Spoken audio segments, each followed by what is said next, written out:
Between 1939 and 1945, the world tore itself apart. Over 70 million people died, empires fell, atomic weapons were born. And somewhere in the chaos, humanity learned that evil isn't just a concept in history books, it's a choice made by ordinary people in extraordinary times. From blitzkriegs to island-hopping campaigns, from codebreakers to concentration camps, here are 1001 facts about World War II, the deadliest conflict in human history. Number 1. World War II officially began on the 1st of September 1939 when Germany invaded Poland. 2 days later, Britain and France declared war on Germany. The world would not know peace again for 6 years. Number 2. Approximately 70 to 85 million people died in the war, roughly 3% of the entire global population at the time. To understand that scale, imagine every person in the United Kingdom simply vanishing. Number 3. More civilians died than soldiers. The line between battlefield and home had disappeared. Number 4. The Soviet Union suffered the highest casualties of any nation, losing an estimated 27 million people. Every Soviet family lost someone. Every single one. Number 5. Poland lost about 17% of its entire population, the highest percentage of any country. 1 in 6 Poles died. Half of them were Jewish. Number 6. The United States entered the war on the 7th of December 1941 after Japan attacked Pearl Harbor. Before that day, America had been selling weapons to the Allies while officially staying neutral, a comfortable position that ended in 2 hours. Number 7. Hitler's invasion of Poland took just 35 days. The German military strategy, called Blitzkrieg, meaning lightning war, combined fast-moving tanks, aircraft, and infantry to overwhelm the enemy before they could even understand what was happening. Number 8. Before the war started, the Nazis and Soviets were actually allies. They signed a secret pact in August 1939 to carve up Poland and Eastern Europe between them. That friendship lasted less than 2 years. Number 9. Operation Barbarossa, Germany's name for their invasion of the Soviet Union, began on the 22nd of June 1941. Over 3 million German soldiers poured across the border. It was the largest military invasion in human history, and it would become Hitler's greatest mistake. Number 10. Hitler delayed the invasion by 5 weeks to conquer Yugoslavia and Greece first. Those 5 weeks meant his armies were still fighting when the Russian winter came. Many historians believe that delay cost Germany the entire war. Number 11. The Battle of Stalingrad lasted 5 months and killed over 2 million people, soldiers and civilians combined. It was the deadliest single battle in human history. The Germans never recovered. Number 12. During the siege of Leningrad, which lasted 872 days, over 1 million civilians died from starvation and cold. People ate wallpaper paste for the glue. They boiled leather belts. Some resorted to things we won't mention here. Number 13. During the siege of Leningrad, the Leningrad Radio Orchestra performed Shostakovich's Symphony No. 7 live while the city was under bombardment. The musicians were starving, some died during rehearsals and had to be replaced. The performance was broadcast on loudspeakers aimed at German lines. The message was clear: you cannot kill this city. Number 14. The youngest known soldier in World War II was Sergei Aleshkov, a Soviet boy who was only 6 years old when a regiment adopted him after his family was killed. He served as a scout and messenger, wearing a uniform cut down to his size. Number 15. The oldest soldier was reportedly an 80-year-old Russian man who lied about his age to fight after the Germans killed his family. War doesn't check IDs. Number 16. Japan's attack on Pearl Harbor killed 2,403 Americans in 90 minutes. The shock of that morning unified a divided nation overnight. Number 17. The USS Arizona still lies at the bottom of Pearl Harbor with 1,177 sailors entombed inside. Oil still leaks from the wreck. Veterans call them the tears of the Arizona. The ship has been crying for 80 years. Number 18. The United States lost more men in the single Battle of the Bulge than in the entire Vietnam War.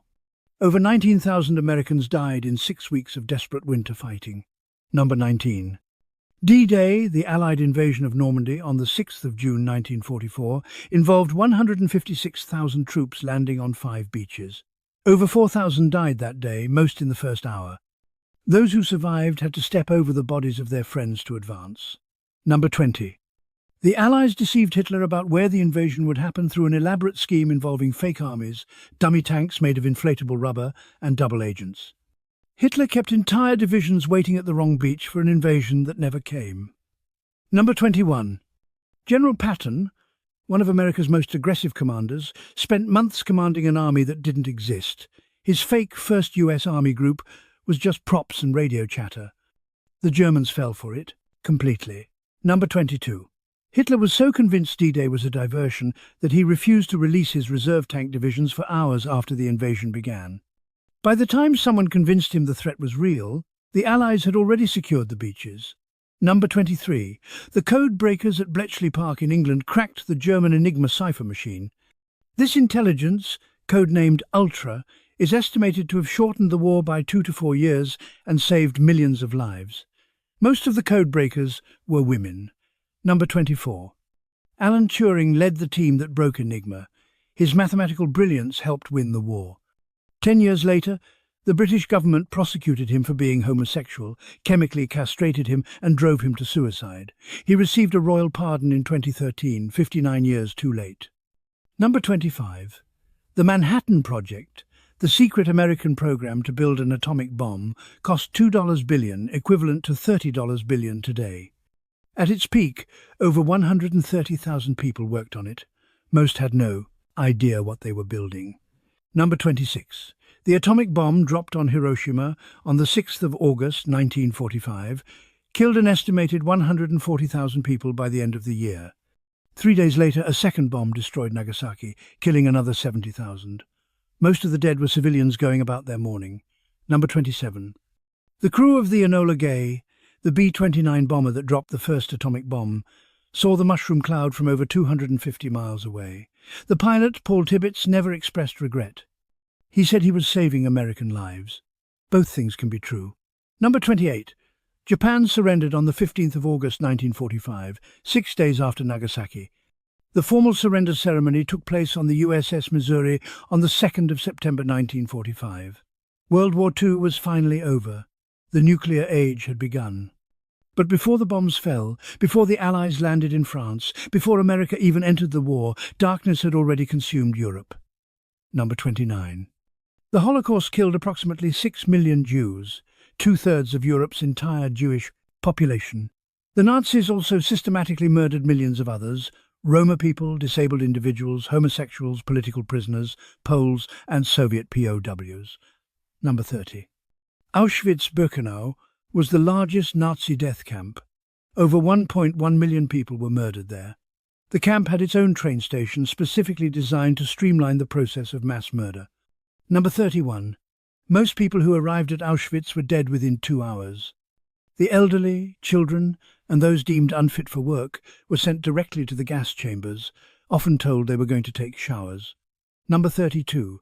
The Nazis used Zyklon B, a cyanide-based pesticide, in the gas chambers. After the war, the company that manufactured it continued business, rebranding but never apologizing. Number 33. Anne Frank and her family hid in a secret annex in Amsterdam for over 2 years before being betrayed in August 1944. Anne died of typhus in Bergen-Belsen concentration camp in early 1945, just weeks before liberation. She was 15 years old. Number 34. Anne's father, Otto Frank, was the only member of the family to survive. He published her diary in 1947. It has since been translated into over 70 languages. Anne wanted to be a writer. She became one of the most read authors in history. Number 35. Oskar Schindler was a German industrialist, a Nazi Party member, and an opportunist who saw profit in war. He also saved over 1,200 Jews by employing them in his factories. He spent his entire fortune on bribes to keep them alive. After the war, he died in poverty. Number 36. Witold Pilecki, a Polish resistance fighter, voluntarily got himself arrested and sent to Auschwitz to gather intelligence. He spent 3 years inside, documenting the atrocities and organizing resistance. When he escaped and reported everything to the Allies, they didn't believe him. Number 37. The Nazis kept meticulous records of their crimes, lists, photographs, schedules. This bureaucratic precision became their own condemnation at the Nuremberg trials after the war. Number 38. The Nuremberg trials prosecuted 24 top Nazi officials for crimes against humanity, a legal concept that didn't exist before these trials. 12 were sentenced to death. The trials established that following orders is not a defense for committing atrocities. Number 39. Hermann Goering, Hitler's second-in-command, cheated the hangman by swallowing a cyanide capsule hours before his scheduled execution. He had hidden it for months. No one ever figured out how. Number 40. Adolf Hitler committed suicide in his underground bunker on the 30th of April 1945 as Soviet troops fought block by block toward him. He shot himself after swallowing cyanide. Apparently, he didn't trust either method alone. His body was burned to prevent it from becoming a trophy. Number 41. Mussolini's end was far more public. Italian partisans captured and executed him on the 28th of April 1945. His body was hung upside down in a Milan square. Crowds beat and spat on the corpse. Democracy can be messy. Number 42. Nazi hunter Simon Wiesenthal dedicated his life to tracking war criminals who escaped justice. He helped locate Adolf Eichmann, the architect of the Holocaust, hiding in Argentina under the name Ricardo Clement. Number 43. Israeli agents kidnapped Eichmann in 1960 and smuggled him out of Argentina in a crate. His trial in Jerusalem was televised worldwide, the first major trial broadcast internationally. When asked if he felt guilt, Eichmann said he was just following orders. He was hanged in 1962. Number 44. Some Nazi war criminals escaped through ratlines, secret networks that smuggled fugitives to South America. Some of these networks were run by sympathetic clergy who believed in forgiveness over justice. Number 45. Josef Mengele, the Angel of Death, who conducted horrific medical experiments on prisoners at Auschwitz, lived freely in South America for decades. He drowned while swimming in Brazil in 1979, never facing trial. Some monsters die in their sleep. Number 46. The Nazis destroyed the Warsaw Ghetto in 1943 after Jewish resistance fighters staged an uprising. Despite being vastly outnumbered, outgunned and starving, they held out for nearly a month. Heinrich Himmler had promised to crush them in 3 days. Number 47. After crushing the uprising, the Nazis demolished the ghetto building by building. Of the 56,000 Jews captured, about 7,000 were shot immediately. The rest were sent to death camps. The Jewish fighters knew they would lose. They fought anyway. While Europe burned, the Pacific Theatre was writing its own chapter of horror. Number 48. Japan's Unit 731 conducted biological warfare experiments on thousands of prisoners in Manchuria. Experiments included vivisection without anesthesia, weapons testing on live humans, and deliberately infecting people with plague, anthrax and other diseases. Number 49. After the war, the United States granted immunity to Unit 731's leaders in exchange for their research data. The scientists who dissected living people never faced trial. Sometimes the victors make deals with devils. Number 50. The Bataan Death March forced 75,000 American and Filipino prisoners to march 65 miles without food or water in tropical heat. Between 5,000 and 18,000 died along the way. Those who collapsed were bayoneted or shot where they fell. Number 51. American POWs held by the Japanese had a 27% death rate. American POWs held by the Germans had a 1% death rate. Japanese military culture viewed surrender as the ultimate dishonor and extended that contempt to anyone who surrendered to them. Number 52.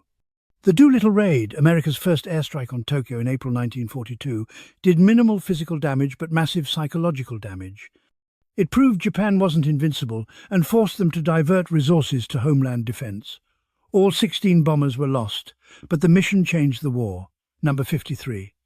The bombers were B-25 seconds launched from an aircraft carrier, even though they weren't designed for carrier takeoff.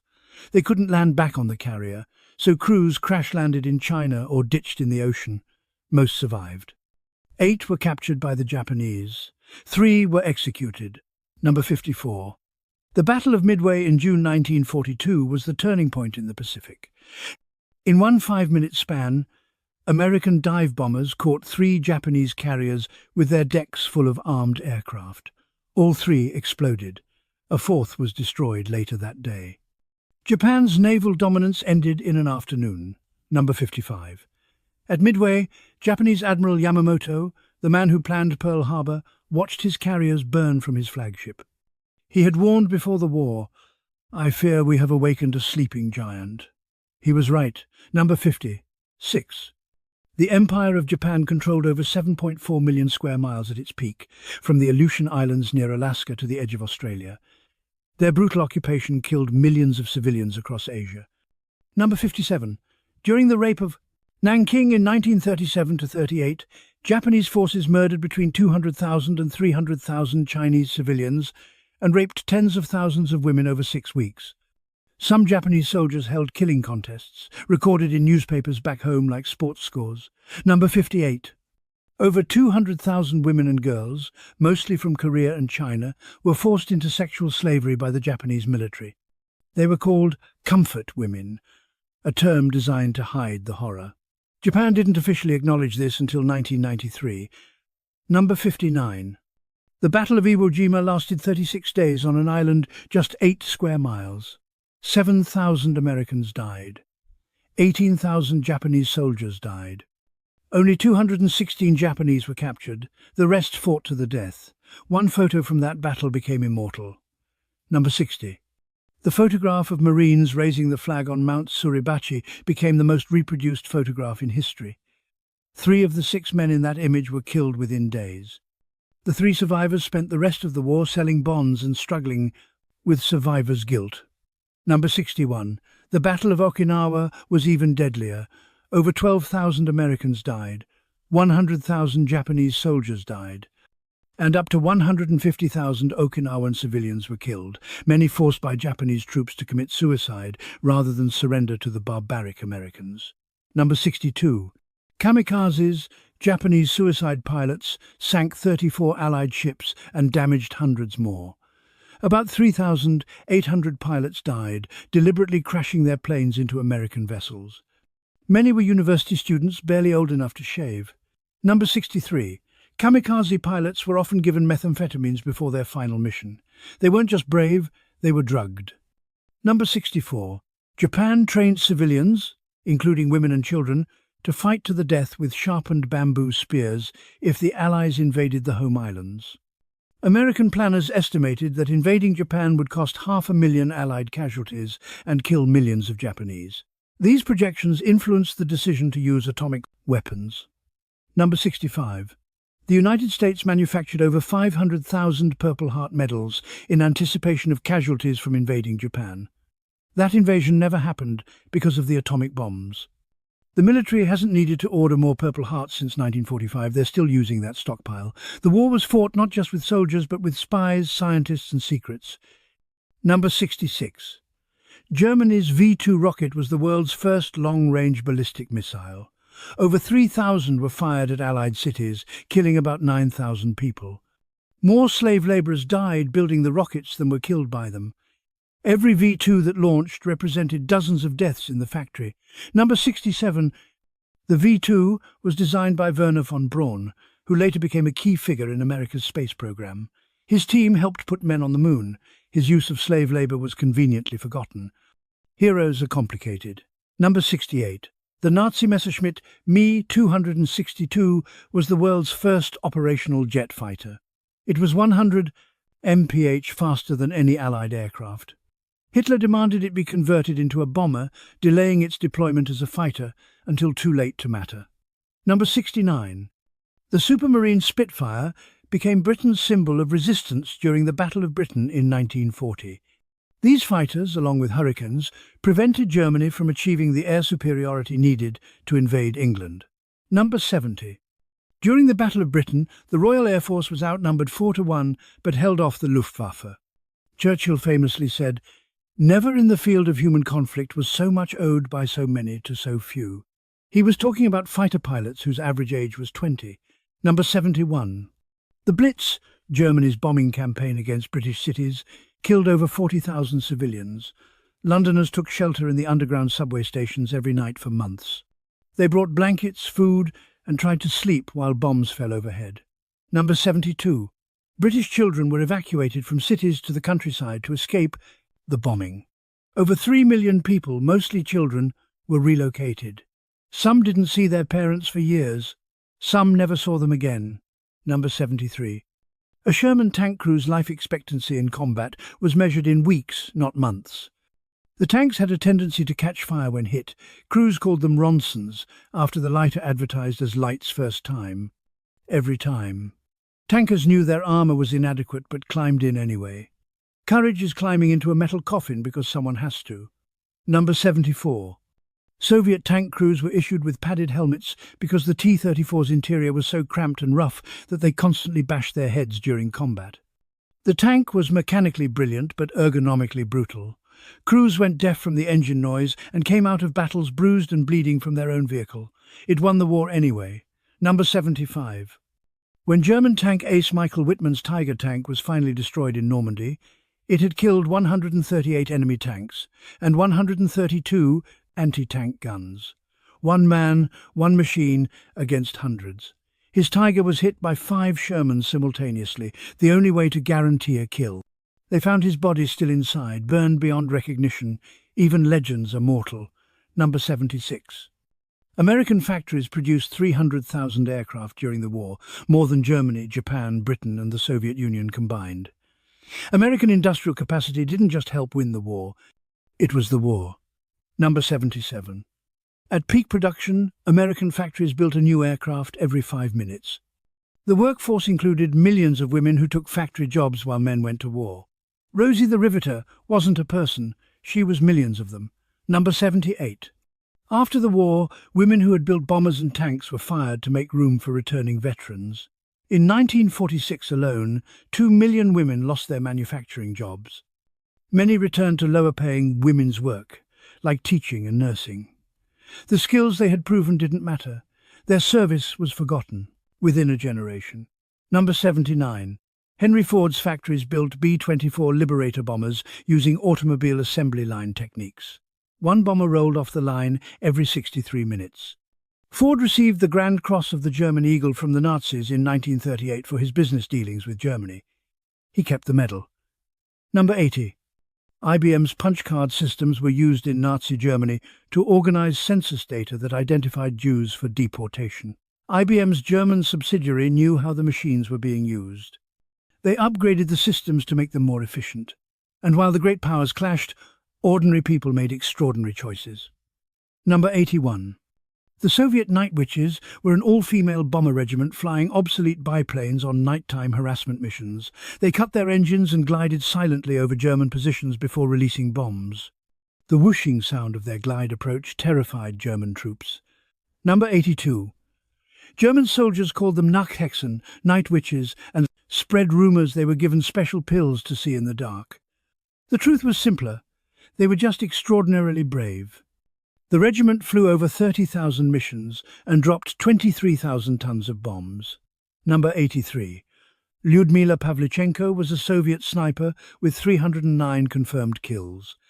When she toured America to rally support, a reporter asked if Soviet women wore makeup at the front. She replied, "There is no rule against it, but who has time to think of her shiny nose when a battle is going on?" Number 84. Nancy Wake was a New Zealand-born Allied spy with a 5 million franc Gestapo bounty on her head, making her their most wanted person. She once killed an SS sentry with her bare hands to prevent him from raising an alarm, then led 7,000 French resistance fighters in battle. Number 85. Virginia Hall was an American spy with a prosthetic leg she nicknamed Cuthbert. She ran espionage networks across occupied France despite being on the Gestapo's most wanted list. The Nazis called her the most dangerous of all Allied spies. She died in 1982, having never given an interview about her work. Number 86. Violette Sabo was a British-French secret agent parachuted into occupied France. Captured by the Germans, she was tortured and executed at Ravensbrück concentration camp at age 23. She never revealed any information. Her daughter was 3 years old. Number 87. The French resistance sabotaged German operations throughout occupied France. On D-Day alone, they cut railway lines in over 500 locations, preventing German reinforcements from reaching Normandy quickly. Many were teenagers, Most weren't trained soldiers. Number 88. Jan Karski, a Polish resistance fighter, witnessed the Warsaw Ghetto and a death camp, then travelled to Britain and America to report what he'd seen. He met with British Foreign Secretary Anthony Eden and Supreme Court Justice Felix Frankfurter. Neither believed him. Frankfurter told him, "I did not say he was lying. I said I cannot believe him. There is a difference." Number 89. Raoul Wallenberg, a Swedish diplomat in Budapest, issued tens of thousands of protective passports to Hungarian Jews, claiming they were awaiting repatriation to Sweden. He rented buildings, declared them Swedish territory, and sheltered thousands. He saved about 100,000 lives. Number 90. In January 1945, Soviet troops arrested Wallenberg, possibly suspecting him of espionage. He disappeared into the Soviet prison system and was never seen again. The man who saved 100,000 people vanished into the country that liberated them. Number 91. Denmark saved nearly all of its 7,200 Jewish citizens by smuggling them to neutral Sweden in fishing boats when the Nazis ordered deportations in October 1943. The operation involved fishermen, students, priests and dock workers. Only 481 Danish Jews died in the Holocaust. Number 92. The Danish king didn't actually wear a yellow star in solidarity with Jews. That story is a myth. But the truth is better. The Danish people simply refused to cooperate with Nazi racial laws. When asked about the Jewish problem, the Danish government responded that there was no Jewish problem in Denmark. Number 93. Bulgaria refused to deport its Jewish citizens despite being allied with Germany. Public protests, church leaders, and even the king's intervention saved nearly all 50,000 Bulgarian Jews. Not all Axis countries were willing partners in genocide. Number 94. Nicholas Winton, a British stockbroker, organised trains to evacuate 669 mostly Jewish children from Czechoslovakia before the war started. He kept it secret for 50 years until his wife found a scrapbook in the attic. He died in 2015 at age 106, surrounded by the children, now elderly, whose lives he saved. Number 95. Chiune Sugihara, a Japanese diplomat in Lithuania, defied his government and issued thousands of transit visas to Jews fleeing Poland. He handwrote visas for 18 to 20 hours a day. Even as his train was leaving Lithuania, he was throwing signed visas out the window. He saved about 6,000 lives and spent decades after the war in obscurity and disgrace. Number 96. Irena Sendler, a Polish social worker, smuggled approximately 2,500 Jewish children out of the Warsaw Ghetto. She kept their real names written on cigarette papers buried in jars so families could be reunited after the war. The Gestapo caught and tortured her. She never revealed a single name. Number 97. When asked about her heroism years later, Sendler said, "Every child saved with my help is the justification of my existence on this earth, not a title to glory." She was nominated for the Nobel Peace Prize in 2007. She lost to Al Gore's climate change documentary. The war was also fought on the home front, in factories, farms and families. Number 98. Rationing in Britain limited food, clothing, fuel and other goods throughout the war. Each person was allowed 1 egg per week. People grew vegetables in their gardens. The Dig for Victory campaign turned backyards and public parks into farms. Number 99. British chocolate manufacturer Cadbury created a special chocolate bar that could withstand tropical heat for soldiers serving in Africa and Asia. After the war, this led to the development of modern heat-resistant chocolate bars. Number 100. Nylon stockings disappeared from American stores when nylon production was redirected to making parachutes. Women drew lines up the backs of their legs with eyebrow pencil to simulate stocking seams. Fashion bowed to war. Number 101. The Netherlands experienced a hunger winter in 1944–45 when the Nazis deliberately blocked food supplies in retaliation for Dutch resistance activities. Over 20,000 people starved to death. Among the survivors was a teenage girl named Audrey Hepburn, who later said the malnutrition damaged her health for life. Number 102. Dutch resistance fighters hid Allied pilots, sabotaged railways and forged documents to save Jews. When caught, they were often executed immediately.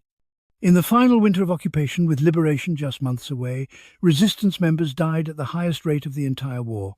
They never knew how close they were to freedom. Number 103. The Canadian Army liberated the Netherlands in 1945, bringing food to a starving population. The Dutch have sent 20,000 tulip bulbs to Canada every year since 1945 as thanks. 78 years later, they're still saying thank you. Number 104. Princess Juliana of the Netherlands gave birth to Princess Margriet in Ottawa, Canada, while in exile during the war. The Canadian government temporarily declared her hospital room extraterritorial, so the princess would be born solely a Dutch citizen. Canada literally created neutral ground for a royal birth during wartime. Number 105. Coca-Cola created Fanta in Nazi Germany because trade embargoes prevented them from importing Coke syrup. Fanta was made from apple pomace and whey, whatever scraps were available. The brand exists today. The origin story doesn't appear in their marketing. Number 106. IBM's German subsidiary provided the punch card systems that organized census data identifying Jews for deportation. The company's New York headquarters knew. They continued collecting royalties throughout the war.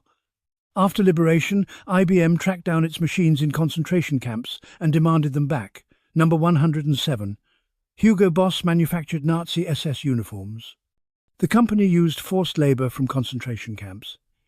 In 1999, 54 years after the war ended, the company finally acknowledged this and contributed to a compensation fund.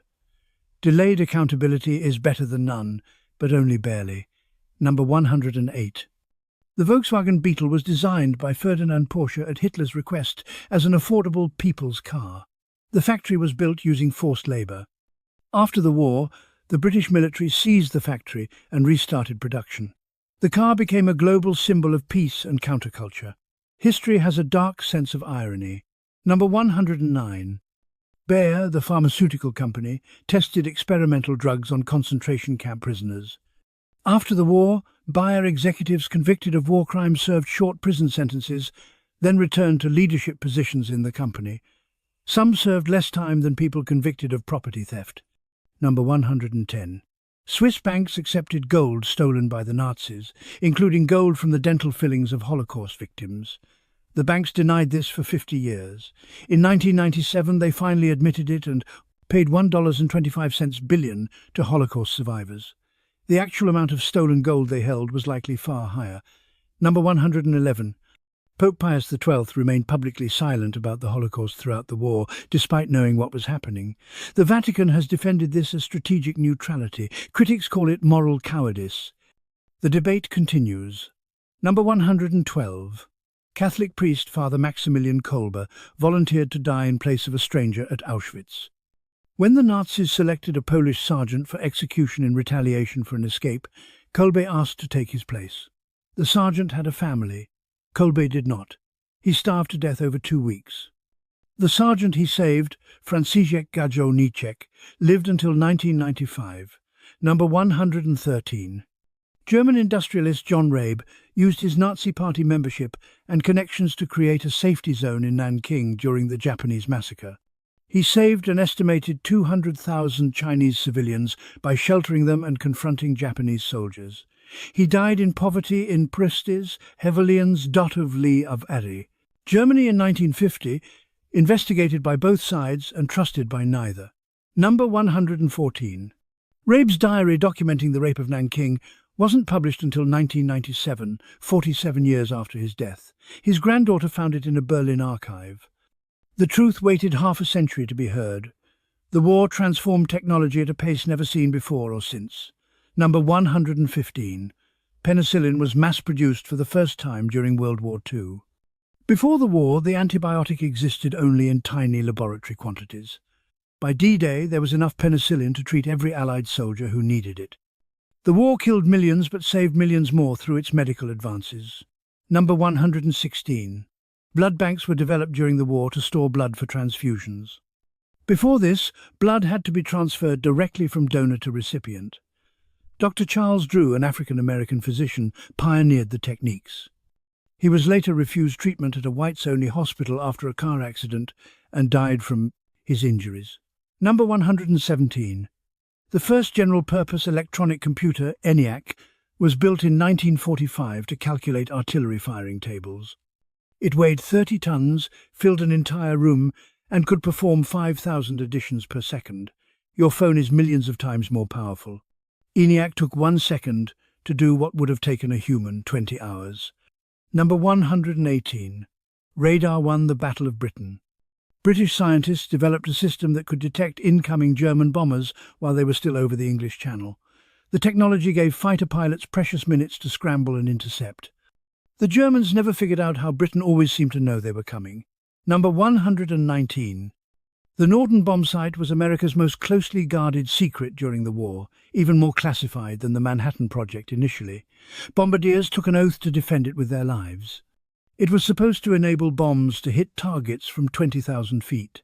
In actual combat conditions, it rarely worked as advertised. Number 120. Bombing accuracy was so poor that only about 20% of bombs dropped on Germany landed within 1,000 feet of their targets. This didn't stop the bombing. It just meant that more bombs were needed.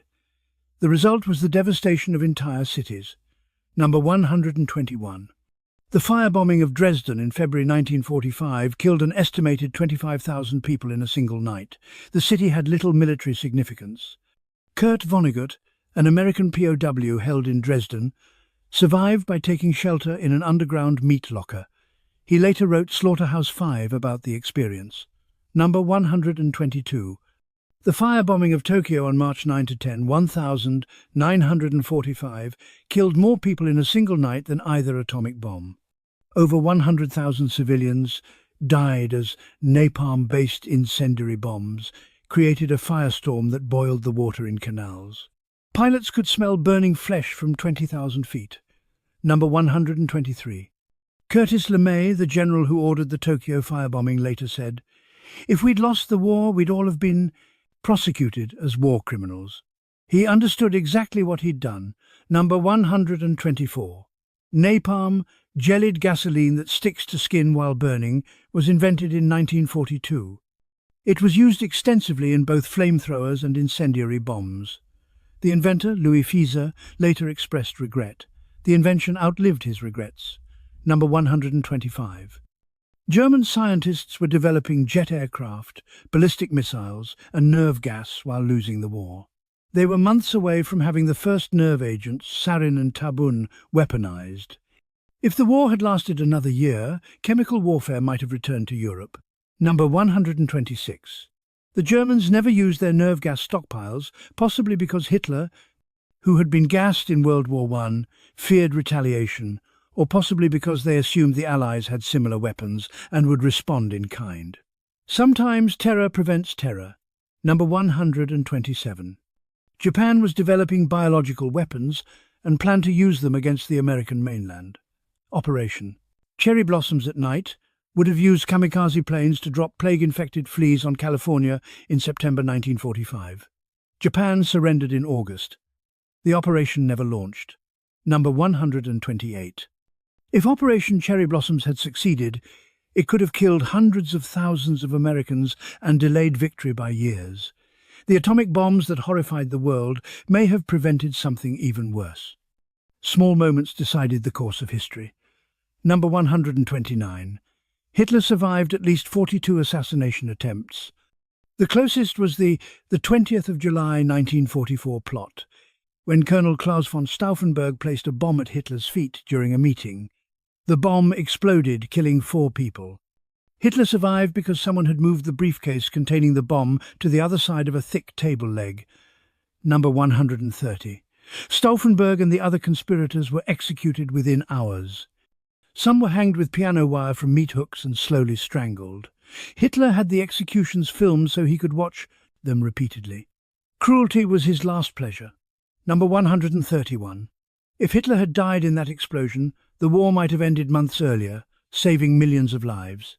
But the briefcase was moved. History turns on furniture placement. Number 132. Winston Churchill smoked 8 to 10 cigars per day and drank whiskey from breakfast onward. His doctor estimated he consumed enough alcohol to kill a normal person. Churchill lived to 90, Sometimes stubbornness beats biology. Number 133. Churchill suffered from severe depression, which he called his black dog. He led Britain through its darkest hour while fighting his own darkness.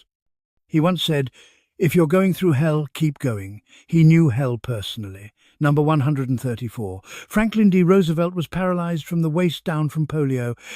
The press cooperated in hiding this from the American public. There are only 2 known photographs showing him in a wheelchair. He projected strength while unable to stand without help. Leadership is sometimes an act. Number 135.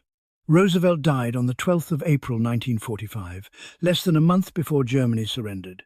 He guided America through the Depression and most of the war, but never saw the victory. Harry Truman, who had been vice president for only 82 days, suddenly became president and had to decide whether to use atomic bombs.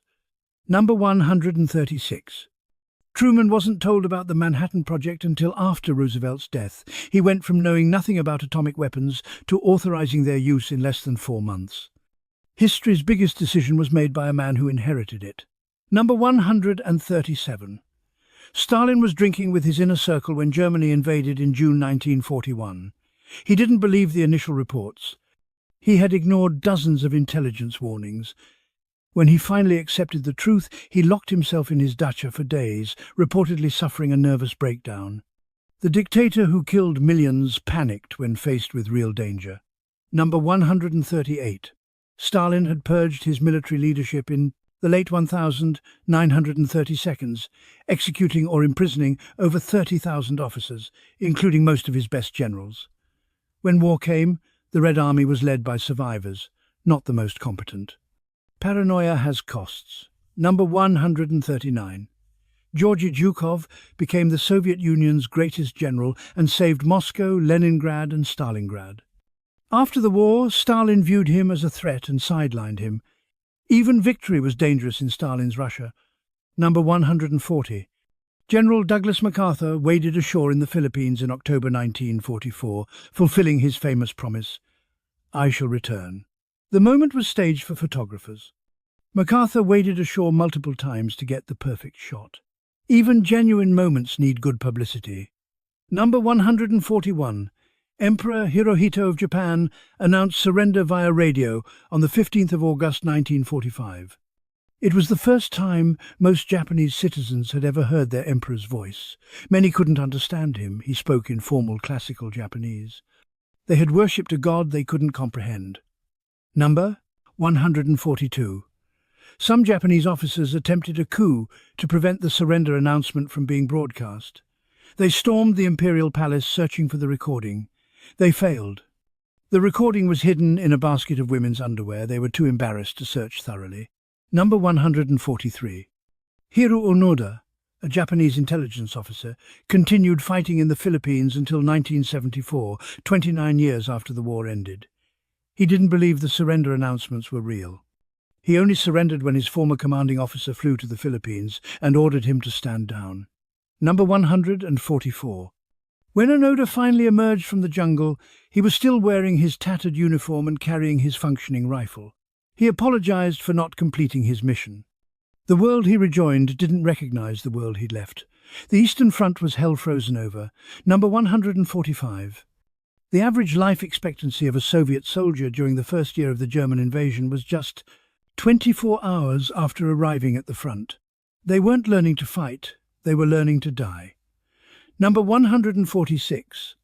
Soviet blocking detachments were positioned behind their own troops with orders to shoot anyone who retreated. Stalin's order number 227 declared, "Not one step back." Soldiers could choose between German bullets ahead or Soviet bullets behind. Number 147. Over 150,000 Soviet soldiers were executed by their own side during the war, more than American combat deaths in the entire Pacific theater. Stalin killed his own people almost as efficiently as his enemies did. Number 148. Soviet penal battalions were used for suicidal missions like clearing minefields, often by walking through them. Criminals and political prisoners could redeem themselves with blood. Few survived long enough to be redeemed. Number 149. Vasily Zaitsev was a Soviet sniper who killed 225 German soldiers during the Battle of Stalingrad, including 11 enemy snipers. The legendary duel between Zaitsev and German sniper Major Erwin Koenig, portrayed in the film Enemy at the Gates, probably never happened. But Zaitsev's kill count was real, number 150. Snipers worked in pairs, one shooter, one spotter. They would lie motionless for days waiting for a single shot. In Stalingrad's ruins, some sniper positions were just 50 yards from German lines. They could hear the enemy's conversations. Number 151. Soviet women served in combat roles more than any other nation. Over 800,000 women served in the Red Army, including as pilots, snipers, tank crew, machine gunners and infantry. They weren't support staff. They fought and died alongside men. Number 152. Maria Oktyabrskaya sold all her possessions to buy a tank after her husband was killed. She donated it to the army with one condition: she would be its driver. She fought for 16 months before being killed in action. They named her tank Fighting Girlfriend. Number 153. The Eastern Front consumed 80% of the German military. While historians and films focus on D-Day and the liberation of France, the war was truly won in the frozen fields and ruined cities between Moscow and Berlin. Number 154. German soldiers called the Eastern Front the Kessel, the cauldron. Transfers east were viewed as death sentences. The survival rate was far lower than in the West. The Soviets didn't take prisoners the way the Americans did. Number 155. When the Red Army entered Germany, they took revenge for what had been done to their homeland. Mass rape, summary executions, and looting became widespread. Soviet soldiers had seen what the Germans did in Russia. They returned the favor. Victims creating victims. Number 156. An estimated 2 million German women were raped by Soviet soldiers during the occupation. Ages ranged from 8 to 80. The crime was so widespread that it affected nearly every German family in the Soviet zone. This fact remained largely hidden for decades. Number 157. Soviet authorities did little to stop the atrocities, viewing them as justified payback. When complaints were raised, the response was often, "Have you forgotten what they did to us?" Revenge is a cycle, not a conclusion. Number 158. Antony Beevor's book Berlin, The Downfall, documented these crimes using Soviet archives that briefly opened after the Cold War. The Russian government banned the book and threatened legal action. Some truths are too uncomfortable to acknowledge. The Pacific Island campaigns rewrote the rules of warfare. Number 159. The Battle of Guadalcanal was the first major Allied offensive in the Pacific. It lasted 6 months and killed over 7,000 Americans and 30,000 Japanese. Control of the island seesawed back and forth in brutal jungle fighting where disease killed as many as combat. Number 160. Malaria and dysentery killed or incapacitated more soldiers than bullets during the Guadalcanal campaign. Every man who served there got sick. Some died of fever, while others died from Japanese bayonets. The jungle was a third. Combatant. Number 161. Eugene Sledge, a Marine who fought at Peleliu and Okinawa, wrote in his memoir, "The horror of battle can never be truly known to those who have not experienced it." His book, With the Old Breed, is considered one of the finest accounts of infantry combat ever written. Number 162. The Battle of Peleliu was supposed to last 4 days. It lasted 2 months. Over 1,700 Americans died, capturing an island that proved strategically useless. The invasion of the Philippines bypassed it. They died for nothing. Number 163. Japanese soldiers on Peleliu fought from an elaborate cave system. Flamethrowers and grenades cleared them one cave at a time. The temperature reached 115 degrees Fahrenheit. Marines passed out from heat exhaustion while fighting. Water was rationed. Some drank from shell craters contaminated with corpses. Number 164. After the battle, Marines found Japanese field hospitals in the caves with wounded soldiers who had committed suicide rather than surrender. Medical equipment sat unused beside dozens of bodies. Even the dying chose death over capture. Number 165. Tarawa Atoll was a tiny speck of coral defended by 4,800 Japanese troops. The Marines landed expecting light resistance. Instead, they faced 3 days of slaughter. 1,000 Americans died. Only 17 Japanese surrendered. The rest fought to the death. Number 166. At Tarawa, landing craft got stuck on coral reefs hundreds of yards from shore. Marines had to wade through chest-deep water while Japanese machine guns cut them down. Bodies floated in the lagoon for days. The water turned red. Number 167.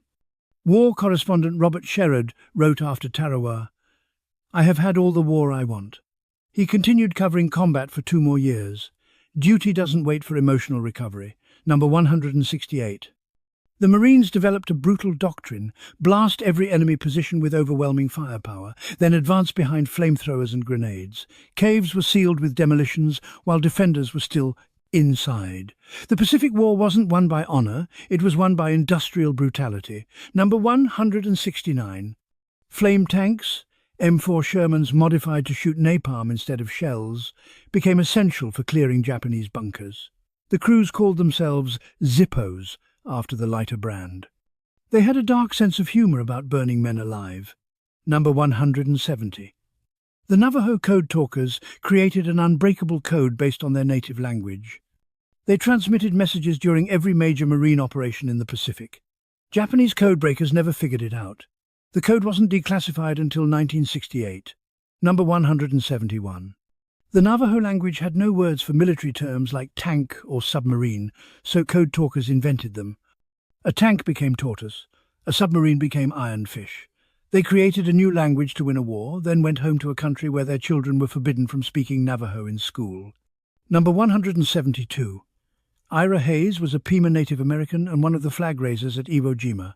He became famous but struggled with alcoholism and survivor's guilt. He died in 1955 at age 32, found frozen to death in an Arizona field after a night of drinking. America loves heroes until they become inconvenient. Number 173.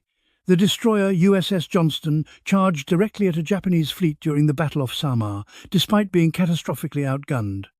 The ship sank, but its suicidal charge helped save an American carrier group. The captain, Ernest E. Evans, went down with his ship. Even the enemy saluted as the Johnston sank. Number 174. After the Battle off Samar, Admiral Takeo Kurita, commander of the Japanese fleet, had an open path to destroy American landing forces. He had won. Instead, he retreated, believing he faced more ships than were actually there. One decision saved thousands of American lives. We'll never know why he made it. Number 175. The USS Indianapolis delivered components of the atomic bomb to Tinian Island, then was sunk by a Japanese submarine while returning. Of 1,195 crew, only 316 survived.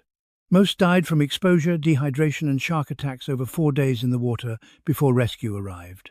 Number 176. The Navy didn't realize Indianapolis was missing because it never arrived at its destination and no one noticed. For nearly 4 days, survivors floated in the Pacific while no one looked for them. Bureaucratic failure killed as many as the torpedo. Number 177. Sharks circled the survivors constantly. Men died throughout the day and night. Some went mad from thirst and drank seawater, which accelerated their deaths. Others hallucinated and swam away, never to be seen again. The survivors formed groups and held on to each other to stay awake. Number 178. The captain of the Indianapolis, Charles McVeigh, was court-martialed for the sinking, the only U.S. Navy captain court-martialed for losing a ship in combat during the entire war. He received hate mail for years from families of the dead. In 1968, he took his own life. The Navy exonerated him in 2000, 32 years too late. Espionage decided battles before they were fought. Number 179. Operation Mincemeat was one of the war's most successful deceptions. British intelligence dressed a corpse as a Royal Marines officer, planted fake invasion plans on the body, and dumped it off the Spanish coast. The Germans found it and believed the Allies would invade Greece and Sardinia instead of Sicily. Number 180. The deception worked. Hitler diverted entire divisions away from Sicily. When the Allies invaded on the 10th of July 1943, they faced lighter resistance than expected. A dead man helped save thousands of lives. Number 181. The body used in Operation Mincemeat was Glindra Michael, a homeless man who died from eating rat poison. His real identity wasn't revealed until 1996. Even in death, he was given a fake name. He served his country and remained anonymous for 53 years. Number 182. The double-cross system turned every German spy in Britain, every single one. MI5 captured them and offered a choice. Work for us or hang. They all chose to work. For years, Germany received carefully crafted lies from agents they thought were loyal. Number 183. One double agent, Juan Pujol Garcia, codenamed Garbo, was so convincing that Germany awarded him the Iron Cross while Britain gave him the Member of the Order of the British Empire. He received medals from both sides for lying to one of them. Number 184. Garbo created an entire network of fictional sub-agents that existed only on paper. The Germans paid him to run a spy ring of 27 people who didn't exist. He kept them all straight in his head while writing reports from imaginary agents in imaginary locations. Number 185. On D-Day, Garbo convinced the Germans that Normandy was a diversion and the real invasion was still coming at Calais. German divisions waited at Calais for weeks while the real battle was won in Normandy.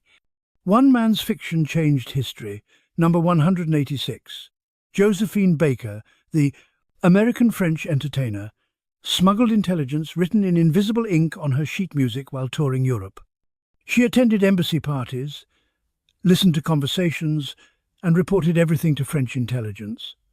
She hid photographs in her underwear when crossing borders. Number 187. Baker also used her celebrity to shelter refugees and resistance fighters. Her chateau became a safe house. After the war, France awarded her the Croix de Guerre and made her a Chevalier of the Légion d'honneur. She was a star who became a spy, who became a hero. Number 188. The Enigma machine had 158 million possible settings. Breaking it seemed mathematically impossible. Alan Turing and his team did it anyway. The machine was supposed to guarantee perfect secrecy. Human ingenuity destroyed that guarantee. Number 189. Ultra-intelligence, the decrypted German messages, was so valuable that Churchill sometimes allowed attacks to succeed rather than reveal that the British could read German codes. People died to protect the secret that could save more people later. Sacrifice by calculation. Number 190.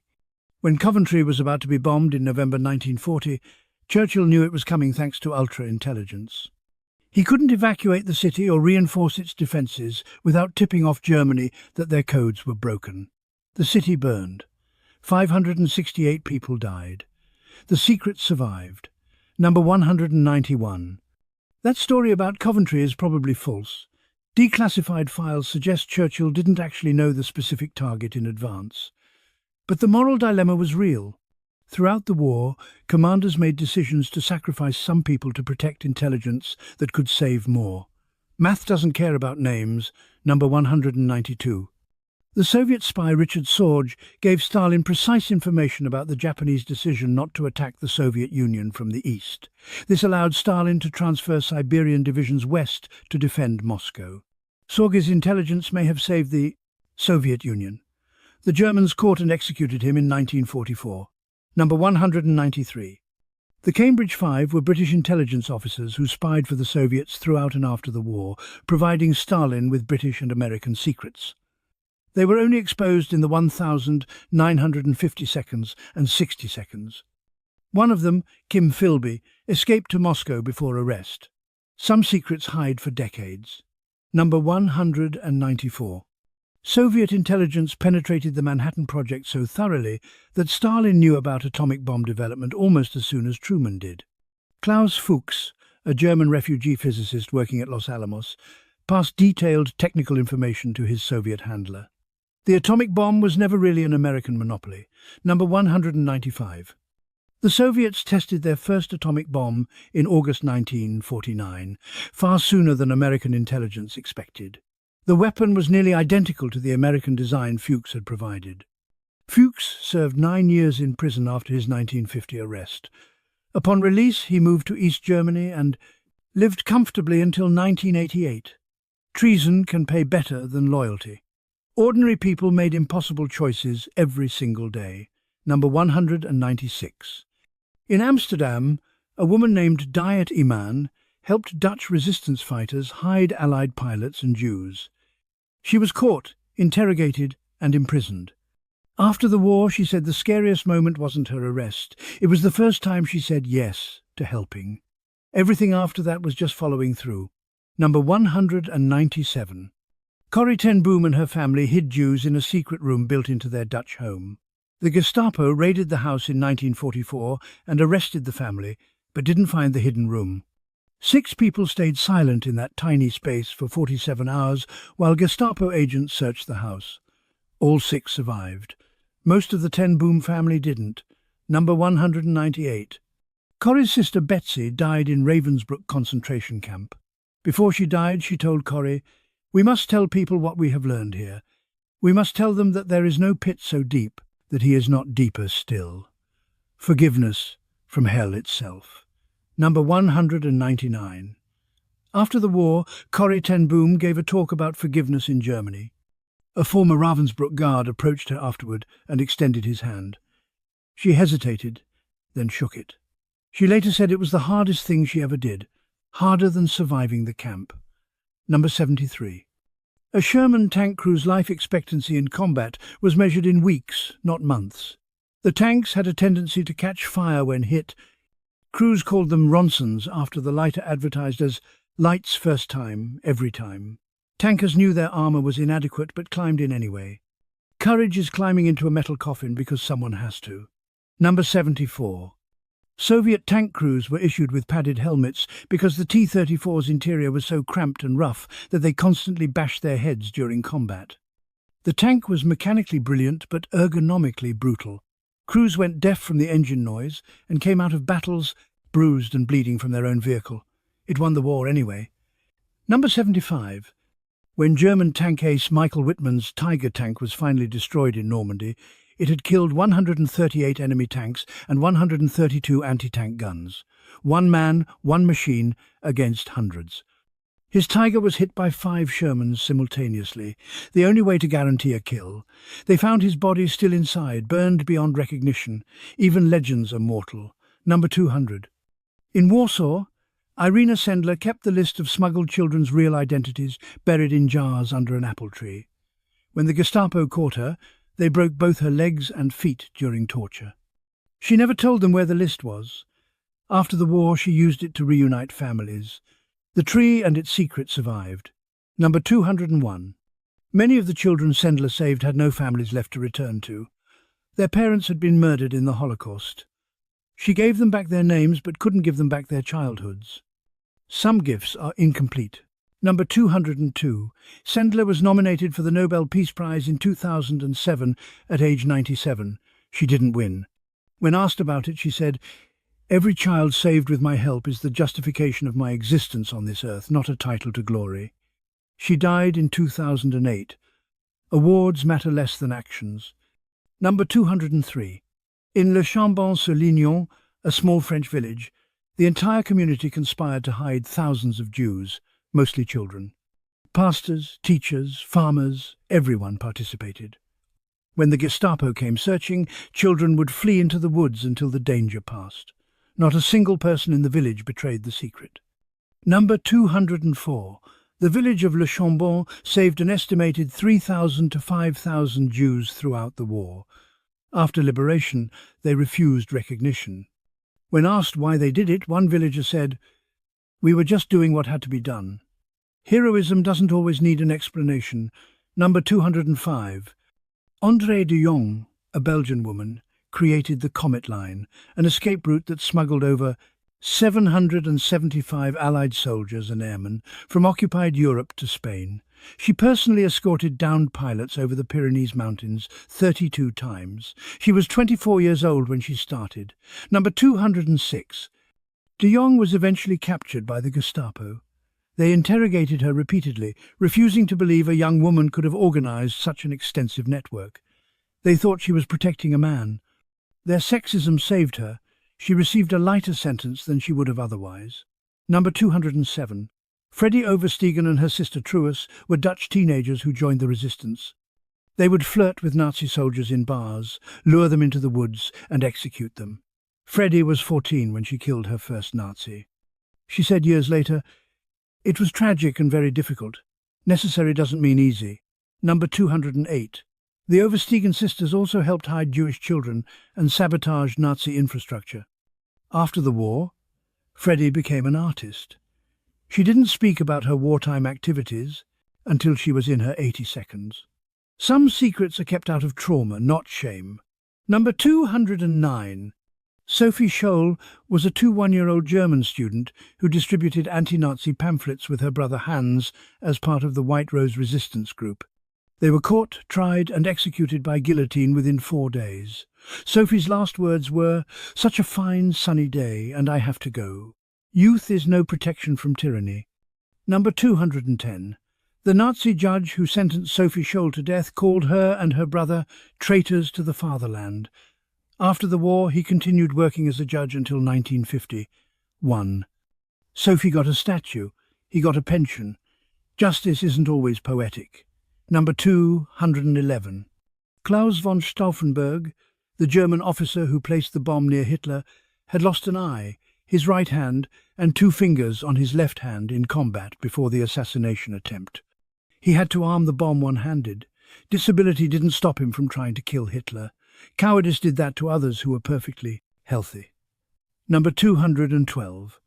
After the failed assassination, over 5,000 people were arrested and at least 200 were executed. Hitler had the executions filmed so he could watch them.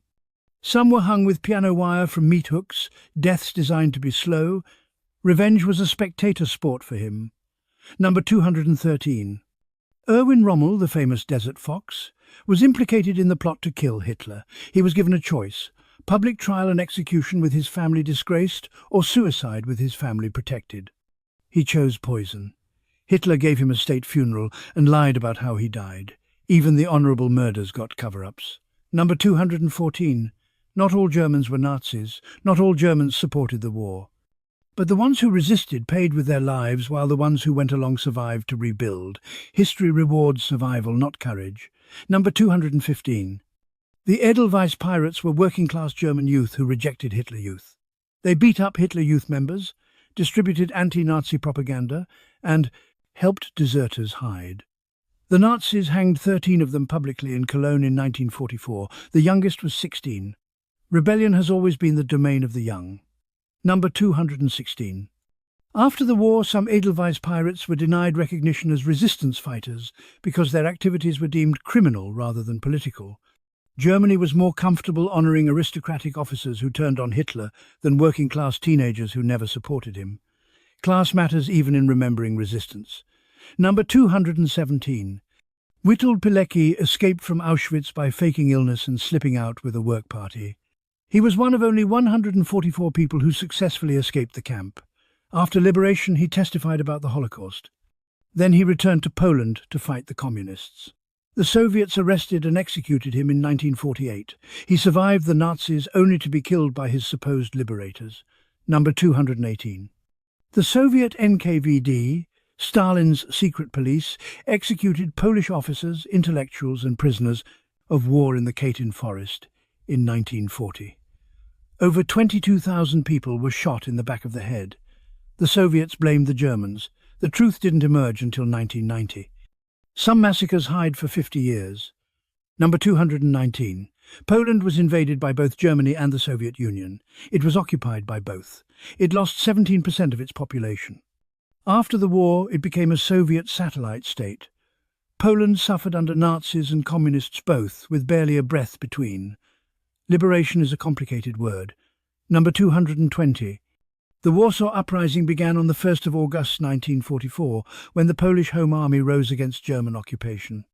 The Soviets, who were just across the river, stopped their advance and watched Warsaw burn for 63 days. By the time the Soviets entered, the city was rubble and the resistance was dead. Stalin wanted no Polish leadership to compete with the government he planned to install. Number 221. During the Warsaw Uprising, civilians built barricades from furniture, paving stones and corpses. Children, as young as 8, served as messengers because they could crawl through rubble. The Nazis destroyed 85% of the city. After the war, Stalin considered leaving it as ruins and building a new capital elsewhere. Warsaw refused to stay dead. Number 222. The Home Army, Poland's main resistance, numbered about 400,000 members at its peak.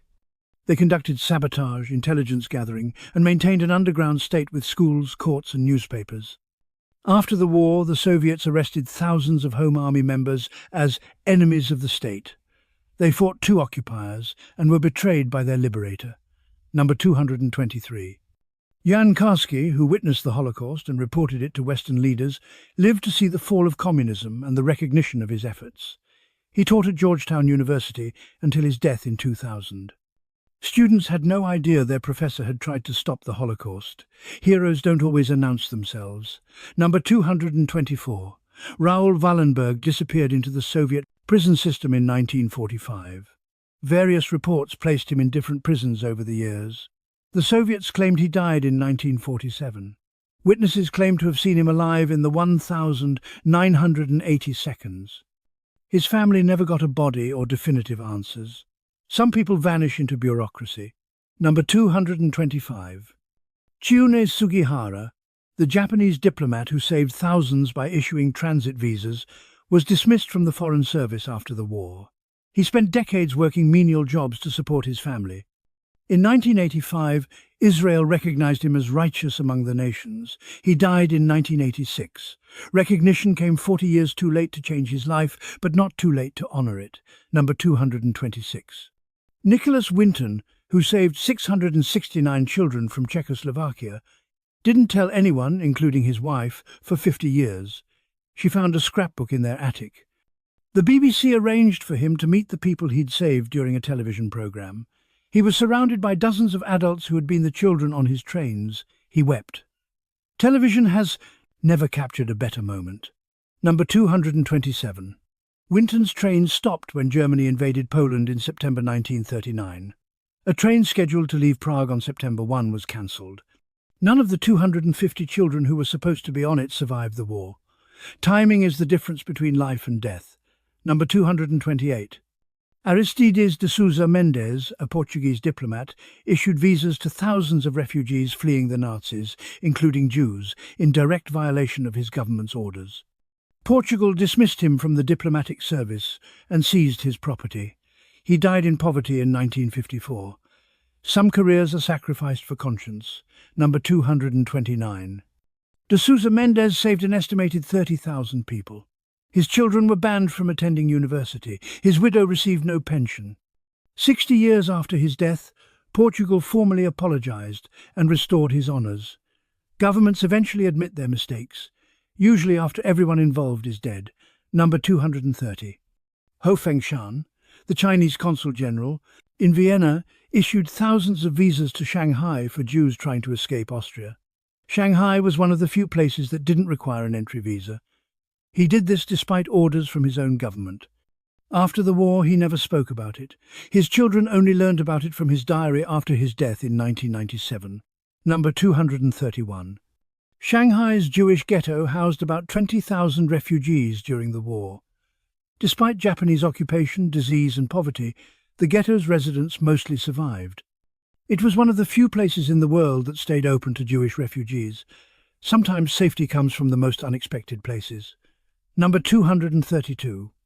Giorgio Perlasca, an Italian businessman, posed as a Spanish diplomat in Budapest and issued protective documents to Hungarian Jews. He saved over 5,000 lives through bluffing and forgery. After the war, he returned to Italy and never mentioned it. Hungary tracked him down in 1987 to thank him. He said, "I did what any decent person would have done. Most decent people did nothing." Number 233. Dimitar Peshev, Deputy Speaker of the Bulgarian Parliament, organized resistance against the deportation of Bulgarian Jews. He gathered 42 members of Parliament to sign a petition. The deportation was stopped, Peshev was removed from office, arrested, and tried as an enemy of the people after the war. He died in poverty in 1973. Israel recognized him posthumously. Number 234. The King of Denmark, Christian X, did not actually wear a yellow star, that's a myth.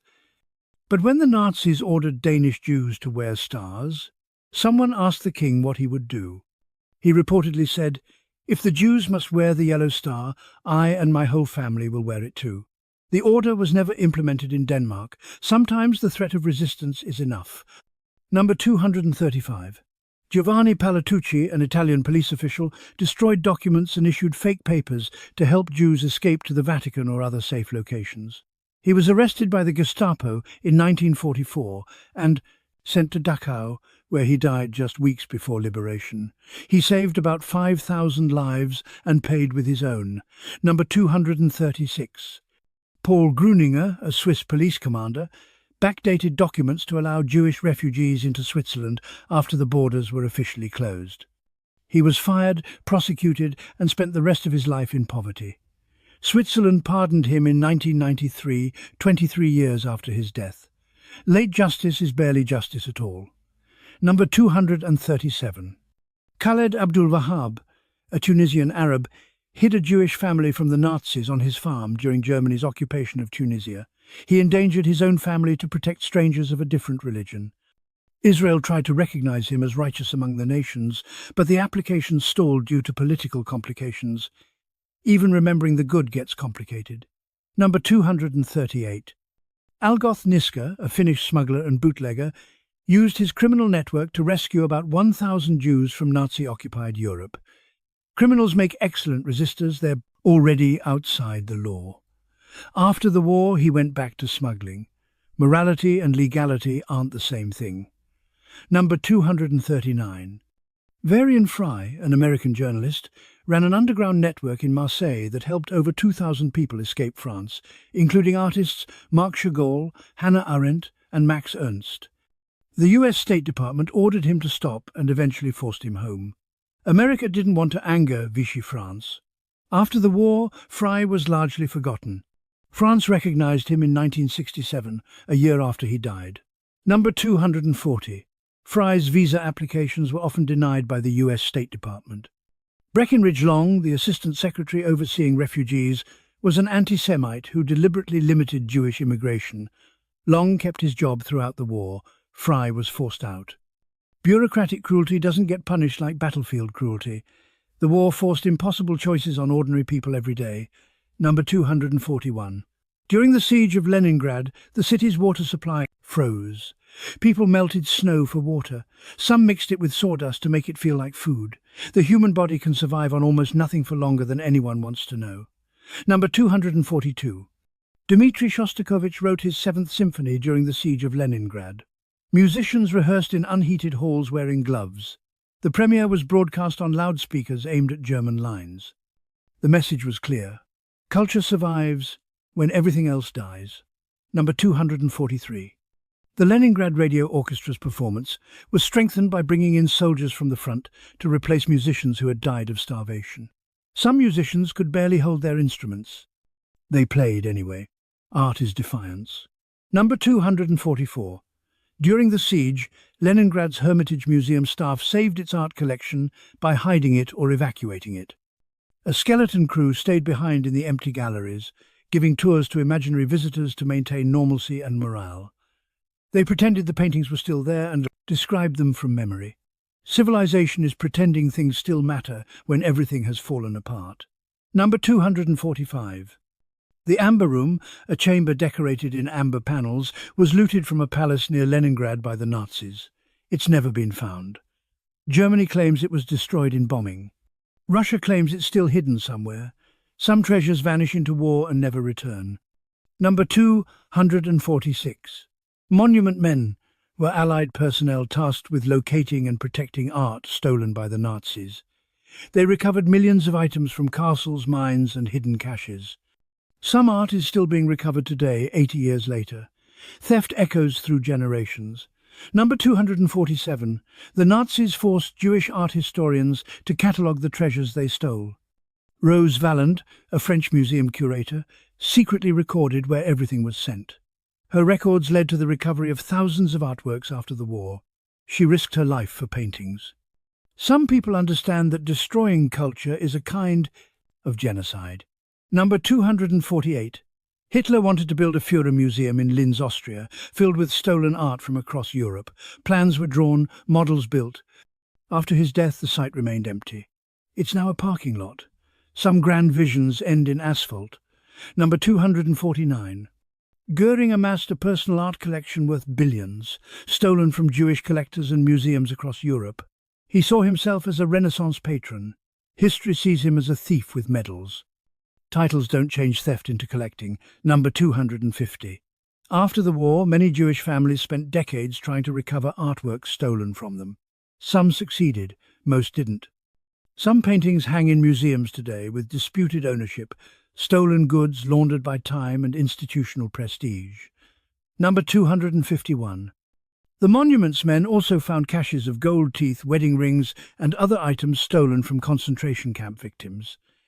They found trainloads of plundered wealth in salt mines and bank vaults. The Holocaust was systematic murder and systematic robbery. Evil is thorough. Number 252. Swiss banks held gold stolen by the Nazis, melted down from jewellery, coins and dental fillings. For 50 years they denied it. In 1996 they finally acknowledged holding dormant accounts belonging to Holocaust victims. They paid out $1.25 billion. Conscience has a price tag, apparently. Number 253.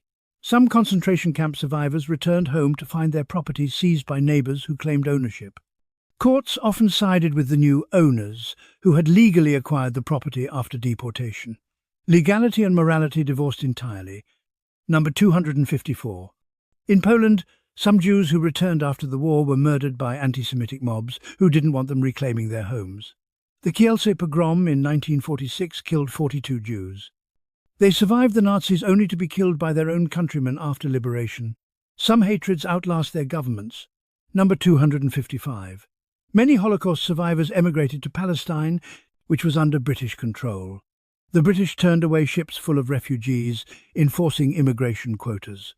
Some survivors ended up in British detention camps in Cyprus. They fled one camp system only to end up in another. Freedom is more complicated than survival. Number 256. The ship Exodus 1947 carried 4,500 Jewish refugees to Palestine. The British intercepted it and forcibly returned the passengers to Europe, including back to Germany. The incident became a symbol of the Jewish struggle for a homeland. 3 years later, Israel declared independence. Number 257. The creation of Israel in 1948 led to the displacement of about 700,000 Palestinian Arabs. One refugee crisis created another. Trauma doesn't cancel out, it multiplies. Number 258. Many Holocaust survivors never spoke about their experiences, even to their own children. The silence was protective for themselves and their families. Some traumas are too heavy to share, others are too heavy to keep silent. Number 259. Second-generation Holocaust survivors, children of survivors, often experienced transmitted trauma. Their parents' silence created its own wound. You can inherit pain you didn't directly experience. Number 260. Some concentration camps were converted into refugee camps or prisons for Nazi suspects after liberation. Dachau held SS members awaiting trial. The barracks changed occupants, but the wire remained. Geography holds memory. The roots of World War II were planted decades before the first shot. Number 261. The Treaty of Versailles, which ended World War I in 1919, demanded Germany pay 132 billion gold marks in reparations, roughly $442 billion today. The debt was so crushing that Germany didn't finish paying it until 2010. Economic humiliation planted the seeds for the next war. Number 262. John Maynard Keynes, the British economist, warned in 1919 that the harsh terms of Versailles would lead to another war. His book, The Economic Consequences of the Peace, predicted German resentment would fuel extremism. He was ignored. 20 years later, he was proven right. Number 263. The hyperinflation in Germany's Weimar Republic was so severe that in 1923 a loaf of bread cost 200 billion marks. People needed wheelbarrows full of cash to buy groceries. Children built towers with worthless bills. Economic collapse destroys faith in democracy faster than any speech. Number 264. During hyperinflation, German workers were paid twice a day because money lost value by the hour. Wives would meet husbands at factory gates to spend wages immediately before they became worthless. A generation learned that money and government promises mean nothing. Number 265. Hitler's beer hall putsch, his failed coup attempt in Munich in 1923, landed him in prison for 9 months. He used that time to dictate Mein Kampf. He literally wrote the blueprint for the Holocaust and World War II while imprisoned. Germany published it, sold it, and then acted surprised when he did exactly what he'd promised. Number 266. Mein Kampf sold poorly until Hitler became Chancellor in 1933. Then it became a bestseller. Every German couple received a free copy at their wedding. By 1945, over 12 million copies had been distributed. The warning signs were printed and distributed by the millions. People just didn't want to read them. Number 267. In 1933, the Reichstag fire gave Hitler the excuse to suspend civil liberties and arrest political opponents. A Dutch communist was blamed and executed. Modern historians believe the Nazis set the fire themselves. Democracies die fastest when people are scared. Number 268. The Enabling Act of 1933 gave Hitler dictatorial powers and was passed legally by the German parliament. Democracy voted itself out of existence in under 3 months. Tyranny doesn't always arrive through tanks. Sometimes it arrives through votes. Number 269. German churches, both Protestant and Catholic, largely supported Hitler or stayed silent. Some clergy resisted and were sent to concentration camps. Most found ways to reconcile Christianity with Nazism. Faith bends easier than people want to admit. Number 270. The German Evangelical Church created a branch called German Christians that removed the Old Testament from the Bible because it was too Jewish. They wanted an Aryan Jesus. You can twist any ideology if you try hard enough. Number 271. Dietrich Bonhoeffer, a German Lutheran pastor, openly opposed Hitler and helped Jews escape Germany. He joined the plot to assassinate Hitler. The Gestapo arrested him in 1943. He was hanged in April 1945, just weeks before Germany surrendered. Faith has a price some are willing to pay. Number 272. The Night of the Long Knives in 1934 saw Hitler purge the SA, his own paramilitary organization, executing at least 85 people, including Ernst Röhm, the SA's leader. Hitler killed his oldest allies to consolidate power. Revolutions eat their own. Number 273. The Nuremberg Laws of 1935 stripped German Jews of citizenship and prohibited marriage between Jews and Aryans. These laws were passed by legal vote. Evil doesn't need coups when legislatures cooperate. Number 274. Kristallnacht, the Night of Broken Glass, occurred on November 9–10, 1938. Nazi mobs destroyed 7,500 Jewish businesses, burned 1,400 synagogues, and killed at least 91 Jews. Then the government fined the Jewish community 1 billion marks for the damage done to them. Victims paying for their own persecution. Number 275. After Kristallnacht, 30,000 Jewish men were arrested and sent to concentration camps. Most were released within weeks if they agreed to emigrate immediately. The message was clear: leave or die. Many countries still refuse to accept them. Number 276. The MS Street. Louis, a ship carrying 937 Jewish refugees from Germany, was turned away from Cuba, the United States and Canada in 1939. The ship returned to Europe. 254 passengers later died in the Holocaust. Closed borders have body counts. Number 277. At the 1938 Avian Conference, 32 countries met to discuss the refugee crisis. Only the Dominican Republic agreed to accept significant numbers of Jewish refugees.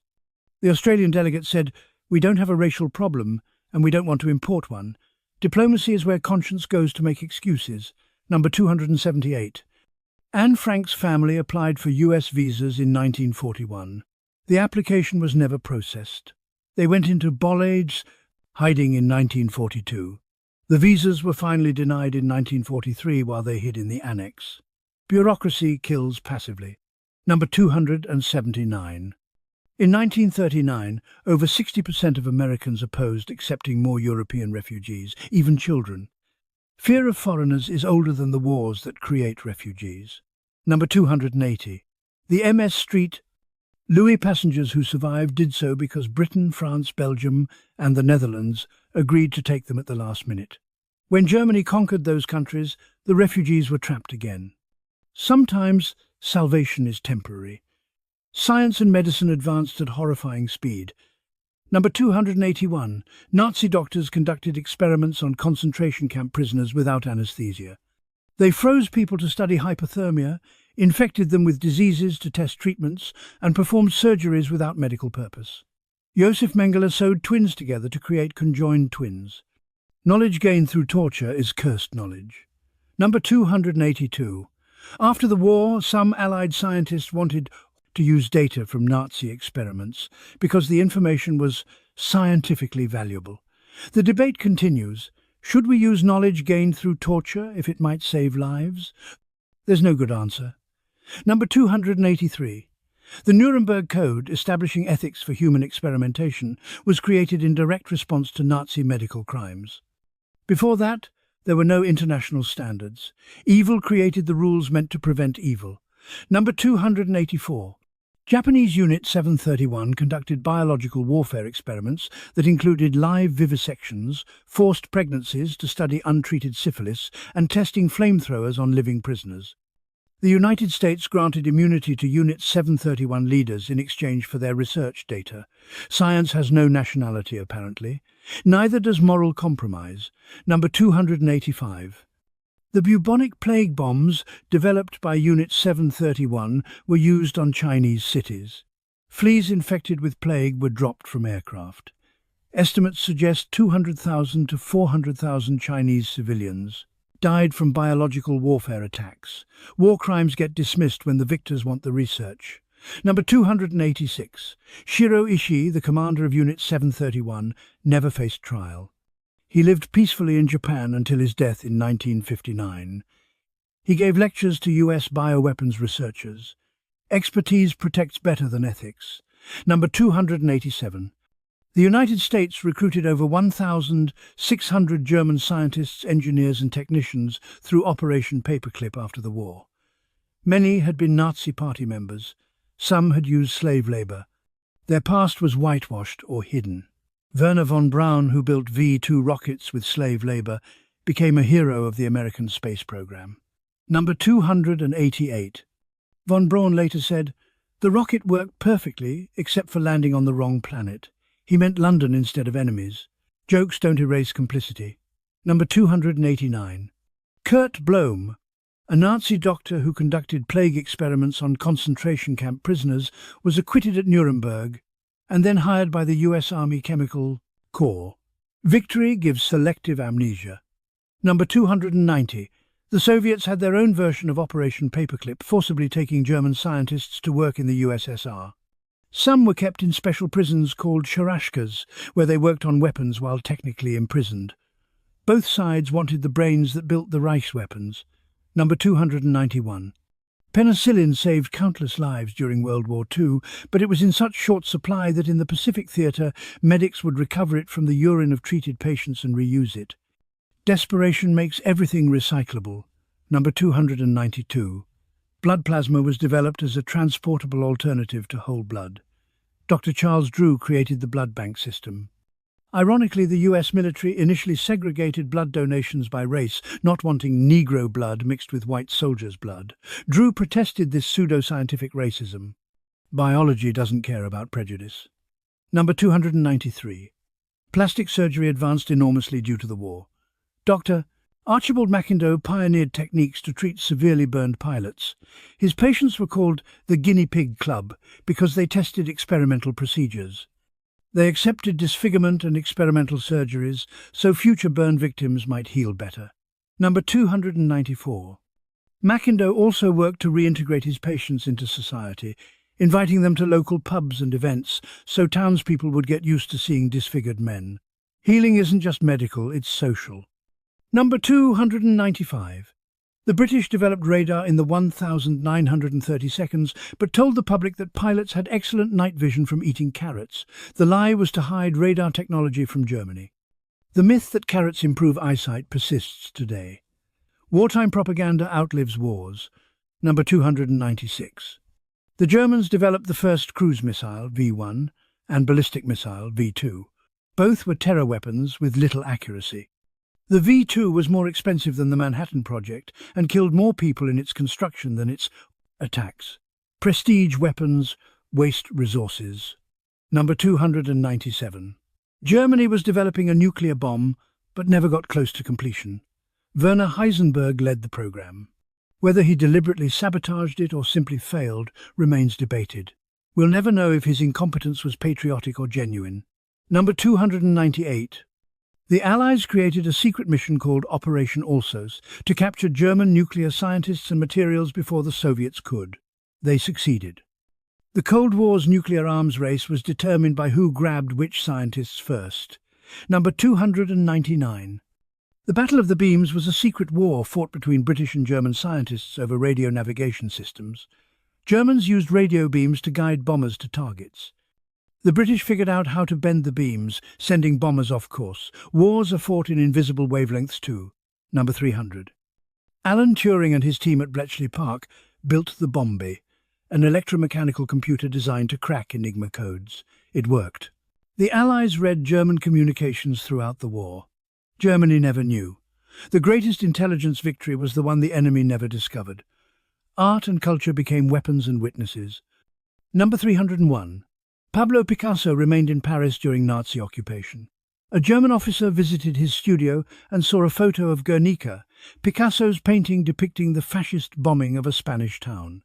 The officer asked, "Did you do that?" Picasso replied, "No, you did. Art accuses even when artists stay silent." Number 302. The Nazis declared modern art degenerate and confiscated over 20,000 artworks from German museums. They held a degenerate art exhibition in 1937 to mock modern artists. Over 3 million people attended, far more than attended approved Nazi art exhibitions. Even forced attendance couldn't make people love propaganda. Number 303. Works by Picasso, Kandinsky, Klee and many others were burned or sold by the Nazis. Some were sold to fund the war, some ended up in Swiss banks. Art became currency. Number 304. Hitler was a failed artist who applied to the Vienna Academy of Fine Arts twice and was rejected both times. The rejection letter called his work utterly devoid of rhythm.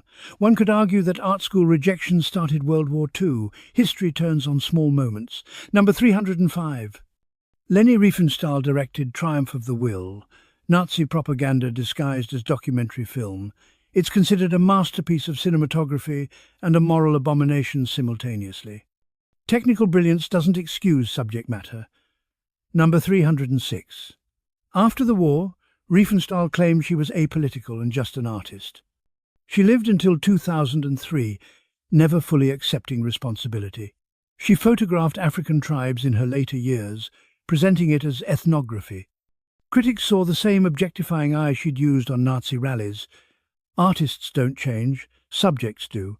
Number 307. Charlie Chaplin's The Great Dictator, 1940, openly mocked Hitler, while America was still neutral. Chaplin played both a Jewish barber and a Hitler-like dictator. The film's final speech, where Chaplin breaks character to plea for humanity, is 6 minutes long. Hollywood didn't want him to include it, he insisted. Sometimes comedy is the sharpest weapon. Number 308. Chaplin later said, "Had I known of the actual horrors of the German concentration camps, I could not have made The Great Dictator. I could not have made fun of the homicidal insanity of the Nazis." Satire requires ignorance of the full truth. Number 309. The Academy Awards ceremony in 1942 was postponed for 2 months after Pearl Harbor. When it finally happened, attendees were given identification cards and warned that searchlights outside the theatre might suddenly go dark if enemy aircraft appeared. War interrupts even Hollywood. Number 310. Casablanca premiered in November 1942, weeks after Allied forces landed in North Africa. The film's patriotic themes and famous line, "Here's looking at you, kid," made it a Brevox. Wartime phenomenon. The timing was accidental. Sometimes luck is better than planning. Number 311. Many Hollywood stars enlisted or entertained troops. Jimmy Stewart flew 20 combat missions over Germany as a bomber pilot. He returned with PTSD and refused to discuss the war. Clark Gable joined the Army Air Forces after his wife Carol Lombard died in a plane crash during a war bond tour. Tragedy creates soldiers. Number 312. Marlene Dietrich, a German-born actress, became a US citizen in 1939 and spent the war performing for Allied troops, often near front lines. Germany considered her a traitor. America gave her the Medal of Freedom. Patriotism is where you choose to stand, not where you were born. Number 313. Vera Lynn, the British singer, became known as the Force's sweetheart for performing for troops. Her song, We'll Meet Again, became an anthem of wartime separation. She lived to 103, long enough to see her song used in the final scene of Dr. Strangelove as the world ends, in nuclear fire. Irony doesn't age. Number 314, Glenn Miller, the big band leader, disappeared over the English Channel in December 1944 while flying to entertain troops in France. His plane was never found. His music survived him. Some mysteries stay mysteries. Number 315. Tokyo Rose was the name given to English-speaking female broadcasters on Japanese radio who broadcast propaganda to demoralize Allied troops in the Pacific. American GIs listened because the broadcasts played American music. The propaganda was ignored. The music was appreciated. Culture defeats ideology. Number 316. After the war, Eva Toguri, one of several Tokyo Rose broadcasters, was convicted of treason in the United States. She served 6 years. Decades later, investigations showed she'd been forced to broadcast and had actively tried to help Allied POWs. President Gerald Ford pardoned her in 1977. Justice is sometimes just slow. Number 317. Axis Sally, Mildred Gillers, broadcast Nazi propaganda to American troops from Germany. She was convicted of treason in 1949 and served 12 years. After release, she taught music at a Catholic school. She died in 1988. Redemption has many forms. Number 318. The swing kids in Germany were teenagers who loved American jazz and swing music, which the Nazis banned as degenerate. They wore long hair, used American slang, and danced to forbidden music. Some were sent to concentration camps for dancing. Rebellion is sometimes just wanting to dance. Number 319. Django Reinhardt, the Belgian-French jazz guitarist, survived the war despite being Romani, a group targeted by the Nazis. He tried to escape to Switzerland, but the border was closed. He played music for German officers to survive. After liberation, he was never prosecuted for collaboration. Survival requires compromise. Judging those compromises requires having lived them. Number 320. The Warsaw Ghetto had an orchestra, theatres, and an underground school system while its inhabitants starved. People performed operas in attics and recited poetry in cellars. Culture continued in the shadow of death. Art is proof that humans refuse to become animals, no matter the circumstances. Children bore witness and paid prices they shouldn't have known existed. Number 321. The Kindertransport rescued about 10,000, mostly Jewish children from Nazi Germany, Austria, Czechoslovakia and Poland, bringing them to Britain. Most never saw their parents again. They were the lucky ones. Number 322. Nicholas Winton organised trains that saved 669 children from Czechoslovakia. The last train, scheduled for the 1st of September 1939, never left. Germany invaded Poland that morning. The 250 children who were supposed to be on it died in concentration camps. Timing is cruelly arbitrary. Number 323. Many Kindertransport children were placed with foster families who treated them as servants or charity cases. Some were loved, some were exploited. Rescue doesn't guarantee kindness. Number 324. After the war, some Kindertransport children learned their parents had survived the camps and wanted them back. But the children had lived in England for 6 years, forgotten their native language, and considered their foster families their real families. Liberation created new traumas. Number 325. The Hitler Youth indoctrinated German children from age 10. By 1939, membership was mandatory, 8.8 million children. They were taught to report parents who criticized Hitler. Some did. Totalitarianism starts by stealing children. Number 326. In 1945, Hitler Youth members, some as young as 12, fought Soviet troops in Berlin with anti-tank weapons. Child soldiers defending ruins of an ideology that had already lost. Fanaticism doesn't require understanding. Number 327. Alphonse Heck was a Hitler Youth leader who became a prominent anti-Nazi speaker after the war. He spent decades warning about the dangers of indoctrination. He said the scariest thing about his youth was how normal everything seemed at the time. Propaganda works best when it feels like common sense. Number 328. The Edelweiss Pirates, anti-Nazi youth groups, included kids as young as 14. They fought Hitler Youth in street brawls, sheltered deserters, and distributed anti-war leaflets. 13 were publicly hanged in Cologne in 1944. Some were still children when they died. Resistance doesn't wait for adulthood. Number 329.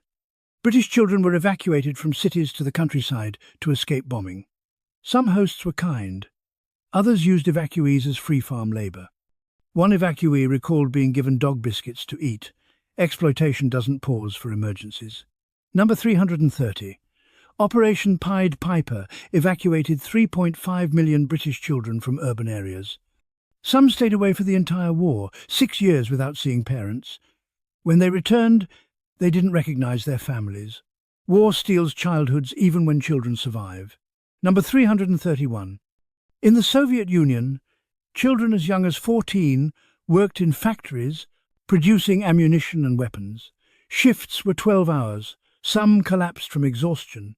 Total war requires total sacrifice, including childhood. Number 332. Janusz Korczak ran an orphanage in the Warsaw Ghetto. When the children were ordered to the Treblinka death camp, Korczak could have saved himself. He had contacts offering escape. He chose to accompany the children. He marched them to the trains, comforting them until the end. He died in the gas chamber with them.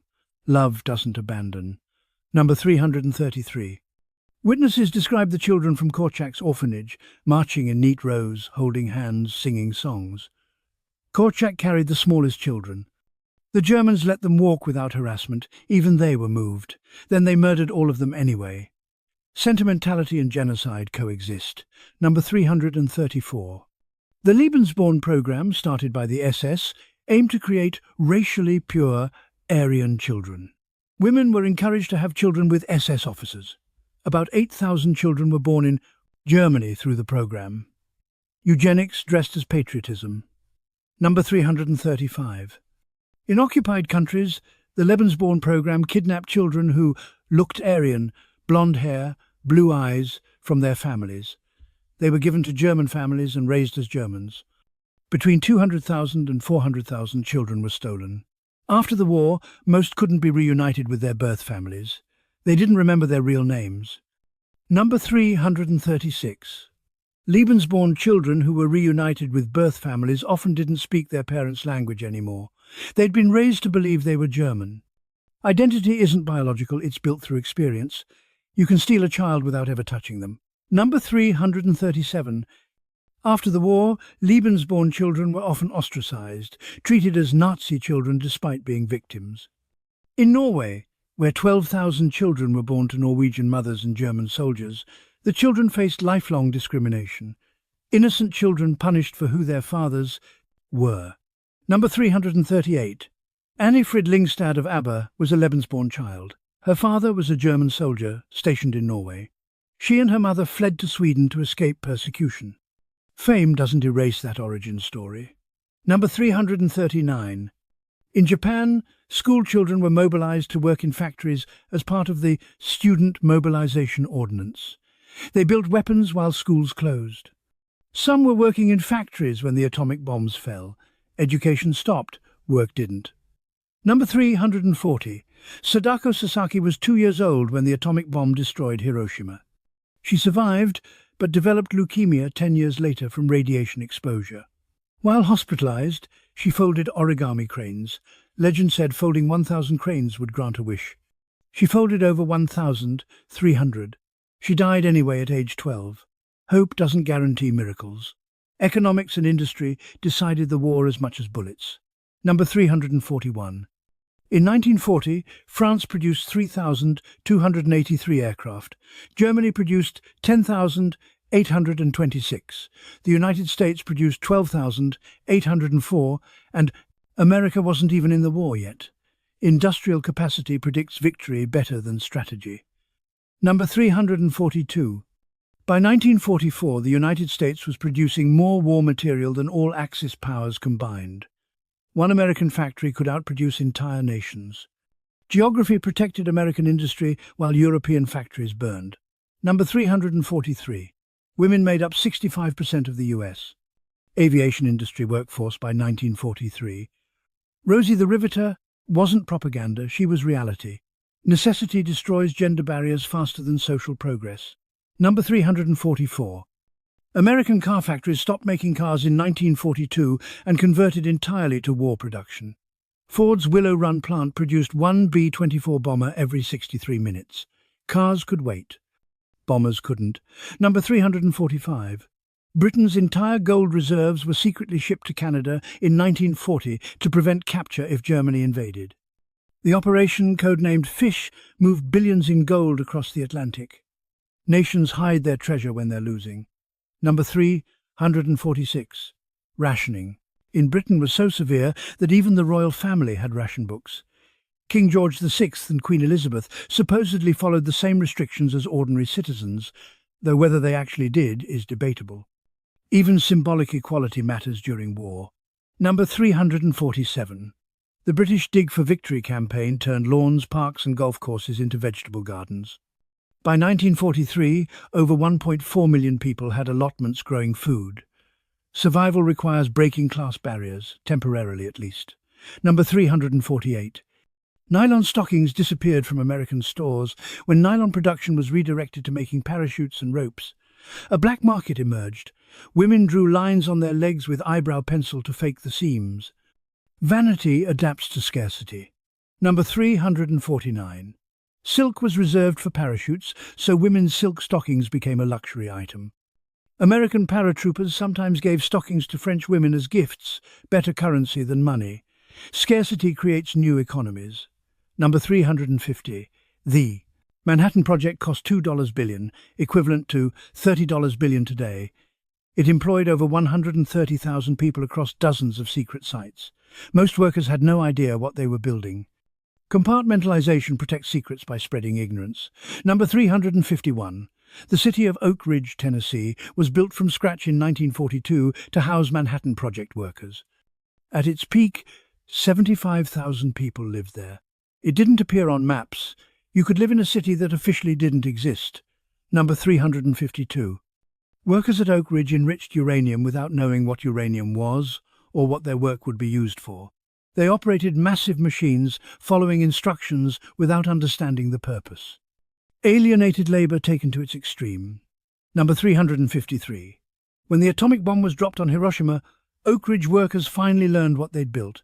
Some celebrated, some were horrified. They'd been accomplices without knowing the crime. Number 354. Rosie the Riveter's image was based on a real woman, Naomi Parker Fraley, who worked at a naval air station, but she wasn't credited during her lifetime. The model for "We Can Do It" was a different woman. Even icons are misattributed. Number 355. After the war, 2 million women were fired from manufacturing jobs to make room for returning veterans. Rosie was told to go home. Some went. Some refused and fought for their right to keep working. The battles didn't end with VE Day. Number 356.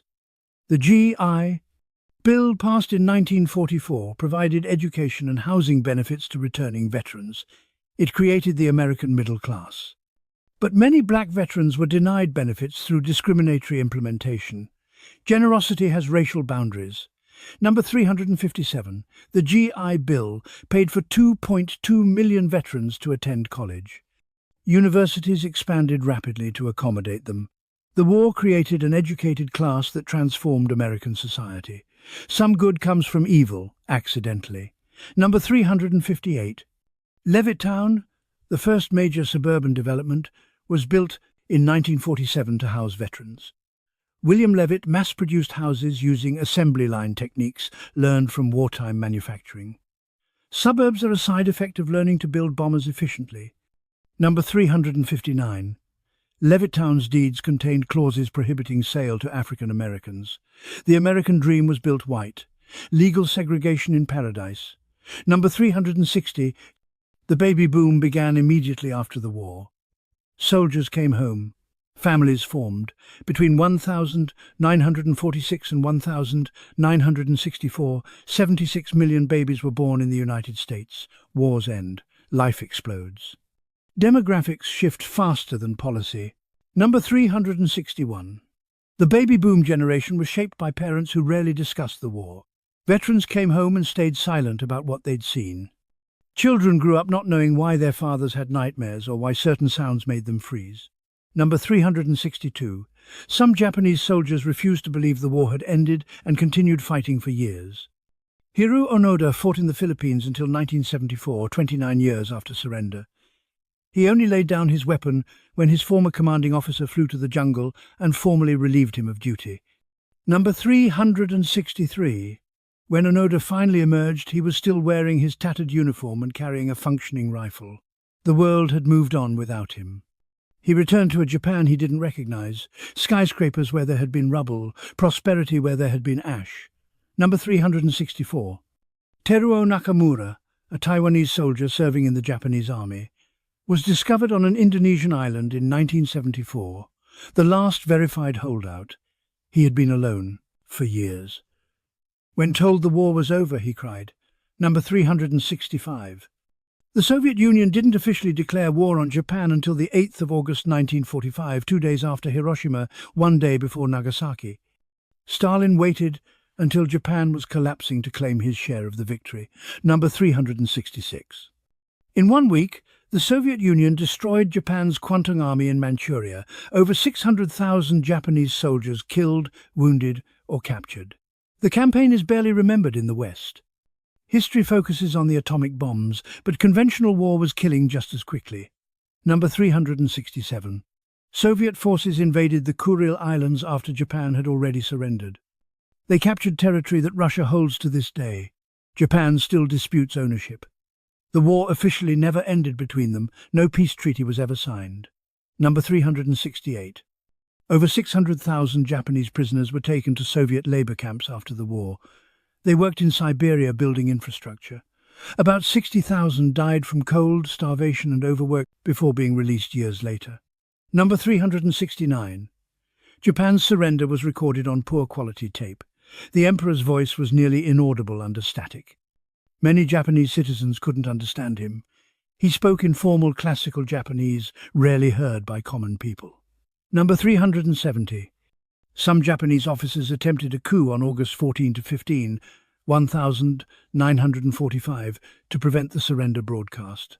They stormed the imperial palace searching for the recording. They failed. One officer committed suicide in front of the palace afterward. Number 371. After surrender, thousands of Japanese officers and soldiers committed seppuku, ritual suicide. They believed living in defeat was dishonorable. Number 372. The bamboo spear was the weapon Japanese civilians were told to use against American invaders.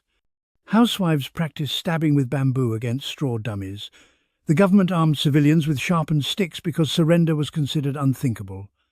Number 373. Japanese schools taught students that Americans would torture and kill them if they invaded.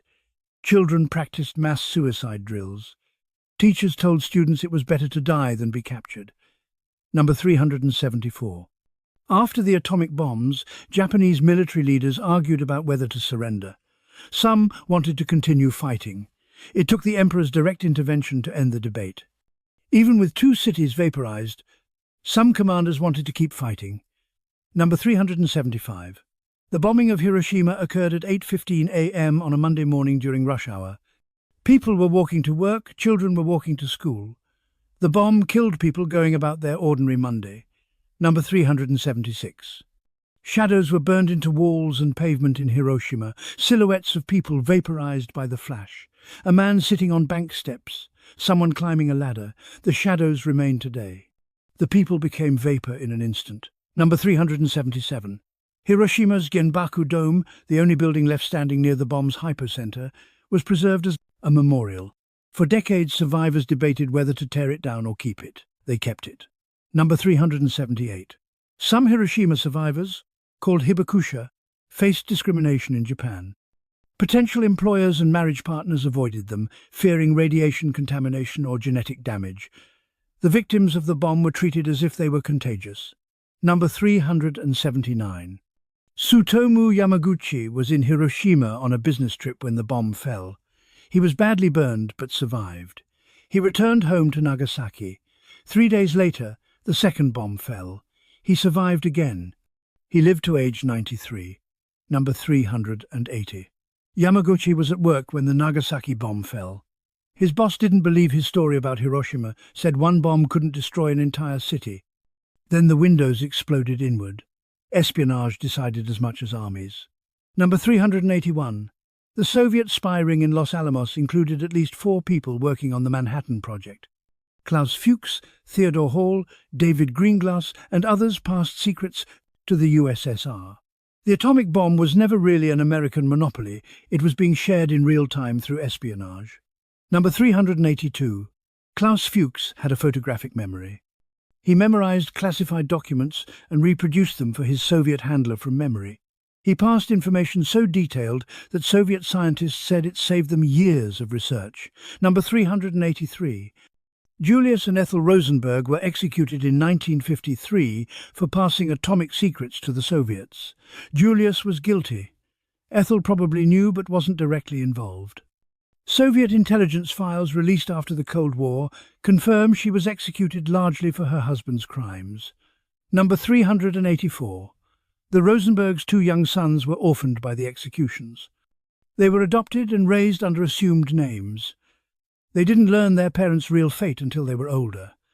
Number 385. Kim Philby, one of the Cambridge 5 Soviet spies, was a high-ranking British intelligence officer who betrayed countless operations to Moscow. He defected to the Soviet Union in 1963. He died there in 1988, reportedly alcoholic and disillusioned. Number 386. Philby's betrayals got numerous agents killed. He passed information that led to the deaths of British and American operatives in Eastern Europe. He drank heavily in Moscow, possibly from guilt. Number 387.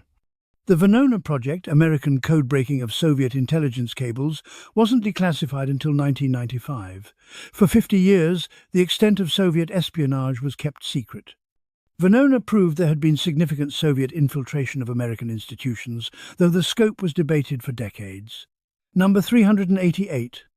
Operation Mincemeat, the British deception using a corpse with fake invasion plans, was so successful that Hitler moved entire divisions to Greece.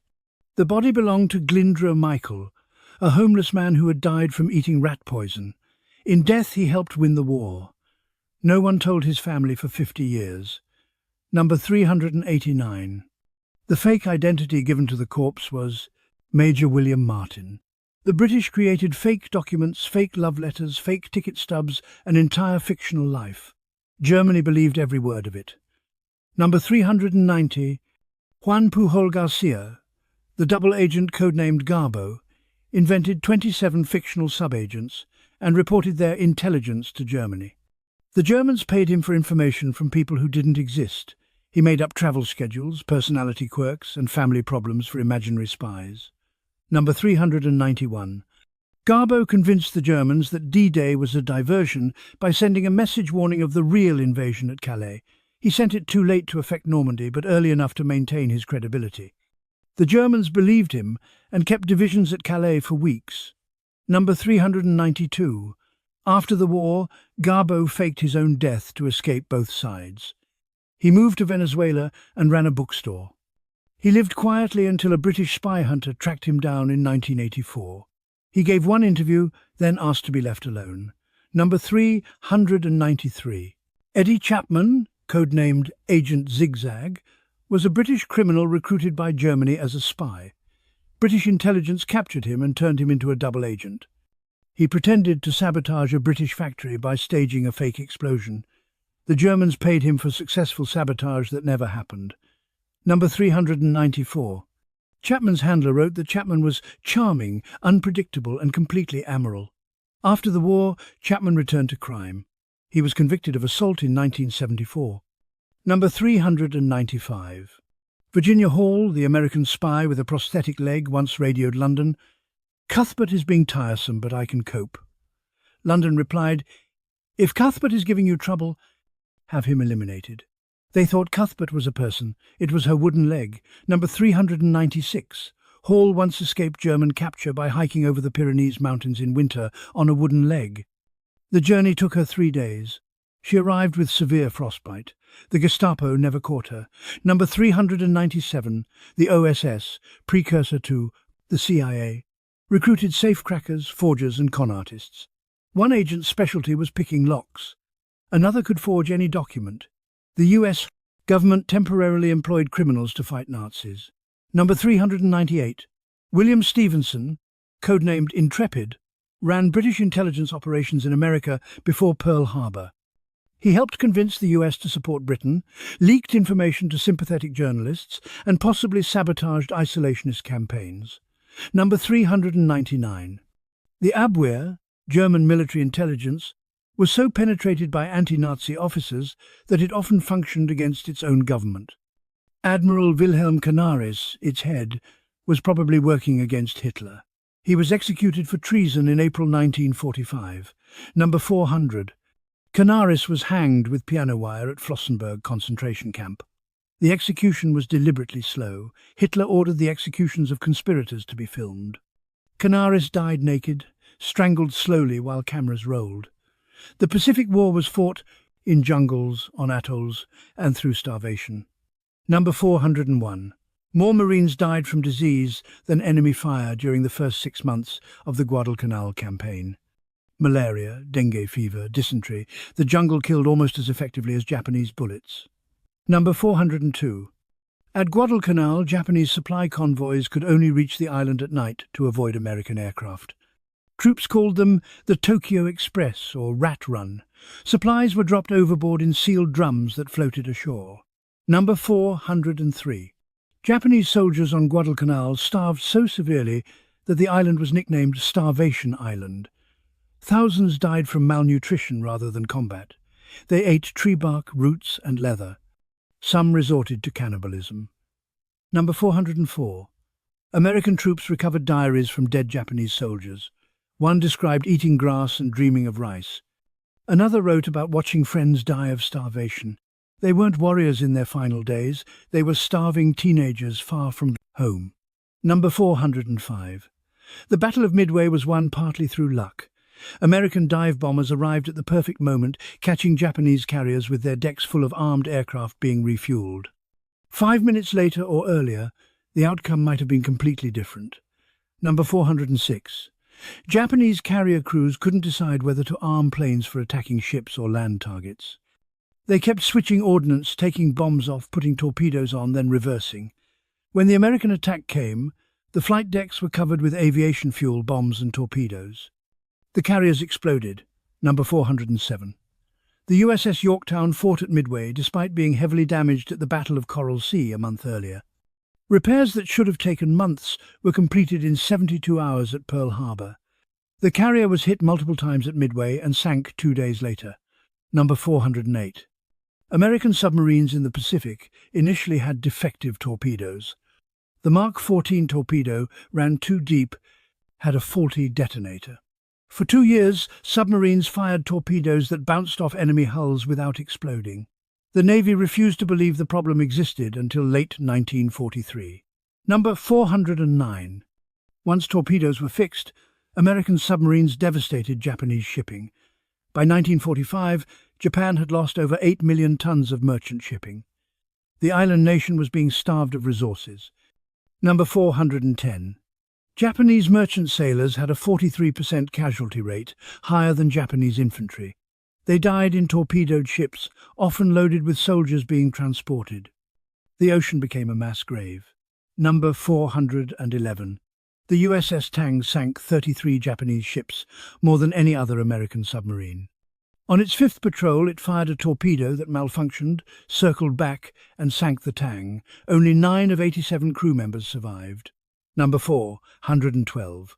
Survivors from the Tang were captured by Japan and beaten by the crew of the ship they'd just sunk. They were tortured for information. They survived captivity and were liberated in 1945. The commanding officer, Richard O'Kane, received the Medal of Honor. Number 413.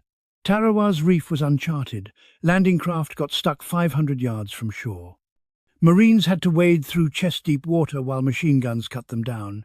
Bodies floated in the lagoon for days. The water turned red. Number 414. A Marine photographer at Tarawa, Staff Sergeant Norman Hatch, filmed the carnage and sent it back to the States. The War Department initially wanted to suppress it. The footage was too graphic. They eventually released it to show Americans the reality of the Pacific War. Number 415. Time magazine published photos of dead Marines on Tarawa's beach, the first time American war dead were shown in print. The public was shocked by the images and the cost in lives for such a small island. Number 416. Peleliu was supposed to take 4 days. It took 2 months. The island had limestone caves that couldn't be bombed from the air or shelled from sea. Marines had to clear each cave with flamethrowers and grenades. Number 417. Eugene Sledge, who fought at Peleliu and Okinawa, wrote that the smell of death permeated everything. Water tasted like corpses. Food tasted like decay. The smells stayed in his nostrils for years after the war. Number 418. At Peleliu, the temperature reached 115 degrees Fahrenheit. Water was rationed. Some Marines passed out from heat exhaustion while fighting. Corpses decomposed within hours in the tropical heat. Number 419. The first American flag raised on Iwo Jima was too small for photographers to see from a distance. The famous photo shows the second flag, a larger one brought up specifically for better visibility. History remembers the second flag raising. Number 420. Raising the flag on Iwo Jima didn't end the battle. Fighting continued for another month.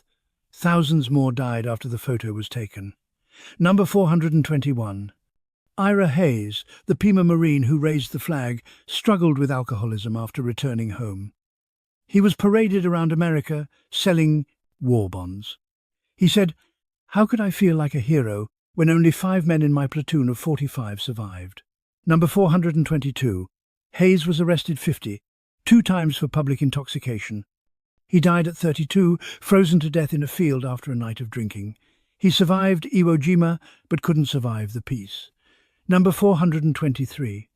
Mount Suribachi, the volcanic peak where the flag was raised, was honeycombed with tunnels and bunkers. Japanese soldiers kept fighting from inside the mountain even after the summit was taken. Number 424. Iwo Jima provided emergency landing sites for 2,400 B-29 bombers that couldn't make it back to their Pacific bases. Each bomber carried 11 crew members. The island's capture potentially saved roughly 26,000 lives through these emergency landings. Number 425. Japanese defenders on Iwo Jima had orders not to waste bullets on individual targets.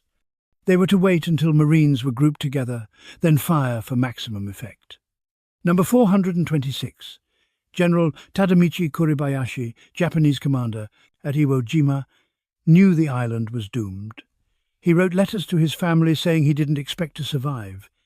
He designed the defense to kill as many Americans as possible before dying. His body was never found. Number 427.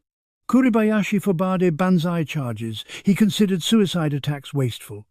He wanted every soldier to kill 10 Americans before dying. The strategy made Iwo Jima the bloodiest battle in Marine Corps history. Number 428. The Battle of Okinawa killed more Okinawan civilians than Japanese soldiers or American troops combined. Estimates range from 40,000 to 150,000 civilian deaths. They were caught between 2 armies fighting over their home. Number 429. Japanese soldiers forced Okinawan civilians to commit suicide rather than surrender to Americans. They distributed grenades to families and ordered them to die for the emperor. Thousands complied. Others were pushed off cliffs. Number 430. At Okinawa's Mabuni Cliff, hundreds of civilians jumped to their deaths. The cliff is now a memorial. Flowers are left there regularly. Number 431. Okinawan survivors remember Japanese soldiers stealing their food and using them as human shields. The Japanese military treated Okinawans as expendable despite claiming to protect them. Number 432. The battleship Yamato, Japan's largest warship, was sent on a suicide mission to Okinawa with only enough fuel for a one-way trip. American planes sank it before it reached Okinawa. Over 3,000 sailors died. Number 433. The Yamato's final mission was called Operation Tengo, part of a larger plan involving thousands of kamikaze aircraft. The strategy was to kill so many Americans that invasion would become unthinkable. Number 434. Kamikaze pilots wore ceremonial headbands, drank sake, and said goodbye to comrades before missions. Some were volunteers, some were volunteered. Refusing meant dishonor to one's family. Number 435.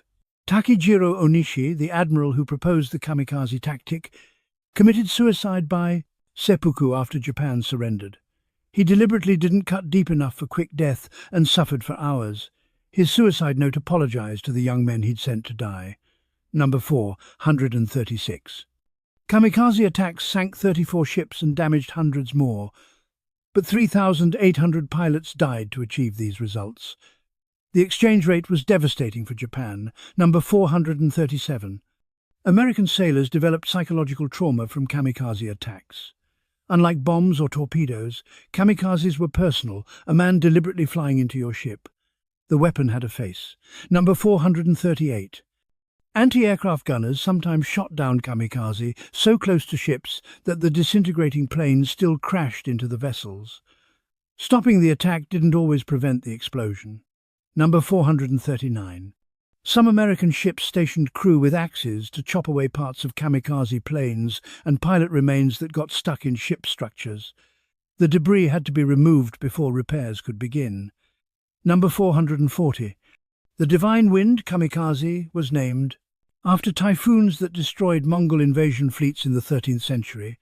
Japan hoped divine intervention would save them again. The typhoons never came. Medicine learned by trial, often with dying patients. Number 441. Triage, the system of sorting casualties by survival likelihood, became standardized in World War II. The wounded were divided into categories: immediate treatment, delayed treatment, expectant, likely to die, and dead. Doctors had to choose who would receive limited resources. Number 442. Expectant casualties were given morphine and made comfortable but received no further treatment. Medical resources went to those more likely to survive. Battlefield medicine operates under different rules than peacetime hospitals. Number 443. Medics carried morphine in syrettes, single-use tubes that looked like small toothpaste tubes. They pinned used syrettes to casualties' collars so the next medic would know how much morphine had been administered. Number 444. Blood typing and transfusion techniques advanced enormously during the war. Before World War II, blood transfusions were rare and dangerous. By 1945, they were routine on battlefields. Number 445. Medics often had shorter life expectancies than infantrymen in heavy combat. They ran toward danger while everyone else took cover. The Red Cross on their helmets was supposed to protect them, but sometimes made them targets. Number 446. Desmond Doss, the Medal of Honor medic who refused to carry weapons, was wounded by a grenade at Okinawa. While waiting for evacuation, he saw another wounded soldier. He rolled off his stretcher and gave it away. He waited 5 more hours for evacuation, during which he was shot through the arm. Number 447. Sulfur drugs, early antibiotics, saved thousands of lives from infected wounds. Every soldier carried sulfur powder to pour directly into wounds. Infections that would have been fatal in World War I became survivable. Number 448. Penicillin was so valuable that in some theatres, medics recovered it from the urine of treated patients and reused it. The body doesn't fully metabolize penicillin. Much of it passes through unchanged. In areas with limited supply, recycling medicine was practical necessity. Number 449. Plasma, the liquid part of blood minus the cells, could be stored and transported far more easily than whole blood. Dr. Charles Drew developed the blood banking system that saved countless lives. The military initially segregated blood donations by race, despite Drew's protests that it was scientifically meaningless. Number 450. Drew was African American. He resigned from the Red Cross in protest over blood segregation policies. He died in 1950 from injuries after a car accident. Rumours claimed he was denied treatment at a whites-only hospital, but this was false. He received treatment, but his injuries were too severe. Number 451. Shell shock from WW2 became combat fatigue in World War II, which later became PTSD. The name changed, but the symptoms didn't. Nightmares, flashbacks, severe anxiety, inability to function in normal life. Number 452. About 500,000 American World War II veterans were hospitalized for psychiatric reasons during or after the war. Mental wounds were less visible but often more debilitating than physical injuries. Number 453. Some commanders viewed combat fatigue as cowardice. Patton famously slapped a hospitalized soldier, calling him a coward. Eisenhower nearly relieved Patton of command over the incident. Number 454. Combat fatigue treatment in World War II involved keeping soldiers near the front lines with brief rest before sending them back into combat. The theory was that evacuating them home would reinforce the psychological escape. The approach had mixed results. Number 455. Many veterans self-medicated with alcohol after the war. The VA wasn't equipped to handle psychological trauma at the scale needed. Men who survived combat sometimes died slowly from drinking. Number 456. Some World War II medics never recovered from what they witnessed. They saw men die who they couldn't save. They made life or death decisions at 19 years old. That knowledge became an unbearable weight. Number 457. Penicillin was originally discovered in 1928, but wasn't mass-produced until World War II. Government funding and pharmaceutical cooperation turned a laboratory curiosity into a mass-produced medicine. The war accelerated development by decades. Number 458. British scientist Howard Florey brought penicillin samples to America because Britain couldn't afford large-scale production while being bombed. American pharmaceutical companies mass-produced it. By D-Day, there was enough penicillin for the medical needs of the invasion. Number 459. Penicillin stopped gangrene, the infection that required amputation in previous wars. Soldiers kept limbs they would have lost a generation earlier. Number 460. Morphine addiction became a post-war problem. Wounded soldiers received morphine regularly for pain. Some became dependent. They returned home needing a drug. Only doctors could prescribe legally. Number 461. Plastic surgery advanced enormously due to the war. Dr. Archibald McIndoe pioneered techniques to treat severely burned pilots, particularly RAF airmen burned in cockpit fires. His patients were called the Guinea Pig Club because they tested experimental procedures. Number 462. McIndoe also worked to reintegrate his patients into society. He invited them to local pubs and events in East Grinstead, so townspeople would get used to seeing disfigured men. He understood that healing required social acceptance, not just medical treatment. Number 463. The British told the public that their pilots had excellent night vision from eating carrots. This was a lie to hide the development of radar technology from Germany. The myth that carrots improve eyesight persists today because of wartime propaganda. Number 464. The Germans developed the first cruise missile, the V-1, and the first ballistic missile, the V-2. Both were terror weapons with poor accuracy. The V-2 program was more expensive than the Manhattan Project, but killed more people in its construction than in its attacks. Number 465. Germany had a nuclear weapons program but never came close to completion. Werner Heisenberg led the effort. Historians still debate whether he deliberately sabotaged the program or simply failed due to lack of resources and Allied interference. Number 466. The Allies created Operation Alsos, a secret mission to capture German nuclear scientists and materials before the Soviets could. They succeeded. Which scientists each side captured would shape the nuclear arms race for decades. Number 467. The Battle of the Beams was a secret technological war between British and German scientists over radio navigation systems. The Germans used radio beams to guide bombers to targets.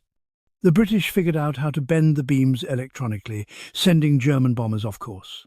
Number 468. Alan Turing and his team at Bletchley Park built the bomb, an electromechanical computer designed specifically to crack Enigma codes. The machine worked. The Allies could read German communications throughout most of the war. Germany never discovered the breach. Number 469. The Manhattan Project employed over 130,000 people across dozens of sites. Most had no idea what they were building. Work was compartmentalized so thoroughly that workers operated machines following instructions without understanding the end goal. Number 470.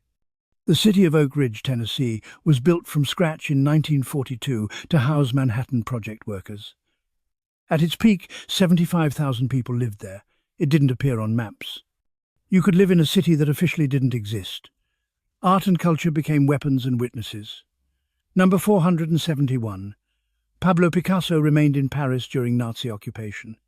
A German officer visited his studio and saw a photo of Guernica, Picasso's painting depicting the fascist bombing of a Spanish town.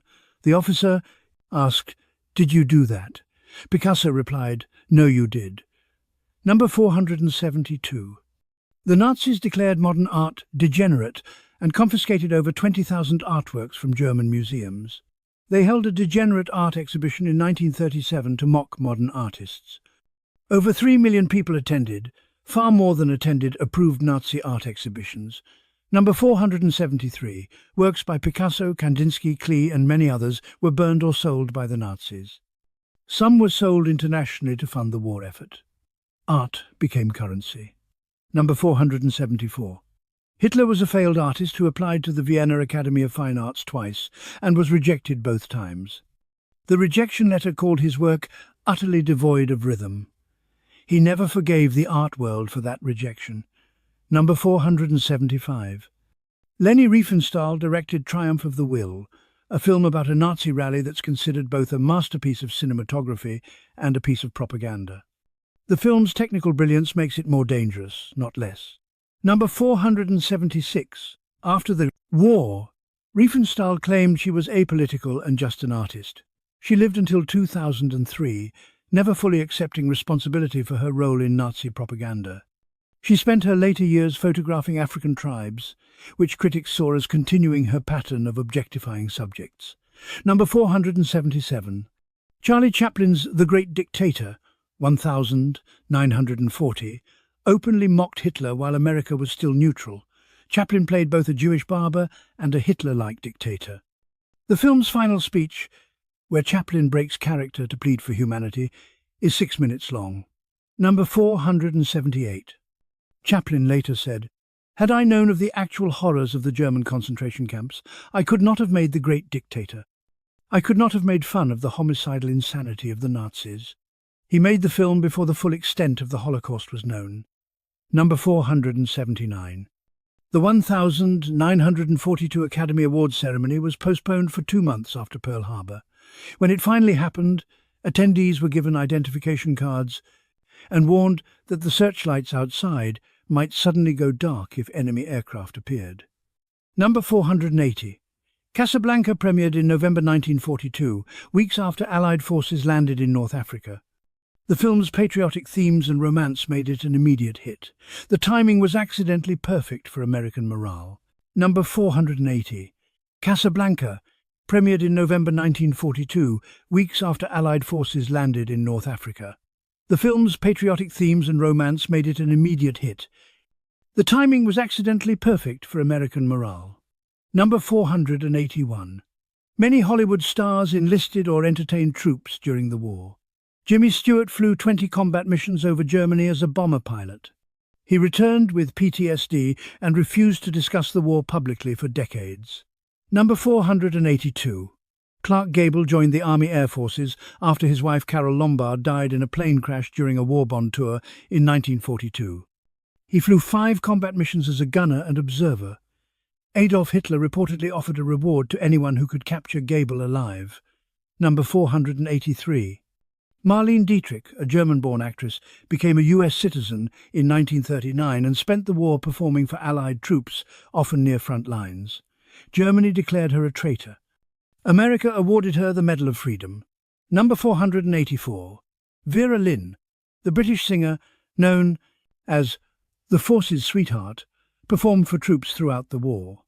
Her song We'll Meet Again became an anthem of wartime separation. She lived to 103 years old, dying in 2020. Number 485. Glenn Miller, the big band leader, disappeared over the English Channel in December 1944 while flying to entertain troops in France. His plane was never found. Theories about his disappearance range from mechanical failure to friendly fire to being shot down. The mystery was never solved. Number 486. Tokyo Rose was the collective name given to English-speaking female broadcasters on Japanese radio who tried to demoralize Allied troops in the Pacific. American GIs listened because the broadcast played American music, but largely ignored the propaganda. Number 487. After the war, Eva Toguri, one of several Tokyo Rose broadcasters, was convicted of treason in the United States and served 6 years. Decades later, investigations showed she'd been forced to broadcast and had tried to help Allied POWs. President Gerald Ford pardoned her in 1977. Number 488. Axis Sally Mildred Gillers broadcast Nazi propaganda to American troops from Germany. She was convicted of treason in 1949 and served 12 years. After her release, she taught music at a Catholic school until her death in 1988. Number 489. The swing kids in Germany were teenagers who loved American jazz and swing music, which the Nazis had banned as degenerate. They wore their hair long, used American slang, and danced to forbidden music. Some were sent to concentration camps for their defiance. Number 490. Django Reinhardt, the Belgian-French Romani jazz guitarist, survived the war despite being part of a group targeted for extermination by the Nazis. He tried to escape to Switzerland, but the border was closed. He played music for German officers to survive and was never prosecuted for collaboration after liberation. Number 491. The Warsaw Ghetto maintained an orchestra, theatres, and an underground school system, even as its inhabitants starved. People performed operas in attics and recited poetry in cellars while death surrounded them. Children witnessed and suffered in ways that shaped generations. Number 492. The Kindertransport rescued about 10,000 mostly Jewish children from Nazi Germany, Austria, Czechoslovakia and Poland by bringing them to Britain between 1938 and 1940. Most never saw their parents again. Number 493. Nicholas Winton organised trains that saved 669 children from Czechoslovakia before the war started. The last train, scheduled for the 1st of September 1939, never left. Germany invaded Poland that morning. The 250 children who were supposed to be on it perished in concentration camps. Number 494. Many Kindertransport children were placed with foster families who treated them as servants or charity cases. Some were loved and integrated into families. Others were exploited. Being saved didn't guarantee kindness. Number 495. After the war, some Kindertransport children learned their parents had survived and wanted them back. But the children had lived in England for 6 years, forgotten their native language, and considered their foster families their real families. Reunion wasn't always joyful. Number 496. The Hitler Youth indoctrinated German children from age 10. By 1939, membership was mandatory for all children. 8.8 million were enrolled. They were taught to report parents who criticized Hitler.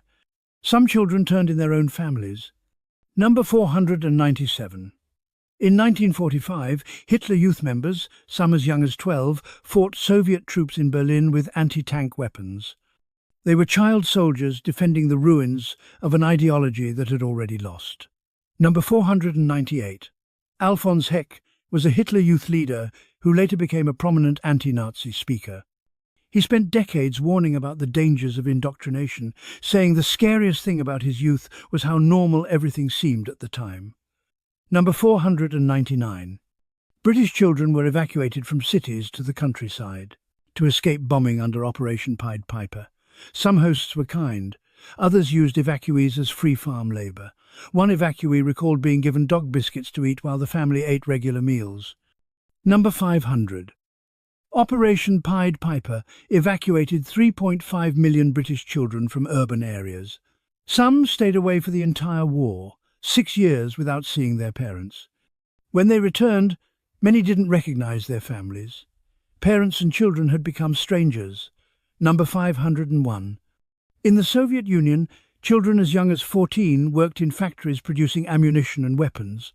Shifts lasted 12 hours. Some collapsed from exhaustion at their stations, but quotas had to be met. Number 502. Janusz Korczak ran an orphanage in the Warsaw Ghetto. When the children were ordered to Treblinka death camp, Korczak could have saved himself. He had contacts who offered him escape. He chose to accompany the children instead. He died in the gas chamber with them. Number 503.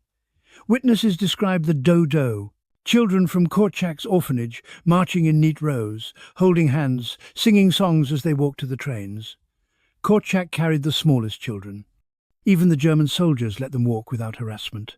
Then they murdered all of them. Number 504. The Lebensborn program was started by the SS to create racially pure Aryan children. Women were encouraged to have children with SS officers. About 8,000 children were born through the program in Germany. Number 505. In occupied countries, the Lebensborn program kidnapped children who looked Aryan, blonde hair, blue eyes from their families. They were given to German families and raised as Germans. Between 200,000 and 400,000 children were stolen across occupied Europe. Number 506. After the war, most kidnapped Lebensborn children couldn't be reunited with their birth families. They didn't remember their real names or native languages. Their identities had been erased. Number 507. Lebensborn children who were reunited with birth families often struggled because they no longer spoke their parents' language and had been taught to think of themselves as German. Identity had been stolen along with their childhood. Number 508. After the war, Lebensborn children were often ostracized in their birth countries. In Norway, where about 12,000 children were born to Norwegian mothers and German soldiers, the children faced lifelong discrimination. They were called German brats and denied opportunities. Number 509. Annie Fridlingstad of the pop group ABBA was a Lebensborn child. Her father was a German soldier stationed in Norway. She and her mother fled to Sweden to escape persecution after the war. Fame didn't erase that history. Number 510. In Japan, school children were mobilized to work in factories under the Student Mobilization Ordinance. Schools closed and children built weapons instead of attending classes. Some were working in factories when the atomic bombs fell. Number 511. Sadako Sasaki was 2 years old when the atomic bomb destroyed Hiroshima. She survived the initial blast but developed leukemia 10 years later from radiation exposure. While hospitalized, she folded origami cranes. Legend said folding 1,000 cranes would grant a wish. She folded over 1,300 cranes. She died at age 12 inches 1,955. Number 512. Sadako's story inspired the Children's Peace Monument in Hiroshima. Every year, millions of paper cranes from around the world are sent to the memorial. Her classmates published a collection of letters she wrote, which became a best-selling book in Japan. Economics and industry determined victory as much as strategy. Number 513. In 1940, France produced 3,283 aircraft.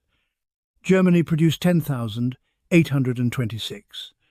The United States produced 12,804, and America wasn't even in the war yet. Industrial capacity predicted the outcome. Number 514. By 1944, the United States was producing more war material than all Axis powers combined. American factories operated 24 hours a day.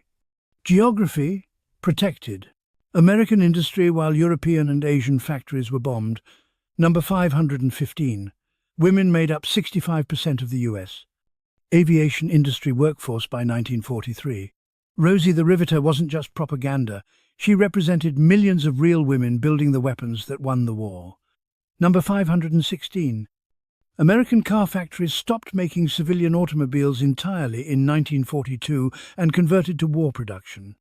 Ford's Willow Run plant in Michigan produced one B-24 bomber every 63 minutes at peak production. Number 517.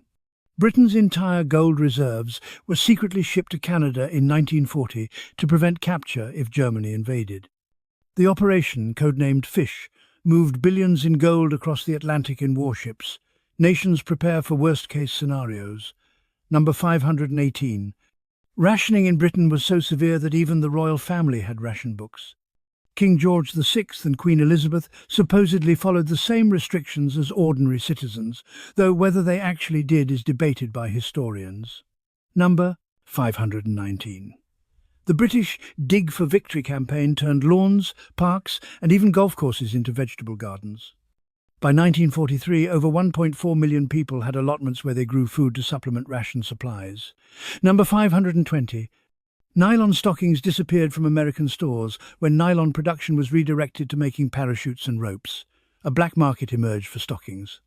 Women drew lines on the backs of their legs with eyebrow pencil to fake the seams. Number 521. Silk was reserved for parachutes, making silk stockings a rare luxury. American paratroopers sometimes gave stockings to French women after D-Day as gifts. They were more valuable than money in occupied France. Number 522. The Manhattan Project cost $2 billion between 1942 and 1945, equivalent to about $30 billion today. That amount was more than the entire GDP of some countries at the time. The bomb was the most expensive weapons program in history up to that point. Number 523. Workers at Oak Ridge enriched uranium without knowing what uranium was or what their work would be used for. They operated massive collutrons following instructions without understanding the purpose. Secrecy was maintained through deliberate ignorance. Number 524. When the atomic bomb was dropped on Hiroshima, Oak Ridge workers finally learned what they'd built. Celebrations mixed with horror as people realized they'd helped create a weapon that vaporized a city. Some workers quit immediately, others felt they'd helped end the war. Number 525. The image of Rosie the Riveter was based on a real woman, Naomi Parker Fraley, who worked at a naval air station. But she wasn't credited during her lifetime. The model who posed for the famous "We Can Do It" poster was a different woman named Geraldine Hoff Doyle. Number 526. After the war, 2 million women were fired from manufacturing jobs to make room for returning veterans. Many women wanted to keep working but were told their wartime service was temporary. Some refused to leave and fought for their right to continue working. Number 527. The GI Bill, passed in 1944, provided education and housing benefits to returning veterans. It helped create the American middle class by enabling millions of veterans to attend college and buy homes, but many black veterans were denied benefits through discriminatory implementation in the South. Number 528. The GI Bill paid for 2.2 million veterans to attend college. Universities expanded rapidly to accommodate them. Enrollment at American colleges doubled between 1945 and 1950. The war created an educated generation. Number 529. Levittown, built starting in 1947, was the first major suburban development. William Levitt used assembly line techniques learned from wartime manufacturing to mass-produce houses. He could build a complete house in 16 minutes at peak efficiency. Number 530.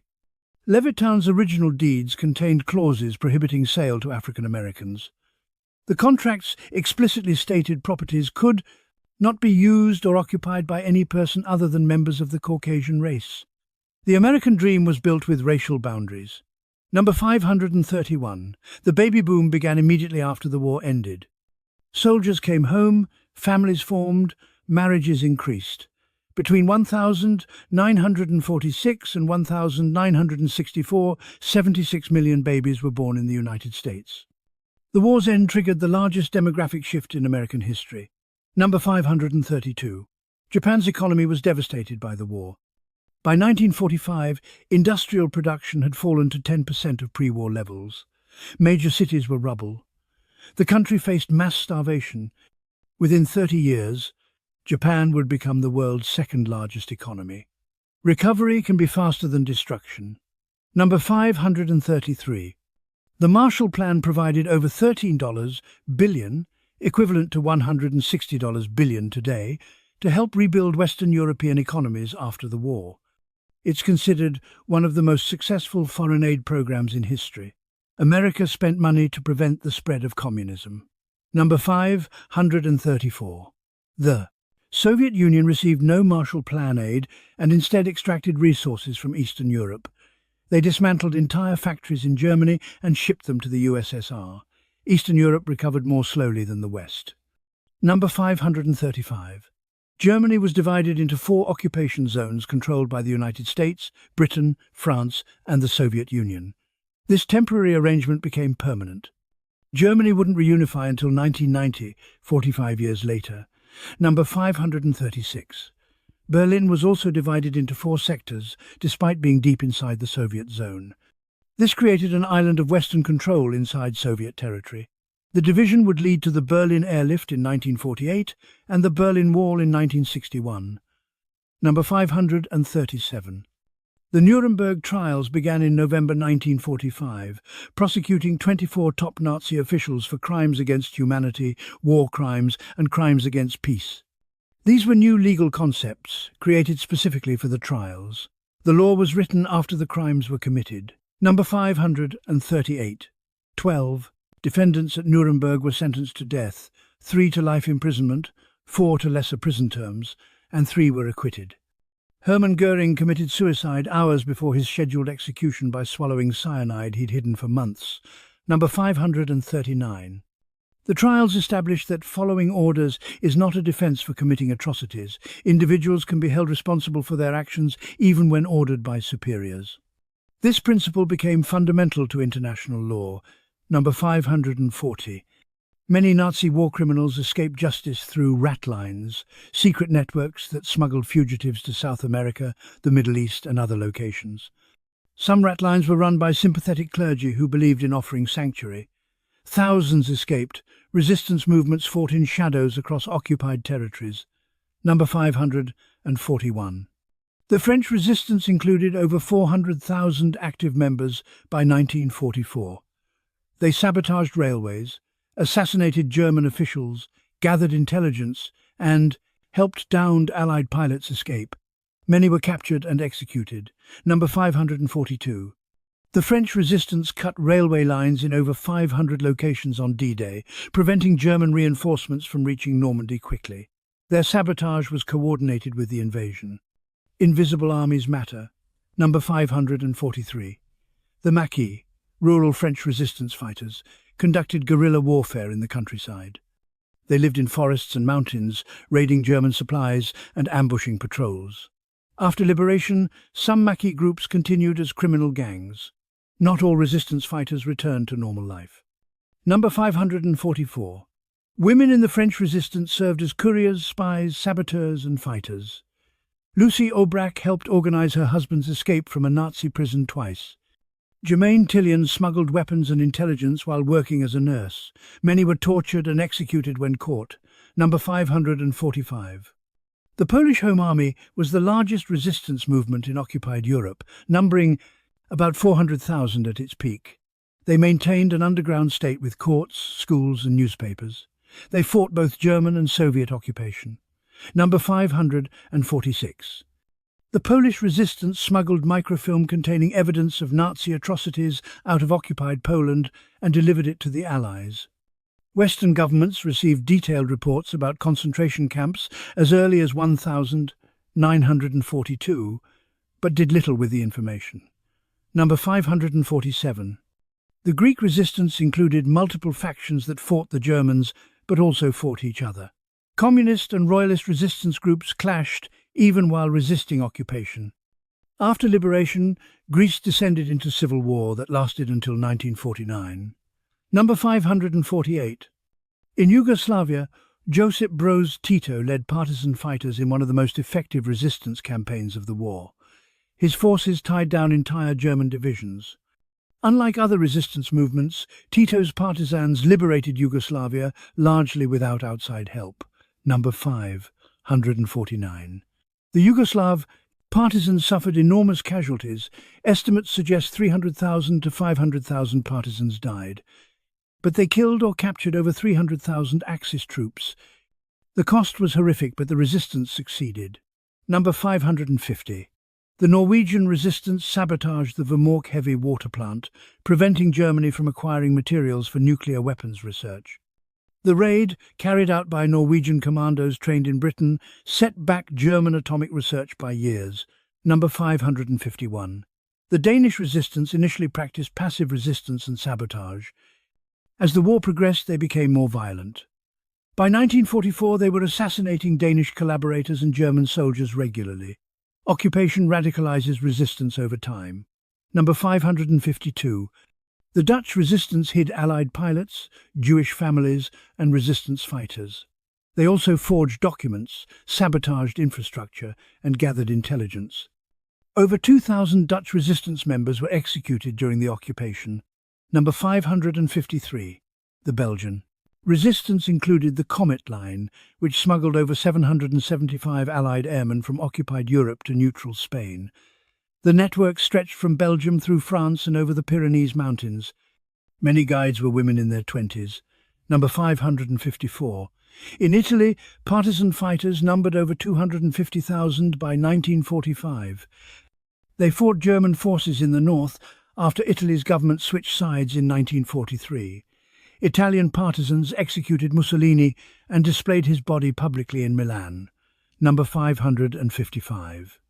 The Italian resistance included former soldiers, communists, socialists, Catholics and monarchists who disagreed on almost everything except opposing fascism.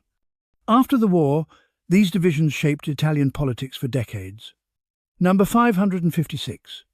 In the Soviet Union, partisan movements operated behind German lines, sabotaging supply routes and tying down German security forces. Soviet partisans were often brutal. They executed suspected collaborators without trial and sometimes terrorized villages for supplies. Number 557. Soviet partisans coordinated with the Red Army, receiving supplies by air and radio communication. Unlike most resistance movements, they were fully integrated into military planning. Resistance was a military operation, not just harassment. Number 558. The Ukrainian insurgent army fought both German and Soviet forces. They wanted Ukrainian independence and viewed both occupiers as enemies. After the war, they continued fighting Soviet control until the 1952. Some resistances never end. Number 559. In the Philippines, guerrilla fighters harassed Japanese occupation forces throughout the war. They provided intelligence to MacArthur's forces and guided American troops during the liberation. Filipino guerrillas numbered over 260,000 by 1945. Number 560. The Hukbalahap, communist-led resistance in the Philippines, fought the Japanese but also prepared for post-war conflict with the returning American and Filipino governments. They continued fighting after Japan surrendered. Liberation doesn't always mean peace. The China-Burma-India theatre was the forgotten war. Number 561. China had been fighting Japan since 1937, 2 years before World War II officially began in Europe. By the time Pearl Harbor happened, millions of Chinese had already died. The war in China is often forgotten in Western histories. Number 562. The rape of Nanking occurred in 1937–38, when Japanese forces murdered between 200,000 and 300,000 Chinese civilians. Japanese soldiers held killing contests that were reported in newspapers back home as if they were sporting events. The atrocity is still denied by some in Japan today. Number 563. The Second Sino-Japanese War killed an estimated 15 to 20 million Chinese, more than the total deaths in Europe. Most were civilians. The scale of Chinese suffering is rarely discussed in Western accounts of World War II. Number 564. The Battle of Shanghai in 1937 lasted 3 months and destroyed much of China's best-trained army. Japan expected to conquer all of China within 3 months. The war lasted 8 years instead. Chinese resistance was fiercer than anticipated. Number 565. China's nationalist government, led by Chiang Kai-shek, and the communist forces, led by Mao Zedong, formed an uneasy alliance against Japan. They spent as much effort positioning for post-war control as fighting the Japanese. Civil war resumed within months of Japan's surrender. Number 566. The Burma Road was a supply route connecting British-controlled Burma to China. It was China's lifeline for receiving Allied supplies. When Japan captured Burma in 1942, the road was cut. China became isolated except for supplies flown over the Himalayas. Number 567. Flying the hump, airlifting supplies over the Himalayas from India to China, was one of the most dangerous missions of the war. Pilots flew through violent weather over the world's highest mountains. Over 600 planes crashed and 1,000 crew members died on the route. Number 568. The Doolittle Raid bombers, after attacking Tokyo in April 1942, crash-landed in China. Chinese civilians and soldiers helped the crews escape. In retaliation, Japan killed an estimated 250,000 Chinese civilians in areas where the airmen had been helped. Chinese people paid for American bombs. Number 569. General Joseph Stilwell commanded American forces in the China-Burma-India theater. He had a terrible relationship with Chiang Kai-shek, whom he called the Peanut. Stilwell believed Chiang was more interested in fighting communists than Japanese. He was probably right. Number 570. Merrill's Marauders, American Special Operations Forces, fought behind Japanese lines in Burma. They marched over 1,000 miles through jungle and mountains. Of the 3,000 who started, only about 200 were still combat effective after 5 months. Disease and exhaustion destroyed the unit. Number 571. The British fought a desperate retreat from Burma in 1942, marching through jungle and mountains to reach India. Thousands died from disease, starvation, and Japanese attacks during the retreat. It was one of Britain's worst defeats of the war. Number 572. The Battle of Imphal and Kohima in 1944 stopped Japan's invasion of India. Japanese forces suffered over 50,000 casualties, mostly from starvation and disease. Their retreat through the jungle was called the March of Death. Bodies lined the trails. Number 573. Chindits, British Special Forces, conducted long-range penetration missions deep behind Japanese lines in Burma. They were supplied entirely by air. Of the 3,000 men in the first Chindit operation, only 2,200 returned. Most survivors were unfit for further combat. Number 574. The Burma campaign is sometimes called the Forgotten War because it received little attention compared to Europe and the Pacific Island campaigns. Soldiers fighting there felt abandoned and neglected. Supply was always inadequate. Number 575. Casualties from disease in Burma exceeded combat casualties. Malaria, dysentery, typhus, and scrub typhus killed and debilitated thousands. Medical facilities were primitive. The jungle was as deadly as the enemy. Number 576.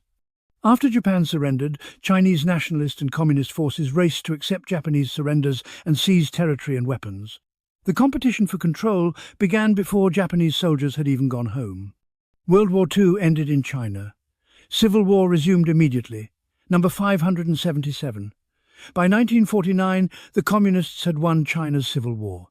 Chiang Kai-shek fled to Taiwan with his government and what remained of his army. The conflict that paused during World War II determined China's government for the next 75 years and counting. Number 578. The Flying Tigers, American volunteer pilots fighting for China before Pearl Harbor, shot down nearly 300 Japanese aircraft while losing only 14 pilots in combat. They painted shark teeth on their P-40 fighters and became legends. After America entered the war, they were incorporated into the U.S. Army Air Forces. Number 579. Claire Chennault, commander of the Flying Tigers, believed fighters could defeat bombers without fighter escort. He was wrong, but his tactics worked in China because Japanese bombers often flew without escort due to range limitations. Right tactics for the wrong reasons can still work. Number 580. The Indian Army was the largest volunteer force in the war, with over 2.5 million men serving. Indian troops fought in North Africa, Italy, Burma, and the Middle East. India contributed more soldiers than any other colony, yet its role is often overlooked. Number 581. The Indian Army suffered 87,000 casualties during World War II.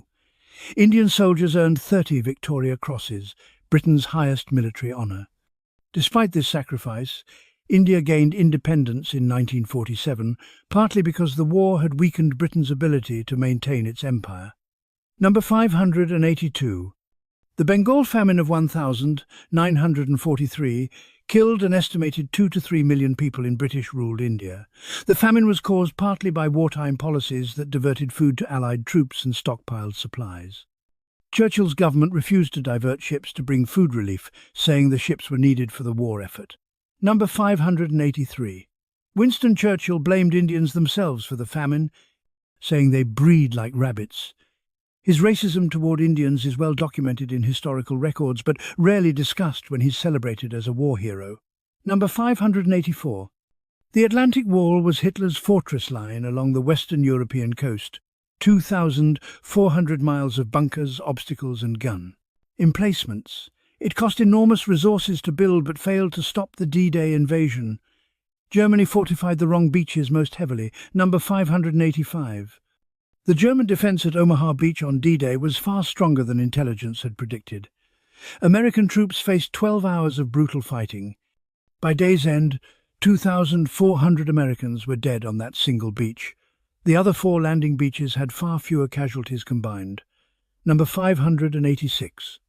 Glider troops on D-Day had one of the most dangerous assignments. They flew silently behind enemy lines in engineless aircraft made of wood and canvas. Many gliders crashed on landing. Soldiers who survived the landing had to fight immediately without reinforcements.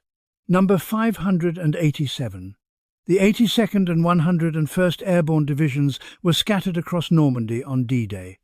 Paratroopers landed miles from their intended drop zones in darkness. Units were mixed together. Despite the chaos, scattered groups accomplished objectives because junior officers and enlisted men took initiative without waiting for orders. Number 588. The failure of Operation Market Garden in September 1944 extended the war by months. British Field Marshal Montgomery's plan to use paratroopers to capture bridges in Holland failed disastrously. The British 1st Airborne Division was destroyed at Arnhem. Over 17,000 Allied casualties for nothing gained. Number 589. The bridge at Arnhem was a bridge too far, the final objective that couldn't be reached. British paratroopers held one end for 9 days against overwhelming German forces. When they finally withdrew, only 2,000 of the 10,000 who dropped escaped. The rest were killed or captured. Number 590. The Germans had 2 SS Panzer divisions refitting near Arnhem when the operation began. Allied intelligence knew they were there, but downplayed the threat. Wishful thinking led to one of the worst Allied defeats of the war. The Holocaust's machinery of death was industrial and bureaucratic. Number 591.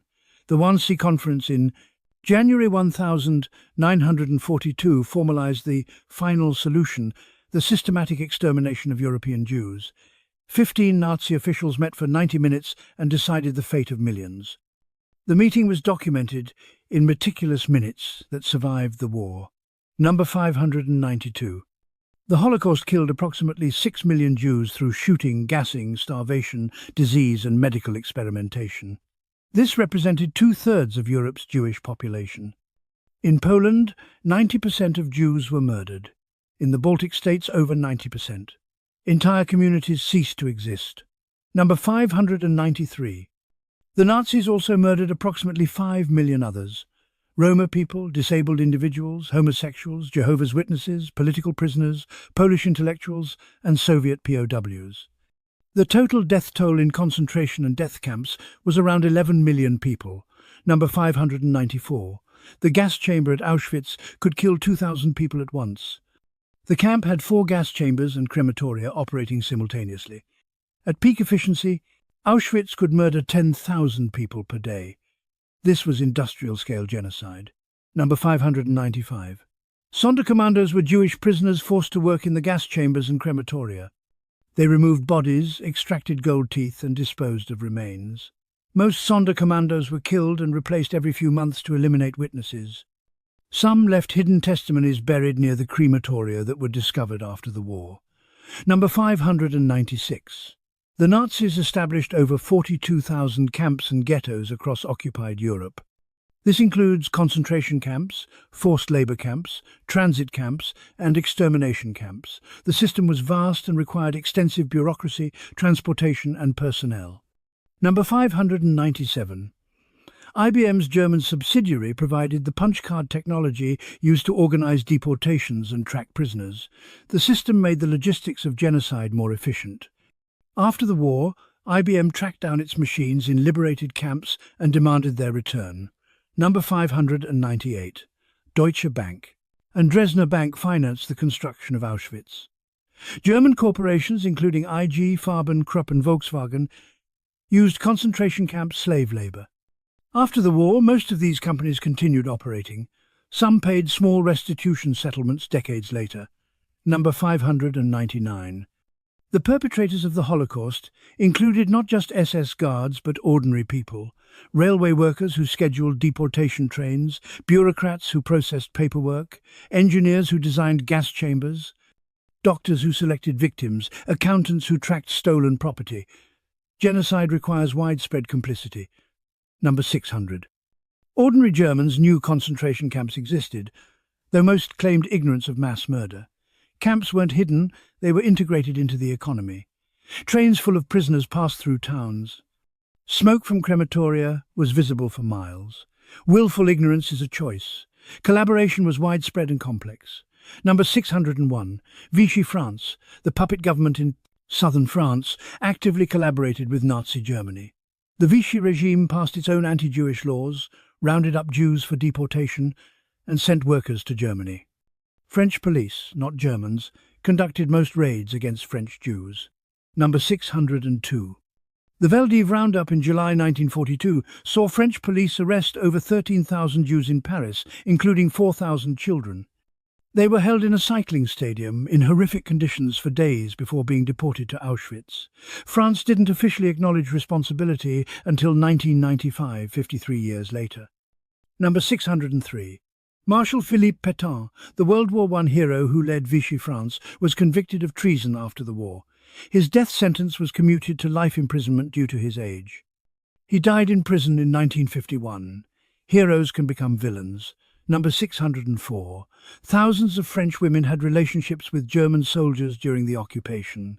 After liberation, women accused of collaboration were publicly humiliated, heads shaved, stripped, beaten, paraded through streets. Some were killed. This punishment was almost exclusively directed at women, not male collaborators. Number 605. Approximately 40,000 people were executed in France after liberation for collaboration.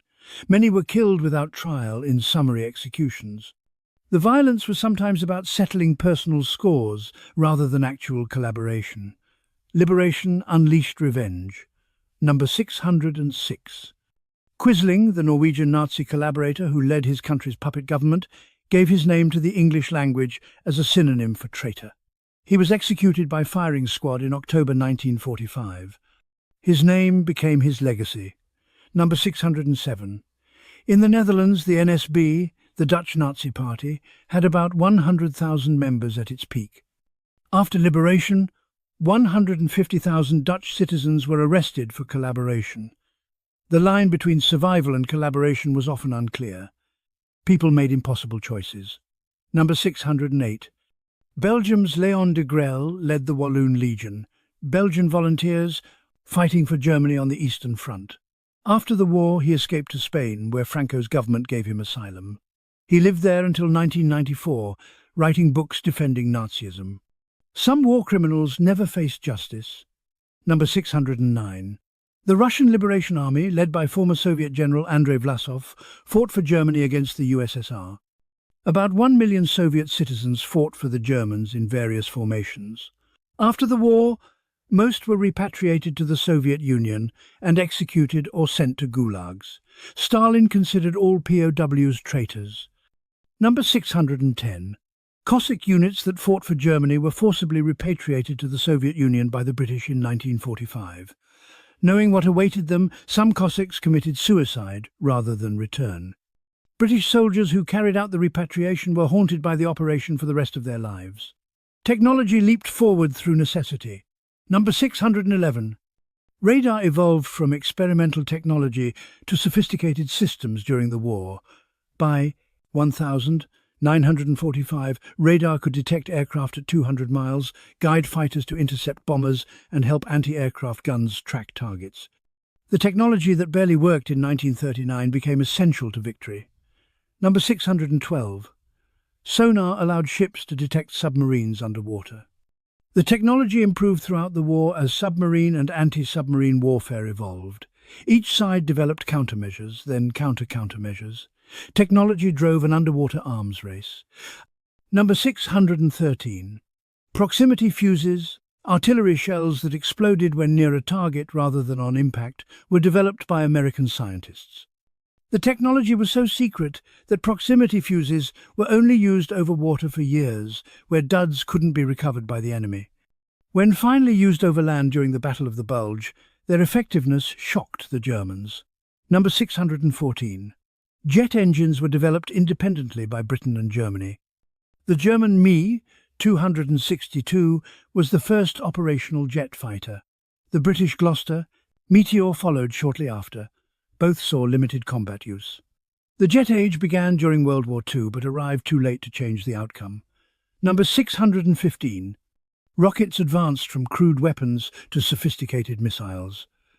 The German V-2 rocket could reach the edge of space before falling back to strike targets 200 miles away. The technology developed for terror bombing became the foundation for space exploration. Number 616. Synthetic rubber was developed because Japan's conquest of Southeast Asia cut off natural rubber supplies. American chemists created artificial rubber that could be mass-produced. The war forced technological innovation that would have taken decades in peacetime. Number 617.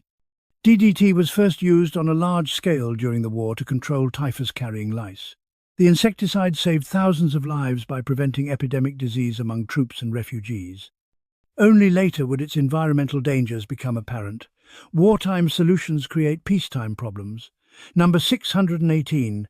Freeze-drying technology was perfected to preserve blood plasma for battlefield transfusions.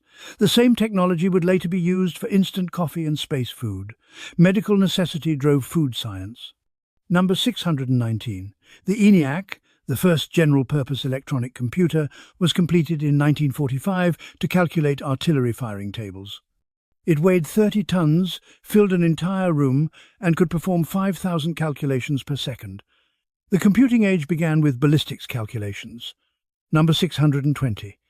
The Colossus computer, built by the British to crack German codes, predated ENIAC but was kept secret until the 1,970 seconds. 10 Colossus computers were built during the war. All but 2 were destroyed after the war to maintain secrecy. Code-breaking drove computer development but remained classified for decades.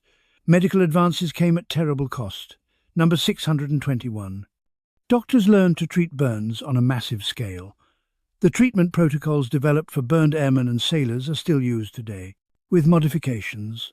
Knowledge was written in scarred flesh. Number 622.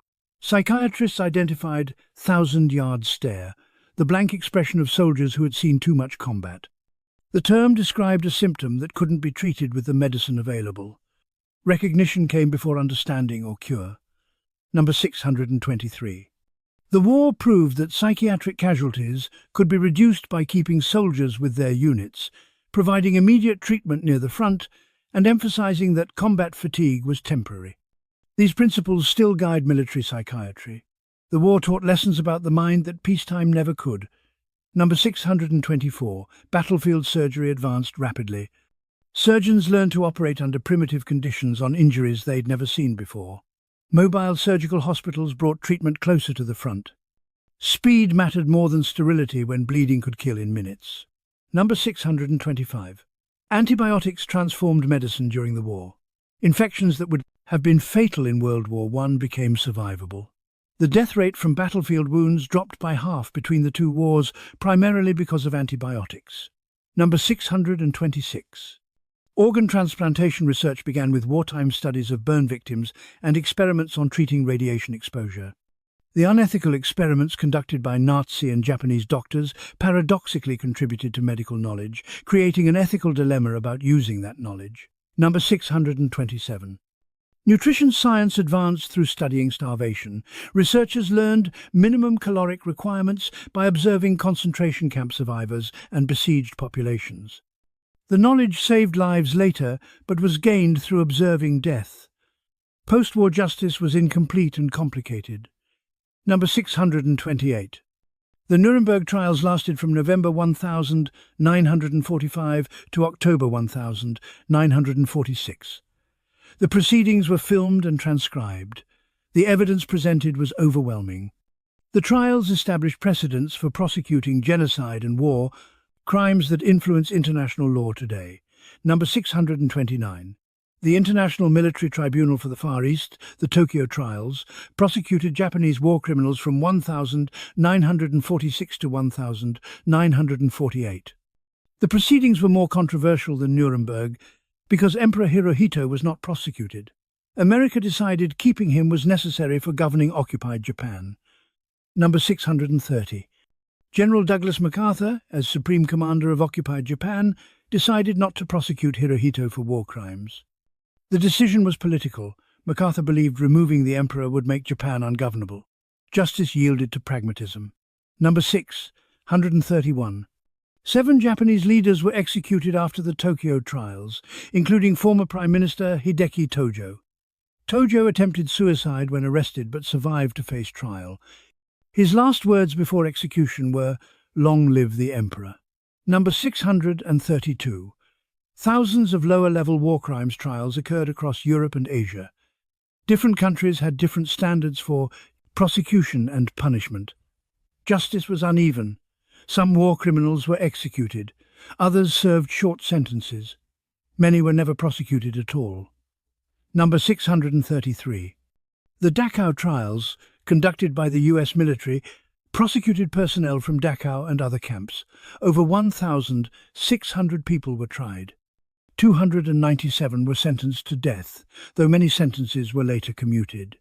Former guards claimed they were just following orders. The defense was rejected. Number 634. Adolf Eichmann escaped to Argentina after the war using a rat line operated by a Catholic bishop. He lived under the name Ricardo Clement for 15 years. Israeli agents kidnapped him in 1960 and brought him to Israel for trial. He was executed in 1962. Number 635.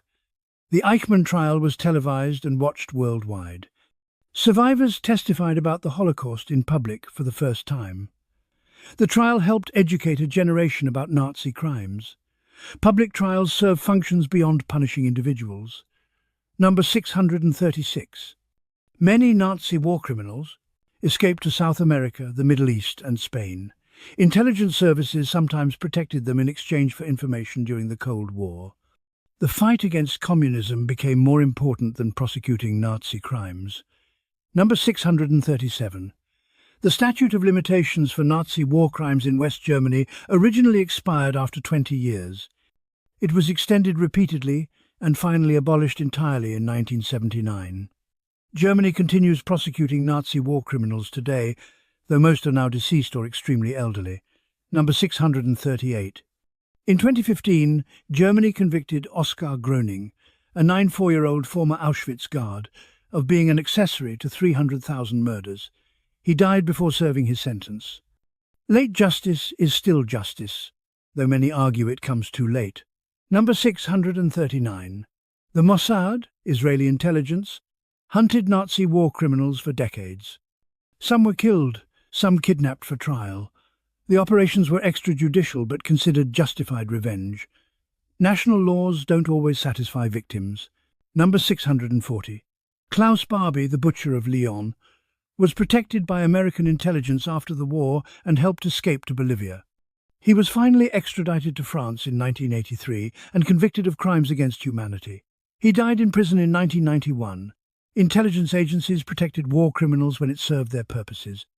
The Cold War began before the Hot War ended. Number 641. The Yalta Conference in February 1945 divided post-war Europe into spheres of influence. Roosevelt, Churchill and Stalin agreed on occupation zones and the shape of the post-war world. The Cold War map was drawn while Germany still fought. Number 642. At Yalta, Stalin promised to hold free elections in Poland. He never did. Poland became a Soviet satellite state. The betrayal poisoned Western Soviet relations, but the West did nothing to stop it. Number 643. Churchill warned of an Iron Curtain descending across Europe in a speech in March 1946. The phrase captured the division between communist Eastern Europe and democratic Western Europe. The metaphor became reality. Number 644. The Potsdam Conference in July 1945 brought together Truman, Stalin and Churchill, later replaced by Attlee. Tensions were higher than at Yalta. Truman told Stalin about the atomic bomb in vague terms. Stalin already knew about it from his spies. Number 645. The Soviet Union tested its first atomic bomb in August 1949, years earlier than American intelligence expected. Soviet espionage had given them the designs. The nuclear monopoly lasted only 4 years. Number 646. The Berlin blockade from June 1948 to May 1949 was the first major Cold War crisis. The Soviet Union blocked all ground access to West Berlin. The Western Allies responded with an airlift, flying in supplies for 11 months. Over 200,000 flights delivered food and fuel. The blockade failed. Number 647. NATO was formed in April 1949 as a defensive alliance against Soviet expansion. The Warsaw Pact, the Eastern Bloc's military alliance, formed in 1955. Europe was divided into armed camps that would face each other for 40 years. Number 648. The Marshall Plan rebuilt Western Europe's economy with American money. Between 1948 and 1952, the United States provided over $13 billion in economic assistance. The investment prevented economic collapse that might have led to communist victories in elections. Number 649. The Soviet Union rejected Marshall Plan aid and forbade Eastern European countries from accepting it. Stalin saw the program as American imperialism. Eastern Europe rebuilt more slowly without the assistance. Number 650. The People's Republic of China was proclaimed in October 1949 after the Communists won the Chinese Civil War. The world's most populous country became communist. Western leaders viewed this as proof that communism was spreading and must be contained. Decolonization accelerated after the war. Number 651. The war weakened European colonial powers. Britain, France, Belgium and the Netherlands could no longer afford to maintain overseas empires. Independence movements that had been suppressed before the war gained strength. Number 652. India gained independence in August 1947, partitioned into India and Pakistan. The partition sparked massive religious violence between Hindus and Muslims. Between 1 and 2 million people were killed. 15 million became refugees. Independence came with catastrophic violence. Number 653. The partition of India was planned in 6 weeks by British officials who had limited knowledge of the region. The rushed timeline and arbitrary borders created conflicts that persist today. Number 654. Indonesia declared independence from the Netherlands in August 1945, immediately after Japan surrendered. The Netherlands tried to retake the colony by force.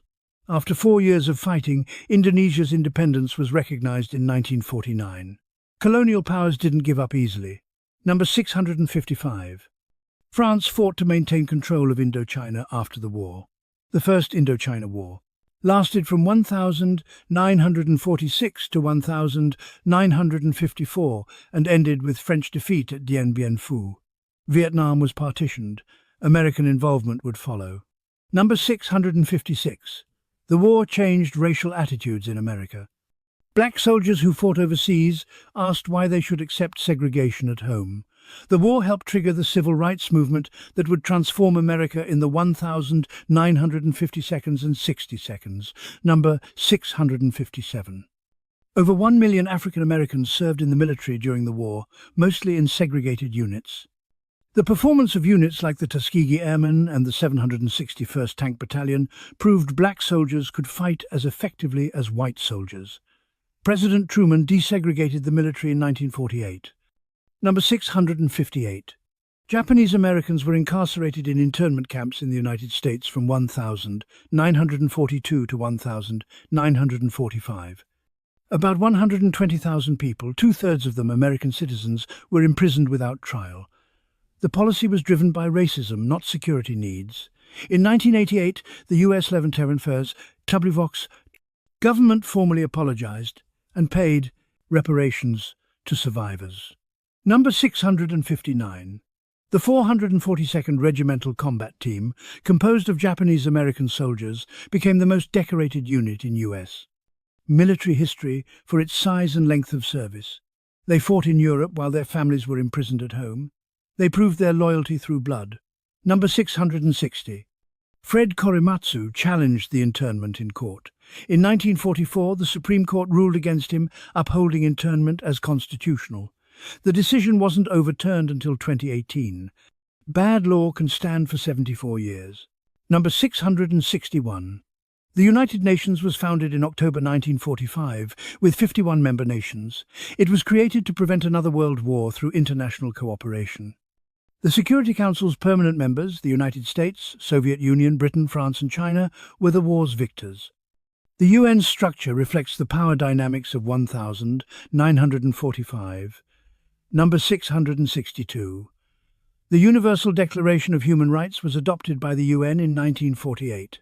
Eleanor Roosevelt chaired the drafting committee.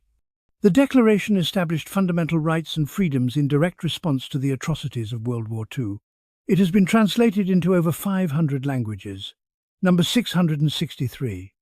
The Genocide Convention was adopted in 1948, making genocide an international crime. The term genocide itself was coined by Raphael Lemkin in 1944 to describe the systematic destruction of peoples. The Holocaust created a new category of crime, number 664. The World Bank and International Monetary Fund were created in 1944 at the Bretton Woods Conference. These institutions were designed to prevent the economic chaos that had helped cause the war. The global financial system was rebuilt based on lessons from the 1930 seconds, number 665. The dollar became the world's reserve currency after Bretton Woods. The system required that currencies be pegged to the dollar, which was convertible to gold. American economic dominance was formalized into the international financial architecture. Number 666. GATT, the General Agreement on Tariffs and Trade, was established in 1947 to promote free trade and prevent the protectionism that had worsened the Great Depression.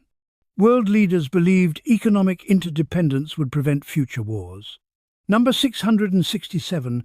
West Germany's economic miracle transformed the country from ruins to prosperity within a decade. By 1955, West Germany had the world's third largest economy. The recovery was so rapid that it seemed miraculous, though it was based on Marshall Plan aid, currency reform and hard work. Number 668.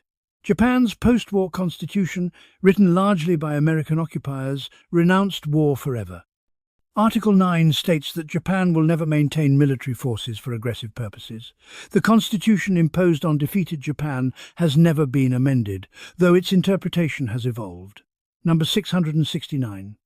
The Zaibatsu, Japan's industrial conglomerates, were initially broken up by American occupiers.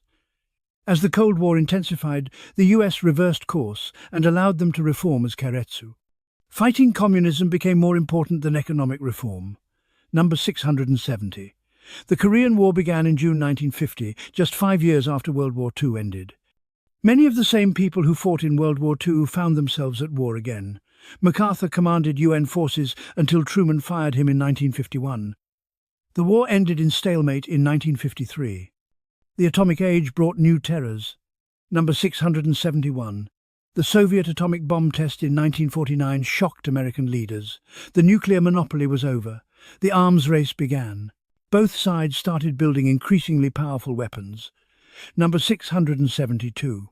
The hydrogen bomb, vastly more powerful than atomic weapons, was developed by both the United States and Soviet Union in the early 1950 seconds. The first H-bomb test by the US in 1952 vaporized an entire island. The mushroom cloud reached 25 miles high, number 673.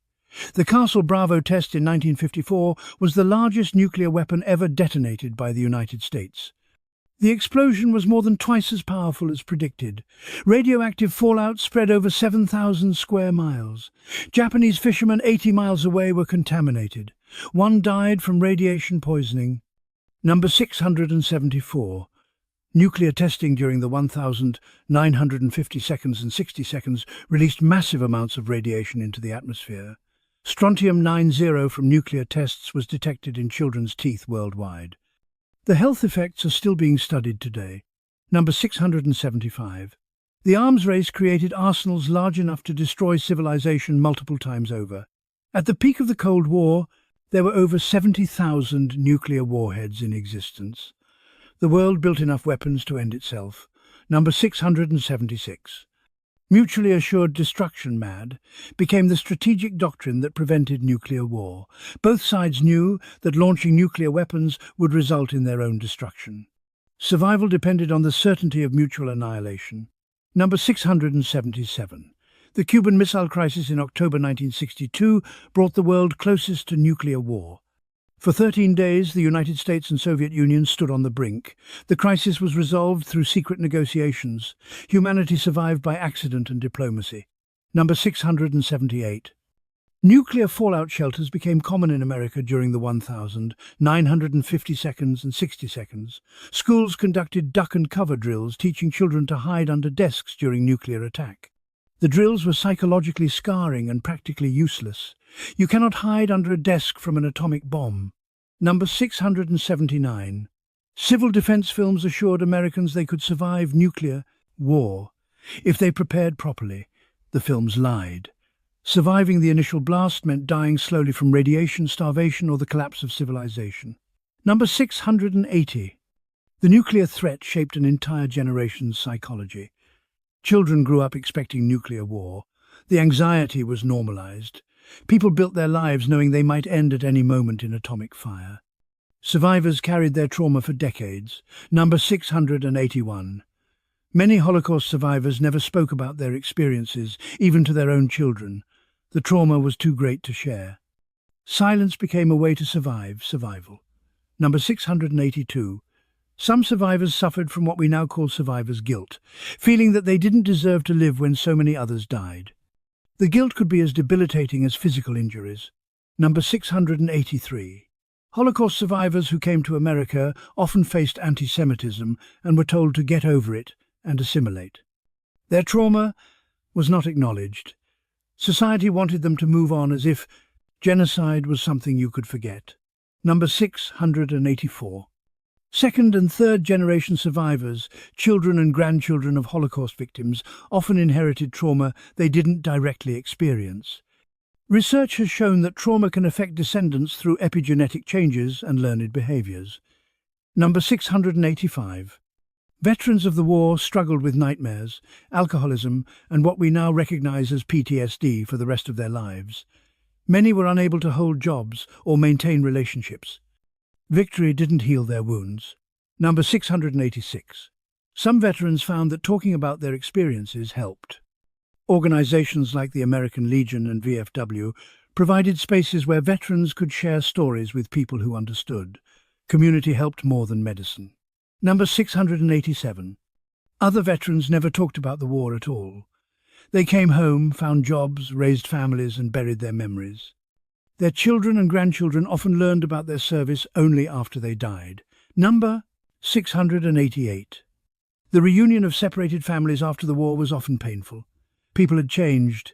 Children didn't recognize parents. Spouses had become strangers. Liberation didn't automatically restore what was lost. Number 689. Displaced persons camps across Europe housed millions of refugees after the war.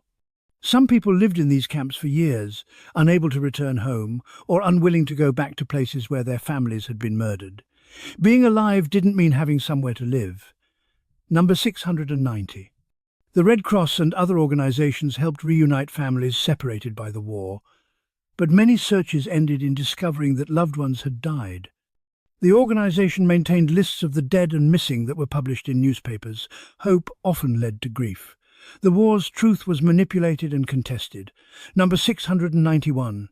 The Katyn massacre, where Soviet secret police executed over 22,000 Polish officers in 1940, was blamed on Germany by the Soviets for decades. The USSR didn't admit responsibility until 1990, 50 years after the murders.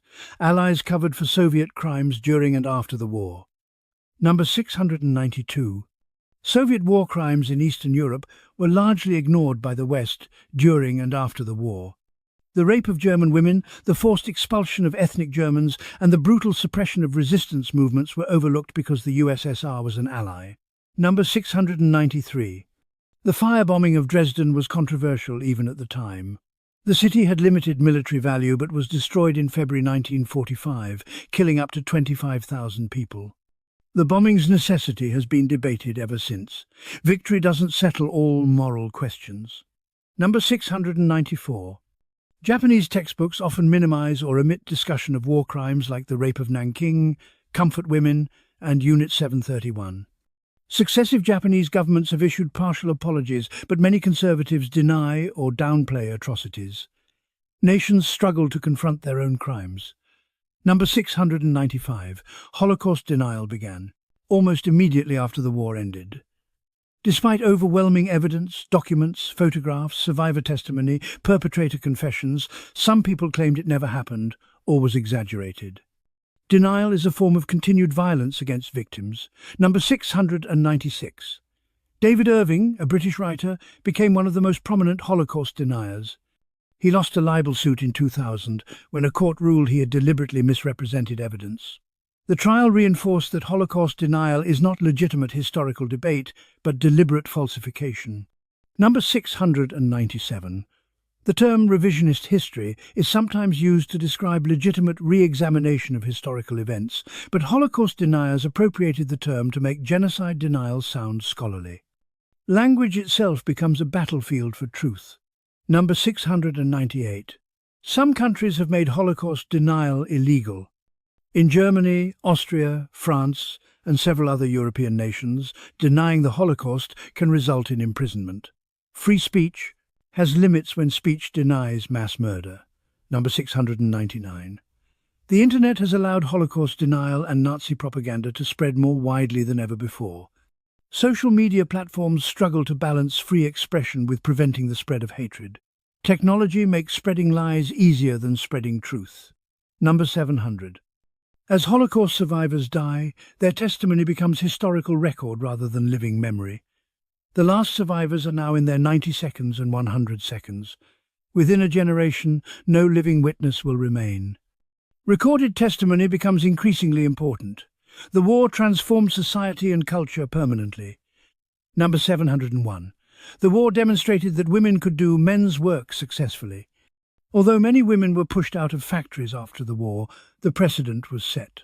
The women's liberation movement of the 1960 seconds and 70 seconds built on foundations laid during the war.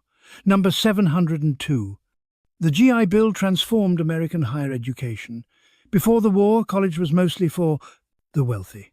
After the war, millions of working-class veterans attended university. Education became more democratic. Number 703. Suburbs expanded dramatically after the war. Returning veterans bought houses with GI Bill loans and VA mortgages. The suburban lifestyle, car-dependent, family-focused, racially segregated, became the American dream. Number 704. Television ownership exploded after the war. In 1946, fewer than 10,000 American homes had televisions. By 1960, 90% of homes had them. The medium that would dominate culture for 50 years emerged from the post-war economic boom. Number 705. The post-war baby boom created the largest generation in American history. These children, born between 1946 and 1964, would transform culture, politics, and economics as they moved through life stages. Demographics determine destiny. Number 706. Rock and roll music emerged in the 1950 seconds from the children of the war generation.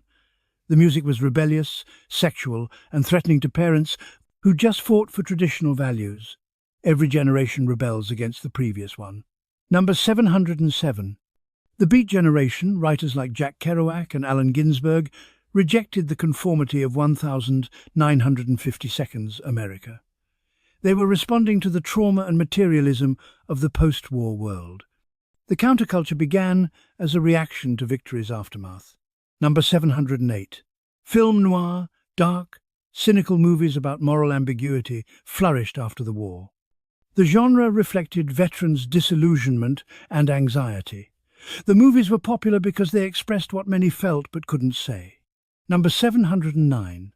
Abstract expressionism dominated American art after the war. Artists like Jackson Pollock created works that rejected representation and meaning. The movement was partially funded by the CIA as cultural propaganda against Soviet socialist realism. Even art was a Cold War weapon. Number 710. Existentialism, philosophy emphasizing individual freedom and responsibility in a meaningless universe, gained popularity after the war. Thinkers like Jean-Paul Sartre and Albert Camus addressed the question of how to find meaning after witnessing industrialized death. Philosophy tried to make sense of horror. Economic transformation reshaped the world. Number 711.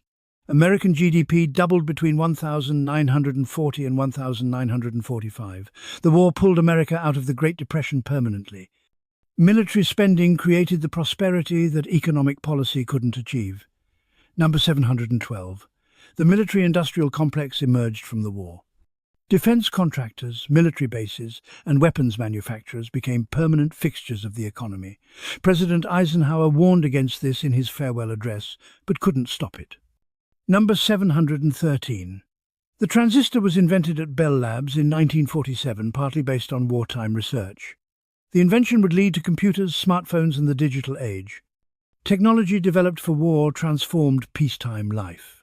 Number 714. Commercial aviation expanded rapidly after the war using military technology and trained pilots. Planes designed as bombers became passenger aircraft. The war made global travel accessible to ordinary people for the first time. Number 715. The interstate highway system, built starting in 1956, was justified partly on defense grounds. Highways would allow rapid military movement. But the system was really about commerce and suburban expansion. Military justification funded civilian infrastructure. Number 716. Credit cards were introduced in the 1952, transforming consumer behavior. The post-war generation was the first to embrace debt as normal. The economy shifted from saving to spending. Number 717. American corporations expanded globally after the war. Companies like Coca-Cola, Ford, and IBM became international brands. American economic dominance was cultural as much as financial. Number 718. The European Economic Community, predecessor to the European Union, was founded in 1957 to bind European economies together, so tightly that war would become impossible. Economic integration was designed to prevent the cycle of European wars, peace through commerce. Number 719. Oil became increasingly important to the global economy after the war. The Middle East's strategic value grew as petroleum-powered economic growth. Many of the region's conflicts stem from this shift. Number 720. Japan's economy grew at an average of 10% per year from 1955 to 1973. The country went from devastation to the world's second-largest economy in less than 3 decades. The transformation was unprecedented in history. Science advanced in troubling directions. Number 721. Operation Paperclip brought over 1,600 German scientists to America. Werner von Braun and his team, who built the V2 rocket using slave labor, became heroes of the American space program. Their past was classified and sanitized. Number 722. Von Braun appeared on television with Walt Disney in the 1950, presenting himself as a visionary dreamer, American. Children idolized a man who had worked concentration camp prisoners to death building rockets. Image triumphed over truth. Number 723. The space race between the United States and Soviet Union was fought by teams of scientists that included former Nazi and Soviet weapons designers. The competition to reach space was fought by people who had built weapons to kill each other. Number 724. The Soviets had their own program capturing German scientists. Helmut Grettrup and others worked in the USSR developing missiles. Both superpowers wanted the same expertise. Ideology mattered less than technical knowledge. Number 725. Biological weapons research expanded after the war. Both the United States and Soviet Union conducted secret programs. America granted immunity to Unit 731 researchers in exchange for their data on biological warfare. Science bought with torture was still used. Number 726. Human radiation experiments were conducted by the US government on unsuspecting citizens during the Cold War. People were exposed to radiation without consent to study effects. The experiments weren't revealed until the 1990. Democracy doesn't prevent ethical violations when secrets are kept. Number 727. The Tuskegee syphilis study, which began before the war but continued until 1972, deliberately withheld treatment from black men with syphilis to study the disease's progression. Medical ethics failed for 40 years. The study influenced medical experimentation guidelines created after its exposure, number 728. Mind control experiments under MK-Ultra tested LSD and other drugs on unwitting subjects in the 1,950 seconds and 60 seconds. The CIA was trying to develop interrogation techniques. Some subjects suffered permanent psychological damage. The program wasn't revealed until 1975. Number 729. Nuclear weapons testing created populations of downwinders, people living near test sites who were exposed to radiation. The government denied health risks for decades. Thousands developed cancers that were officially coincidental. Bodies became data. Number 730. The space race accelerated technological development dramatically. Technologies created for rockets and satellites led to microchips, satellite communication, GPS, and countless consumer products. Competition drove innovation faster than cooperation ever could. Memory of the war became contested ground. Number 731. The Holocaust was not widely discussed in America during the 1,950 seconds.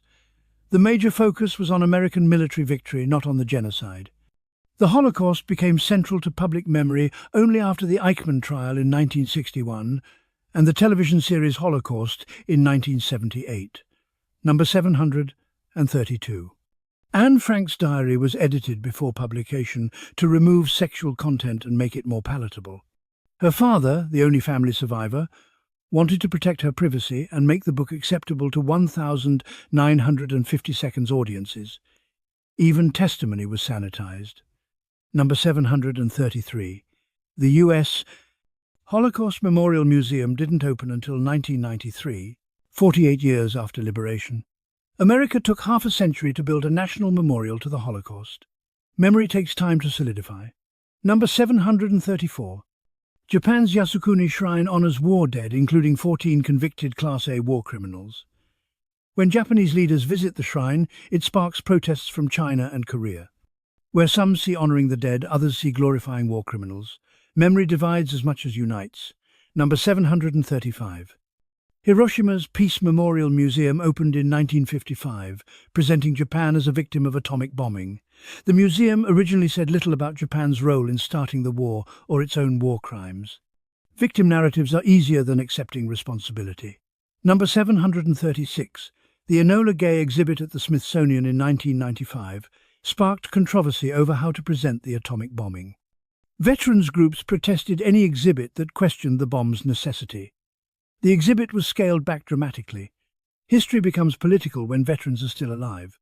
Number 737. Memorials to comfort women, Korean and other Asian women forced into sexual slavery by Japan have been erected in South Korea, the United States and elsewhere. Japan has protested these memorials and pressured their removal.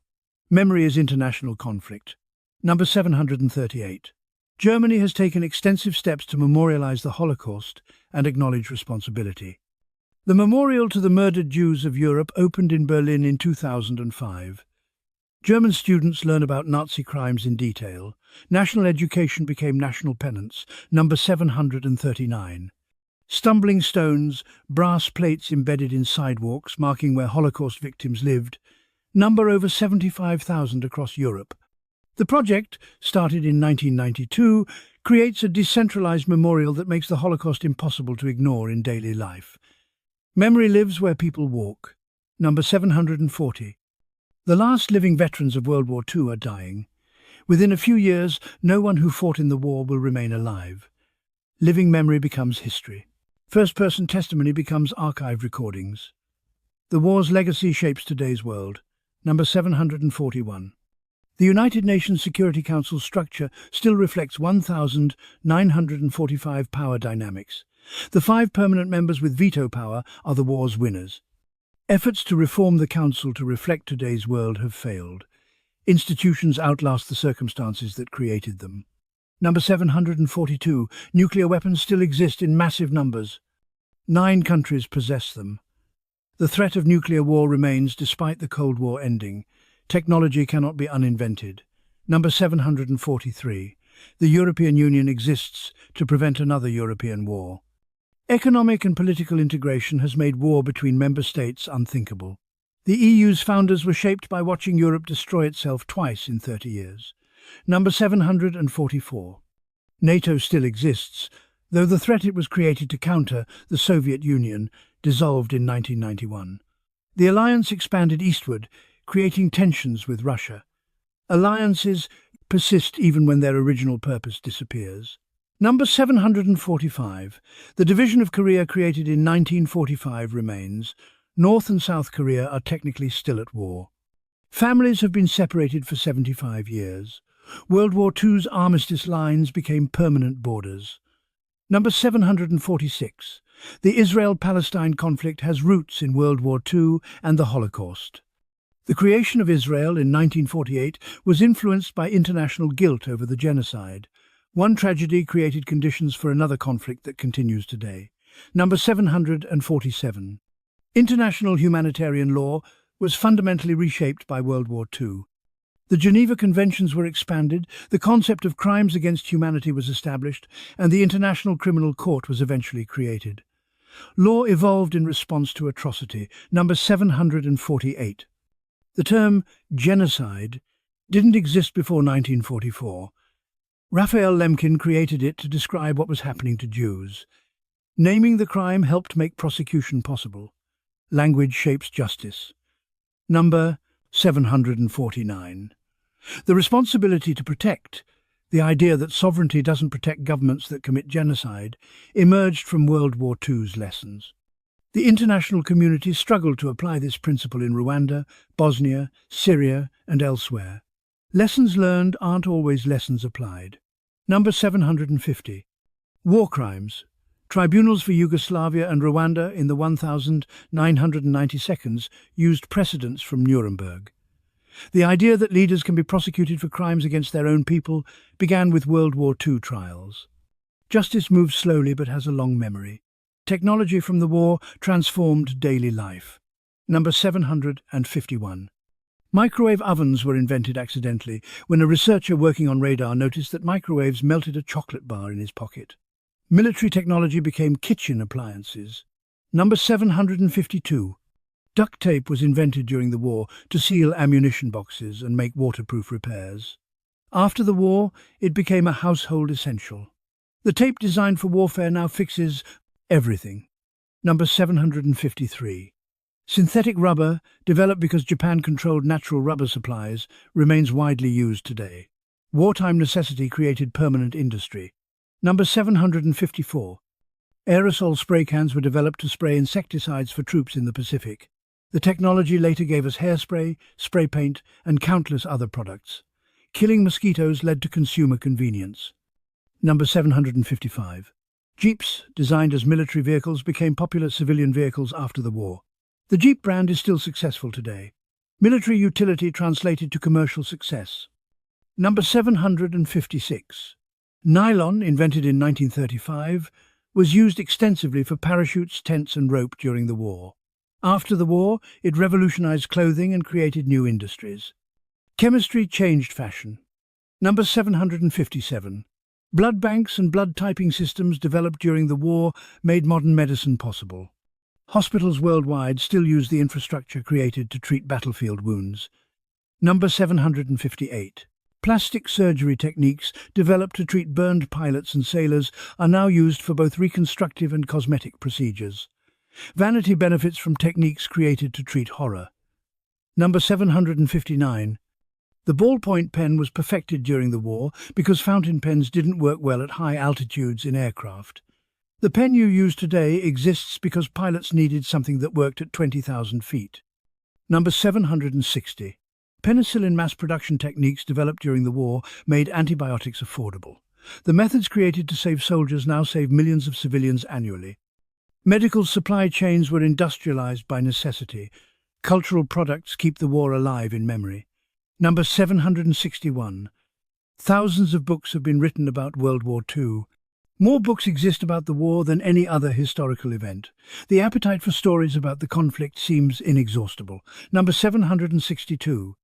Band of Brothers, The Pacific, Saving Private Ryan, Schindler's List, and countless other films and TV shows have shaped how subsequent generations understand the war. Media representations often matter more than historical education. Number 763. Video games set in World War II sell millions of copies. Call of Duty, Medal of Honor, and other franchises let players experience simulated combat. The war has become entertainment for generations who never experienced it. Number 764. The criticism of World War II games is that they sanitize warfare's horror. Players respawn after death. There's no trauma, no moral complexity, just simplified good versus evil. Virtual war removes war's actual cost. Number 765. Museums dedicated to the war exist across the world. The Imperial War Museum in London, the National World War II Museum in New Orleans, Yad Vashem in Israel, and dozens of others preserve memory through artifacts and testimony. Number 766. Battlefield tourism brings millions to Normandy, Auschwitz, Pearl Harbor, and other sites annually. People want to stand where history happened. Geography becomes pilgrimage. Number 767.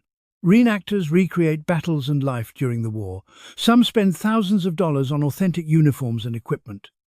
The hobbyists preserving history weren't alive during the events they recreate. Number 768.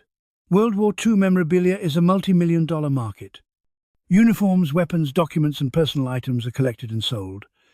The market for Nazi artifacts is particularly controversial. Objects from evil retain value. Number 769. Some collectors seek items to preserve history. Others are motivated by darker interests. Distinguishing between historical preservation and fascination with fascism can be difficult. Motivation matters, but is often unclear. Number 770. The last major war criminals will die soon. Survivors are in their 90s and hundreds. Within a decade, everyone with living memory of the war will be gone. The transition from living memory to history is nearly complete. Scientific understanding of trauma evolved from the war. Number 771. The diagnostic category of post-traumatic stress disorder wasn't officially recognized until 1980, though doctors had observed the symptoms for decades under different names.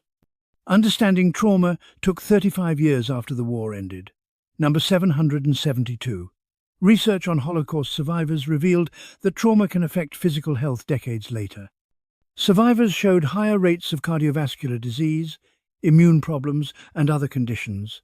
Psychological trauma has biological consequences. Number 773. Studies of children of Holocaust survivors found evidence of intergenerational trauma. The children of survivors had higher rates of anxiety and depression even if they'd never experienced trauma directly. Trauma can be inherited. Number 774. Epigenetic research suggests that trauma can alter gene expression in ways that affect descendants. The biological mechanisms of inherited trauma are still being studied. Science is beginning to explain what survivors always knew. Number 775. Veterans of the war who developed PTSD often self-medicated with alcohol. Alcoholism was endemic among certain veteran populations. The medication available was self-prescribed and destructive. Number 776. Talking therapies for trauma were primitive in the 1940 seconds and 50 seconds. Many veterans were told to tough it out or be a man. Treatment consisted largely of ignoring the problem. Silence was prescribed as medicine. Number 777. The Vietnam War forced medical and psychological communities to take PTSD seriously. When thousands of young veterans returned with obvious psychological damage, denial was no longer possible. It took another war to recognize trauma from the previous one. Number 778. Cognitive behavioral therapy and EMDR, treatments now used for PTSD, weren't developed until decades after the war. Effective treatment came too late for most World War II veterans. Number 779. The concept of moral injury, psychological damage from perpetrating, witnessing, or failing to prevent acts that violate deeply held moral beliefs, helps explain some veterans' struggles. Guilt over killing, even in war, can be as damaging as fear. Number 780. Support groups and veteran organizations provided the most effective help for many. Talking with others who'd experienced similar trauma was more healing than professional treatment. Community understood what medicine couldn't. Number 781. The concept of the greatest generation, applied to those who lived through the Depression and fought in World War II, was popularized by journalist Tom Brokaw in 1998. The generation didn't call themselves that. The label came from those looking back. Number 782. Many veterans rejected the hero label. They insisted they were ordinary people who did what circumstances required. The culture wanted heroes. The veterans saw themselves as survivors who'd witnessed friends die. Number 783. Survivor reunions became common starting in the 1980 seconds and 90 seconds. Veterans who'd never discussed the war began attending reunions and sharing stories. Age and distance from trauma made speaking possible. Number 784. Some veterans travelled back to battlefields decades later. Normandy, Iwo Jima, and other sites became places of pilgrimage. The geographic locations held power that time couldn't erase. Number 785. Former enemies sometimes met at these reunions. American and Japanese veterans, who tried to kill each other, shook hands decades later. German and Allied soldiers embraced at Normandy ceremonies. Age transforms enemies into fellow survivors. Number 786. These reconciliation meetings were therapeutic for some and impossible for others. Not all veterans could forgive. Not all wounds heal with time. The environmental impact of the war persists. Number 787. Millions of tons of unexploded ordnance remain buried across former battlefields. Bombs, mines, and shells from the war still kill people today. Belgium's iron harvest produces hundreds of tons of unexploded shells annually that farmers plough up. Number 788. The Red Zone in France, areas so contaminated by World War I and World War II munitions that human habitation is forbidden, covers over 1,200 square kilometres. Some areas will remain toxic for centuries. Number 789. Sunken ships from the war leak oil decades later. The USS Arizona still releases oil into Pearl Harbor. The oil slick is called the Tears of the Arizona and represents about a quart per day. The ship is still bleeding 80 years later. Number 790. Chemical weapons dumped at sea after the war continue to corrode. Mustard gas canisters and other munitions were loaded onto ships and sunk in deep water. As the canisters deteriorate, they leak. Fishing nets occasionally bring up chemical weapons. Number 791. The Pacific island of Runit in the Marshall Islands contains a dome filled with radioactive waste from nuclear testing. The dome is cracking. Rising sea levels threaten to release the contents. The legacy of nuclear testing creates future disasters. Number 792. Testing grounds for chemical and biological weapons during and after the war left contaminated sites. Some former test sites are still off limits. Land remains poisoned by experiments conducted 75 years ago. Number 793. The war accelerated industrial production and pollution. Factories that had been built to produce weapons continued operating after the war, producing consumer goods, but also unprecedented pollution. The environmental cost of industrialization accelerated. Number 794. Bombing destroyed natural habitats and altered landscapes permanently. The craters from carpet bombing can still be seen from aerial photographs in France and Germany. The Earth remembers impacts. Number 795. Deforestation to support war efforts, for fuel, construction, and to clear fields of fire changed ecosystems permanently. Some forests never recovered. Number 796. The war demonstrated that humans could alter the planet on a massive scale.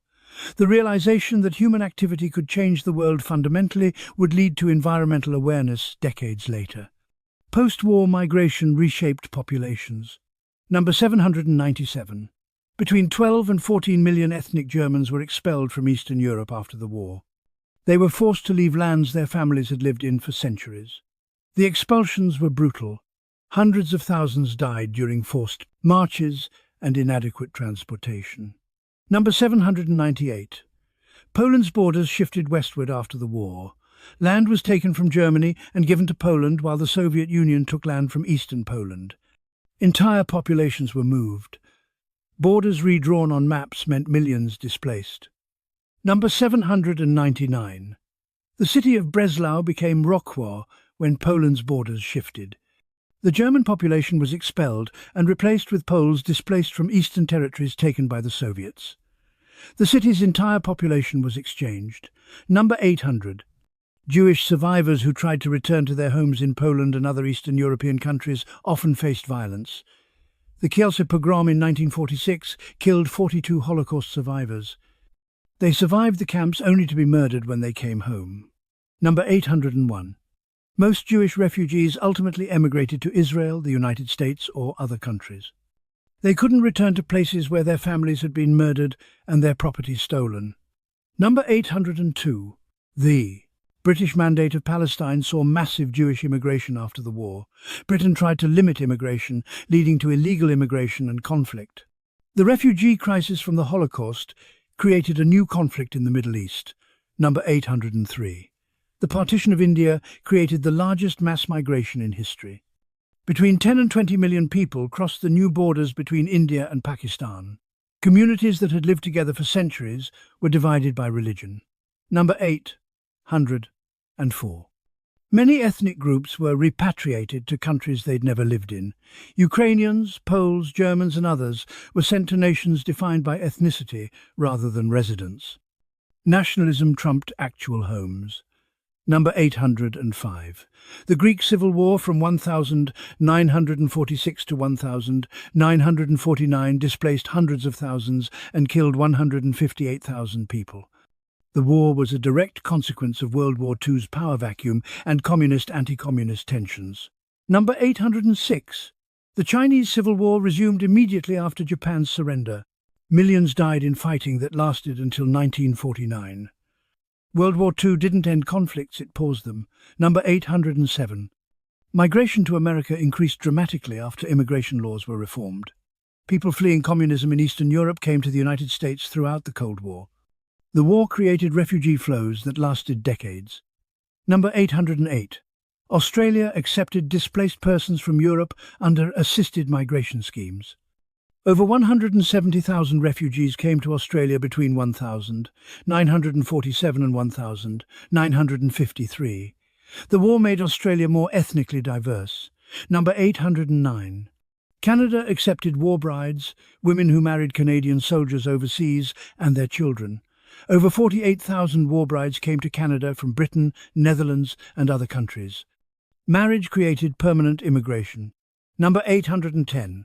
Latin American countries accepted refugees from Europe, including some Nazi war criminals who escaped justice. Argentina, Brazil, and Chile became destinations for both survivors and perpetrators. Education about the war became mandatory in many countries. Number 811. German schools began teaching about Nazi crimes and the Holocaust extensively starting in the 1962. Students visit concentration camps as part of their education. Germany made confronting the past mandatory for the young. Number 812. Japanese education about the war remains controversial. Textbooks have been criticized for minimizing Japanese aggression and war crimes. Different administrations have approved different versions of history. Number 813. The debate over Japanese textbooks sparked diplomatic incidents with China and Korea. How nations teach their own crimes becomes international relations. Number 814. Holocaust education became mandatory in many American states starting in the 1992. New Jersey was the first to require it in 1994. Other states followed. Education became memorialization. Number 815. Survivor testimony became central to Holocaust education. Organizations recorded thousands of hours of interviews with survivors before they died. Steven Spielberg's Shoah Foundation has over 55,000 video testimonies. Number 816. Virtual reality experiences now allow people to meet Holocaust survivors through digital avatars that can answer questions. Technology preserves testimony after witnesses die. Number 817. Museums use interactive exhibits and multimedia to engage younger generations. The question is whether you can teach about genocide without traumatizing students, or whether some trauma is necessary for the lesson. Number 818. Teaching about Japanese internment became part of American history curriculum in many states. The camps were omitted from textbooks for decades. Acknowledging national shame took time. Number 819. The debate over how to teach about atomic bombings divides educators. Some emphasize the bombs ended the war and saved lives. Others focus on civilian casualties and nuclear ethics. Both perspectives have evidence. Number 820. Some educators argue that focusing too much on Hitler and the Nazis makes them seem uniquely evil rather than showing how ordinary people participated in genocide.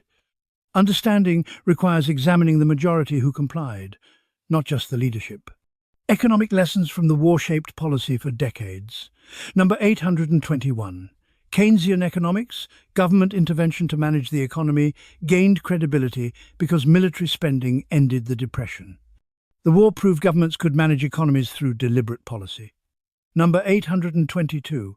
The Bretton Woods system collapsed in 1971 when President Nixon ended dollar convertibility to gold. The system designed to prevent another depression lasted 27 years. Economic structures built after the war eventually failed. Number 823. The oil shocks of the 1970 seconds revealed that resource dependence created vulnerability. Japan and European nations, remembering wartime shortages, invested heavily in energy efficiency. Lessons about supply chains persist. Number 824. The Plaza Accord of 1985 revalued currencies to reduce trade imbalances. The agreement showed that major economies had learned to coordinate policy rather than engage in competitive devaluations that worsened the depression. Number 825. Japan's economic bubble in the 1980 seconds and its collapse in the 1990 seconds created the lost decade. The country that rebuilt itself through export-driven growth struggled when the model reached its limits. Number 826. German reunification in 1990 required massive economic investment in the former East Germany. The division created by World War II and the Cold War left economic scars that took decades and trillions to address. Number 827. The euro currency, introduced in 1999, was designed to bind European economies so tightly that war would become economically impossible. The currency is both an economic and a peace project. Number 828. The 2008 financial crisis prompted comparisons to the Great Depression. Policymakers used lessons from the 1930 seconds to prevent complete collapse. The Federal Reserve and European Central Bank deployed aggressive monetary policy that would have been unthinkable without Depression memory. Number 829. China's economic rise was enabled partly by the post-war international system. The country joined the World Trade Organization in 2001 and became the world's factory. The system designed to prevent war through trade created new economic powers. Number 830. Global supply chains today are more complex than during the war, but the lesson that resource access matters strategically remains relevant. Modern conflicts over semiconductors, rare earth minerals, and oil echo wartime resource competition. New evidence and revelations continue emerging. Number 831. Soviet archives opened partially after the USSR collapsed in 1991, revealing details about espionage, war crimes, and decision-making previously unknown. History was rewritten when files opened. Number 832. The Venona transcripts, decoded Soviet intelligence cables, were declassified in 1995, confirming the extent of Soviet espionage in America. Debates about McCarthyism were reopened when evidence emerged decades later. Number 833. DNA analysis has identified remains of soldiers missing for decades. Technology allows closure that was impossible when families first lost loved ones. Number 834. The wreck of the USS Indianapolis was located in 2017, 72 years after sinking. Technology enables discovering what was lost. Number 835. Underwater archaeologists have mapped dozens of World War II shipwrecks that are now protected as war graves. The ocean floor contains a museum of the war that's slowly being documented. Number 836. Ground-penetrating radar and other technologies have located mass graves from the Holocaust and other atrocities. Evidence buried for decades is being uncovered. Number 837. Art stolen during the war continues to be discovered in private collections and museums. Families of victims are still fighting to recover property stolen 80 years ago. Legal battles over art extend into the present. Number 838. Previously classified documents are released regularly as they reach declassification deadlines. New details emerge constantly about operations, decisions, and intelligence that was secret. Number 839. Some wartime secrets remain classified even now. Certain intelligence sources and methods from the war are still protected, even though the people involved are long dead. Number 840. Oral history projects continue recording testimony from those who experienced the war as children. The youngest survivors are in their 80s now. Their memories are the last first-hand accounts. International law continues evolving based on World War II precedents. Number 841. The International Criminal Court, established in 2002, is a direct descendant of Nuremberg. The court prosecutes genocide, crimes against humanity, and war crimes. The principles established in 1945 are now permanent international law. Number 842. The ICC has faced criticism for focusing disproportionately on African conflicts while ignoring crimes by powerful nations. Justice is easier to apply to the weak than the strong. Number 843. Universal jurisdiction, the principle that certain crimes are so severe that any country can prosecute them, stems from World War II precedents. Some countries have prosecuted Nazi war criminals regardless of where the crimes occurred. Number 844. The principle of command responsibility, holding commanders accountable for crimes committed by subordinates, was established at Nuremberg and applied in later tribunals for Yugoslavia, Rwanda, and Cambodia. Number 845. The crime of aggressive war, launching a war of aggression, was defined at Nuremberg. The principle was rarely applied during the Cold War, but has been revived in discussions of recent conflicts. Number 846. The Geneva Conventions were expanded in 1949 to include protections for civilians based on World War II experiences. The conventions now include 4 treaties and 3 additional protocols. Number 847. The Hague Conventions on Protecting Cultural Property During War were strengthened after World War II destruction. The systematic looting and destruction of art prompted new protections. Number 848. The Genocide Convention obligates signatories to prevent and punish genocide. Yet genocides occurred in Cambodia, Rwanda, Bosnia and Darfur despite the treaty. Law doesn't prevent crimes when enforcement is absent. Number 849. Truth and Reconciliation Commissions in countries transitioning from conflict draw on lessons from post-World War II justice. South Africa's commission after apartheid was influenced by thinking about how societies confront past crimes.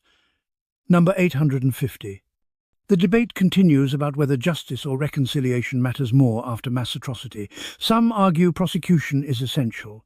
Others believe truth-telling and forgiveness enable society to move forward. There's no consensus.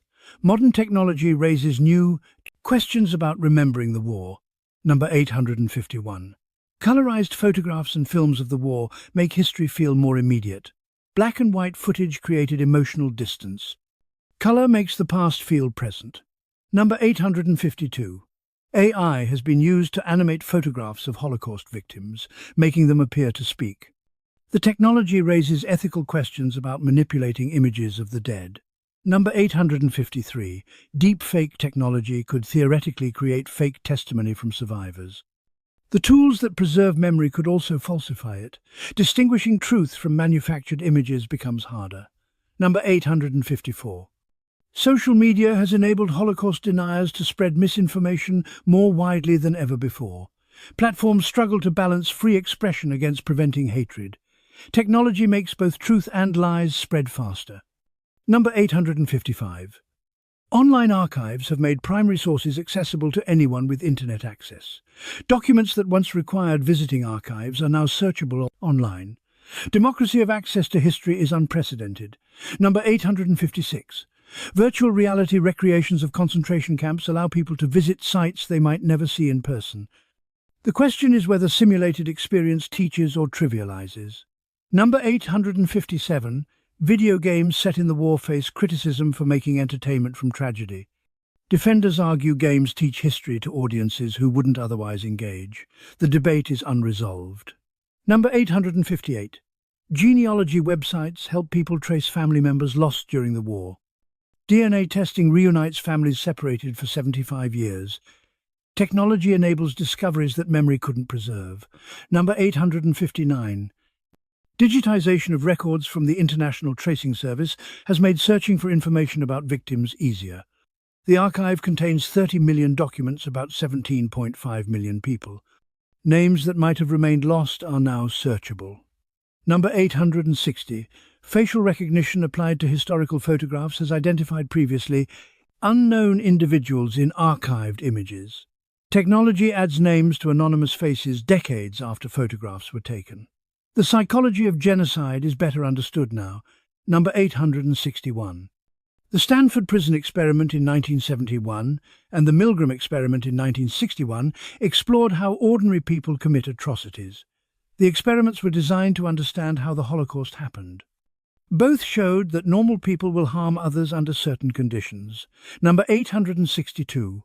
The concept of banality of evil, coined by Hannah Arendt while covering the Eichmann trial, describes how ordinary people commit extraordinary crimes through bureaucratic routine. Genocide requires clerks as much as killers. Number 863. Research on conformity, obedience to authority, and diffusion of responsibility helps explain how mass atrocity occurs.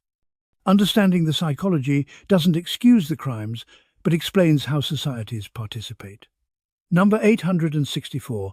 Genocide studies emerged as an academic field, partly to understand the Holocaust and prevent future genocides.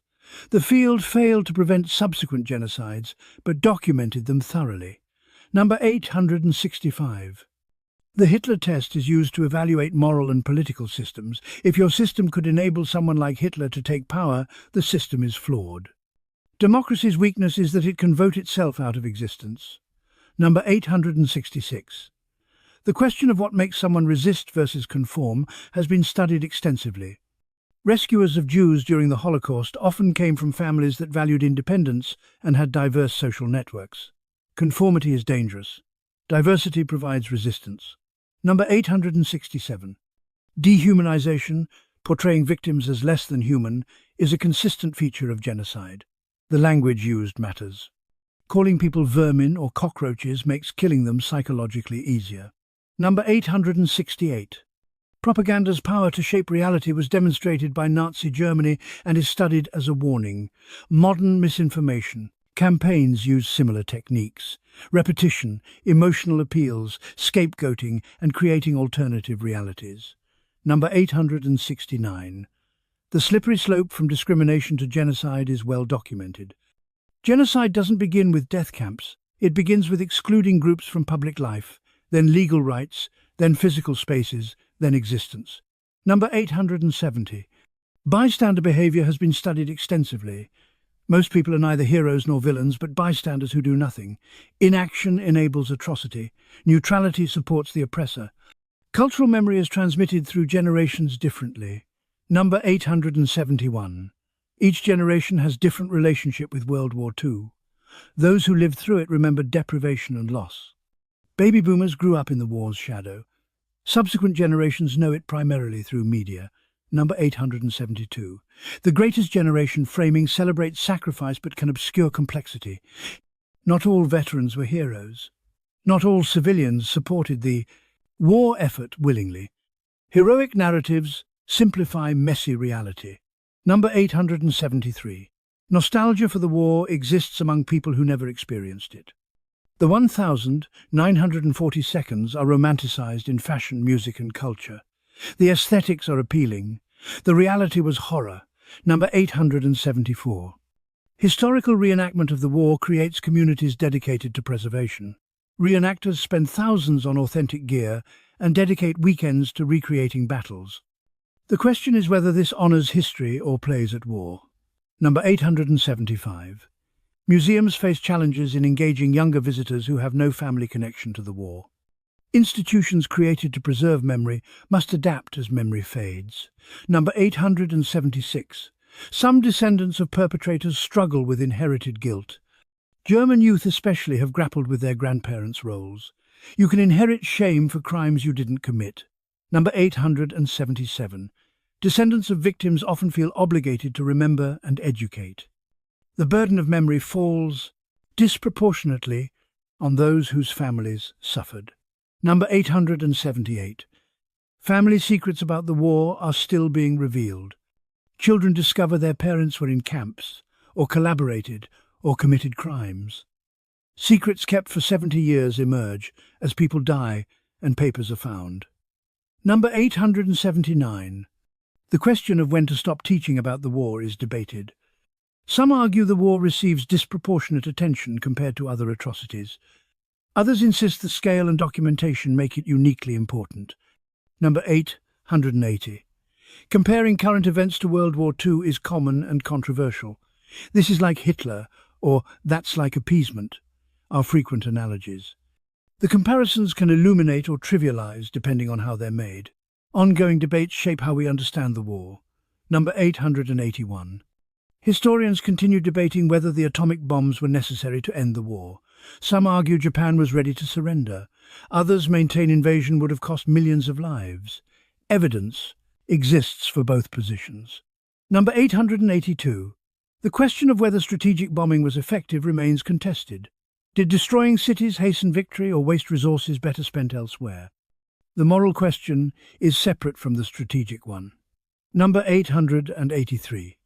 Collaboration is increasingly understood as more complex than simple treachery. People made impossible choices under occupation.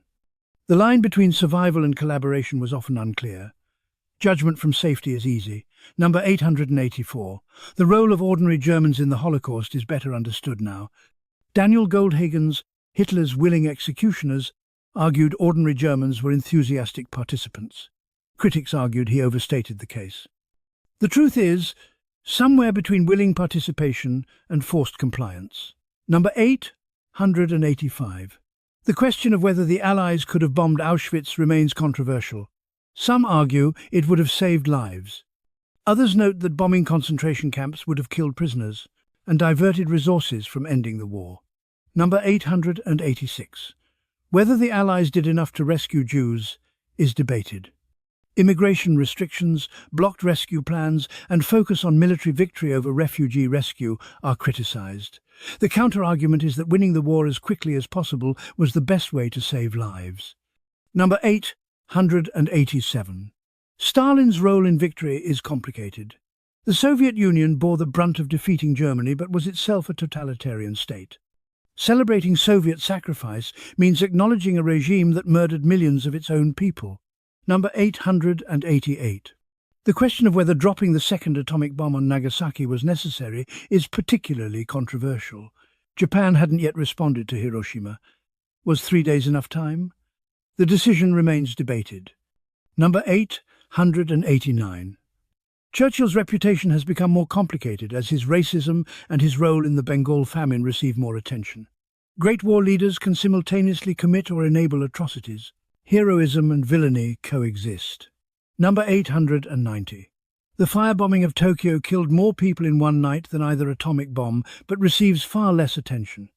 The differential focus raises questions about why nuclear weapons are treated differently than conventional bombing of equal or greater lethality. The war's influence on modern conflicts persists. Number 891. Russia's invasion of Ukraine in 2022 involved rhetoric comparing Ukraine to Nazis. The language of World War II is still weaponized to justify aggression. Historical memory serves propaganda. Number 892. Borders drawn after World War II remain sources of conflict. The division of Kashmir between India and Pakistan, the partition of Korea, and territorial disputes in Eastern Europe all stem from the war's settlement. Number 893. The concept of human rights gained prominence after the war. The Universal Declaration was a direct response to Nazi atrocities.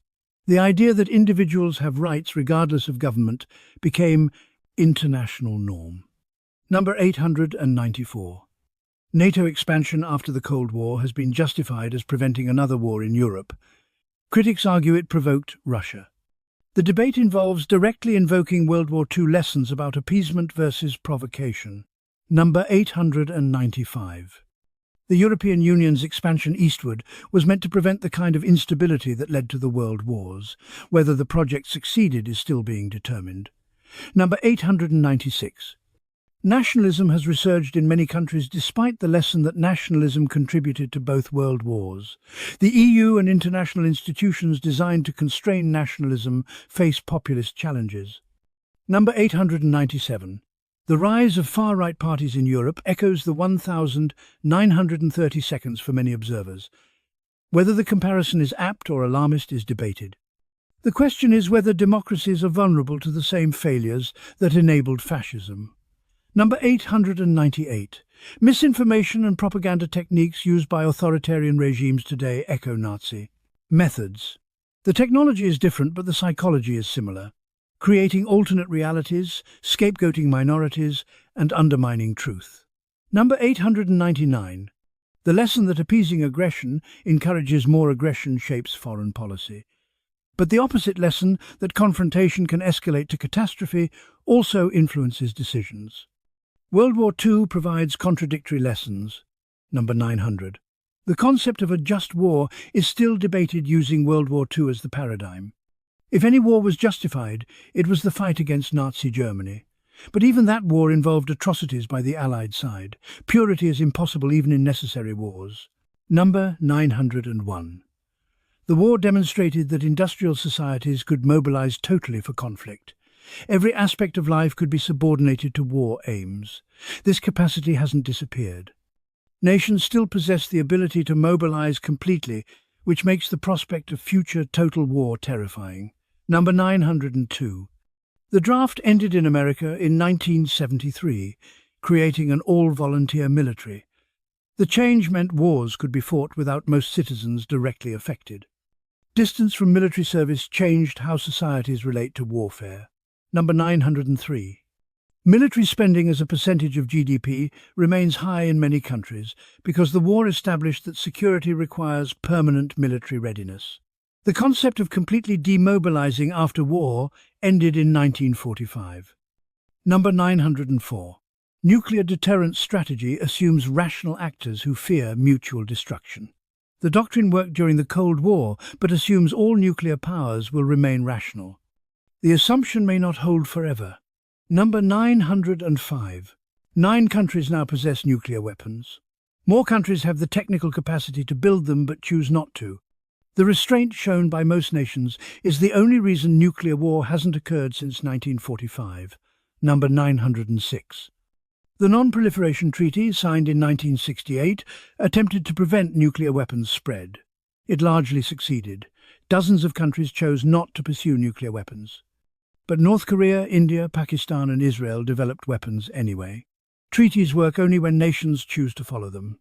Number 907. Arms control agreements between the US and Russia have reduced nuclear arsenals from Cold War peaks. The arsenals are smaller but still large enough to end civilization. Progress means the capacity to destroy the world 10 times instead of 50 times. Number 908.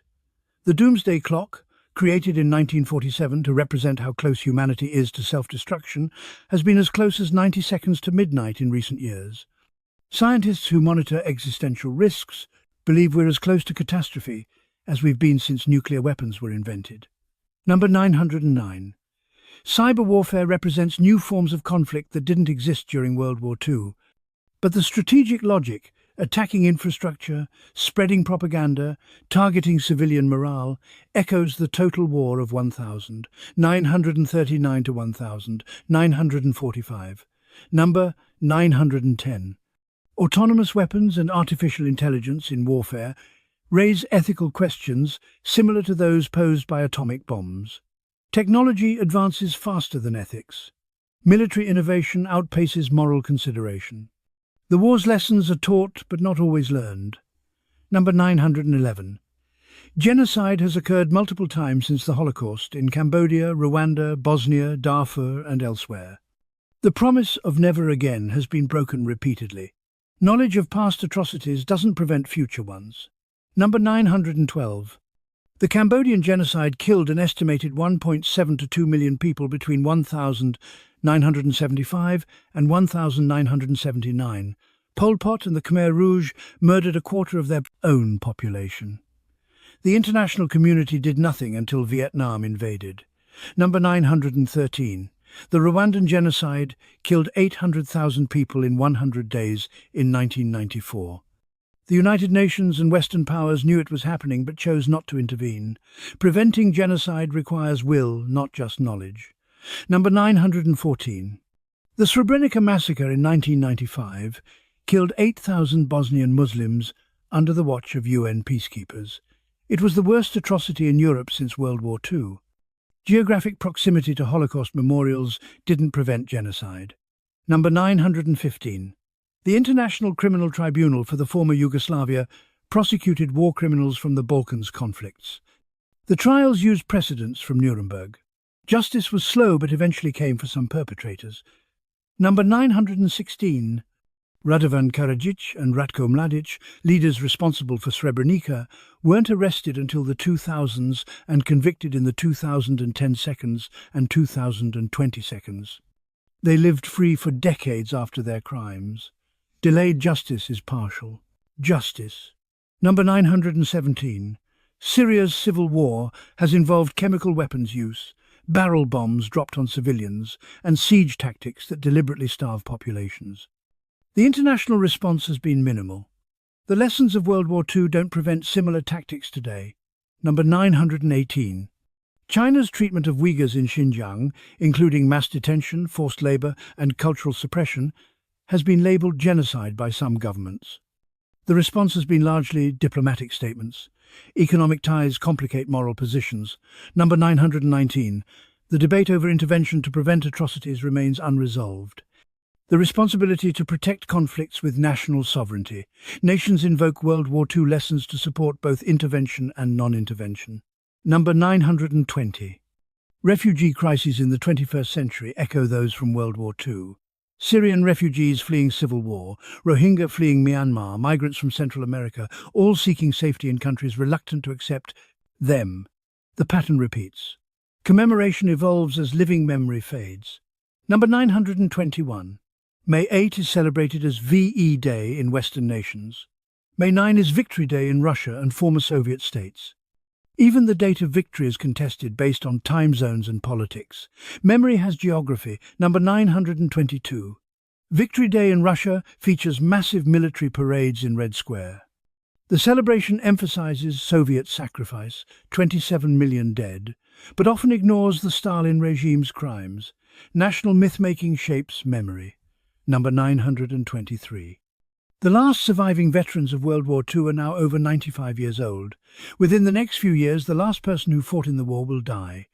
The transition from living memory to pure history is nearly complete. Number 924. Organizations dedicated to recording veteran testimony worked urgently to preserve stories before witnesses died. The Library of Congress Veterans History Project has recorded over 100,000 interviews. Memory is being archived before it disappears. Number 925. Children who survived the war as infants are now in their 80s. Their memories are fragmentary, flashes of fear, sounds of bombing, confusion of displacement. These fragmentary memories are the last direct connection to the war's experience. Number 926. Museums are redesigning exhibits for audiences who have no family connection to the war. Interactive technology and personal stories replace artifacts that meant more to people who remembered the era. Number 927. The question of how to keep the Holocaust relevant to generations removed from it drives education strategy. Connecting historical atrocity to contemporary prejudice is one approach. The risk is making everything about the present and losing historical specificity. Number 928. Memorial sites face maintenance challenges as they age. The infrastructure built to remember the war is deteriorating. Preserving memory requires ongoing investment that competes with present-day priorities. Number 929. Some Holocaust survivors have written their testimony in books meant to outlive them. The literature of survival will persist after the survivors are gone.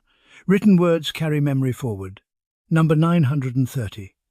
The United Nations designated January 27, the anniversary of Auschwitz's liberation, as International Holocaust Remembrance Day in 2005. Institutionalizing memory tries to make it permanent. Economic structures built after the war are being questioned. Number 931. Globalization, the integration of world economies, was enabled by institutions created after World War II. The system lifted billions from poverty, but also created new inequalities and dependencies. Number 932. The 2008 financial crisis revealed that global economic integration created systemic risks. Financial contagion spread worldwide. The interconnection designed to prevent war created vulnerability to economic shocks.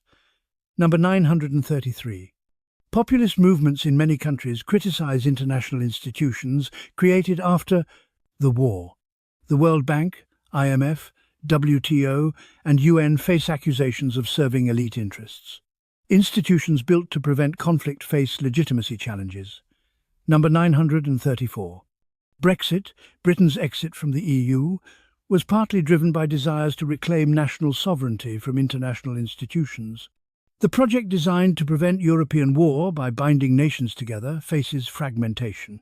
Number 935. Trade wars between major economies echo pre-World War II protectionism. Tariffs and economic nationalism are rising.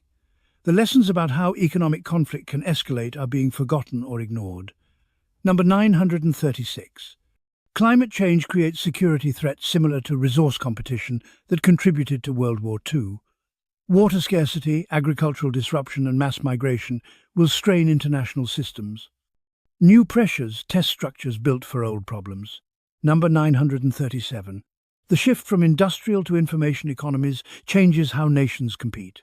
Cyber espionage and technology, theft replace territorial conquest. But competition between nations remains, just with different tools. Number 938. China's economic rise challenges the post-World War II order where Western nations dominated. The transition of global power from west to east could be peaceful or conflictual.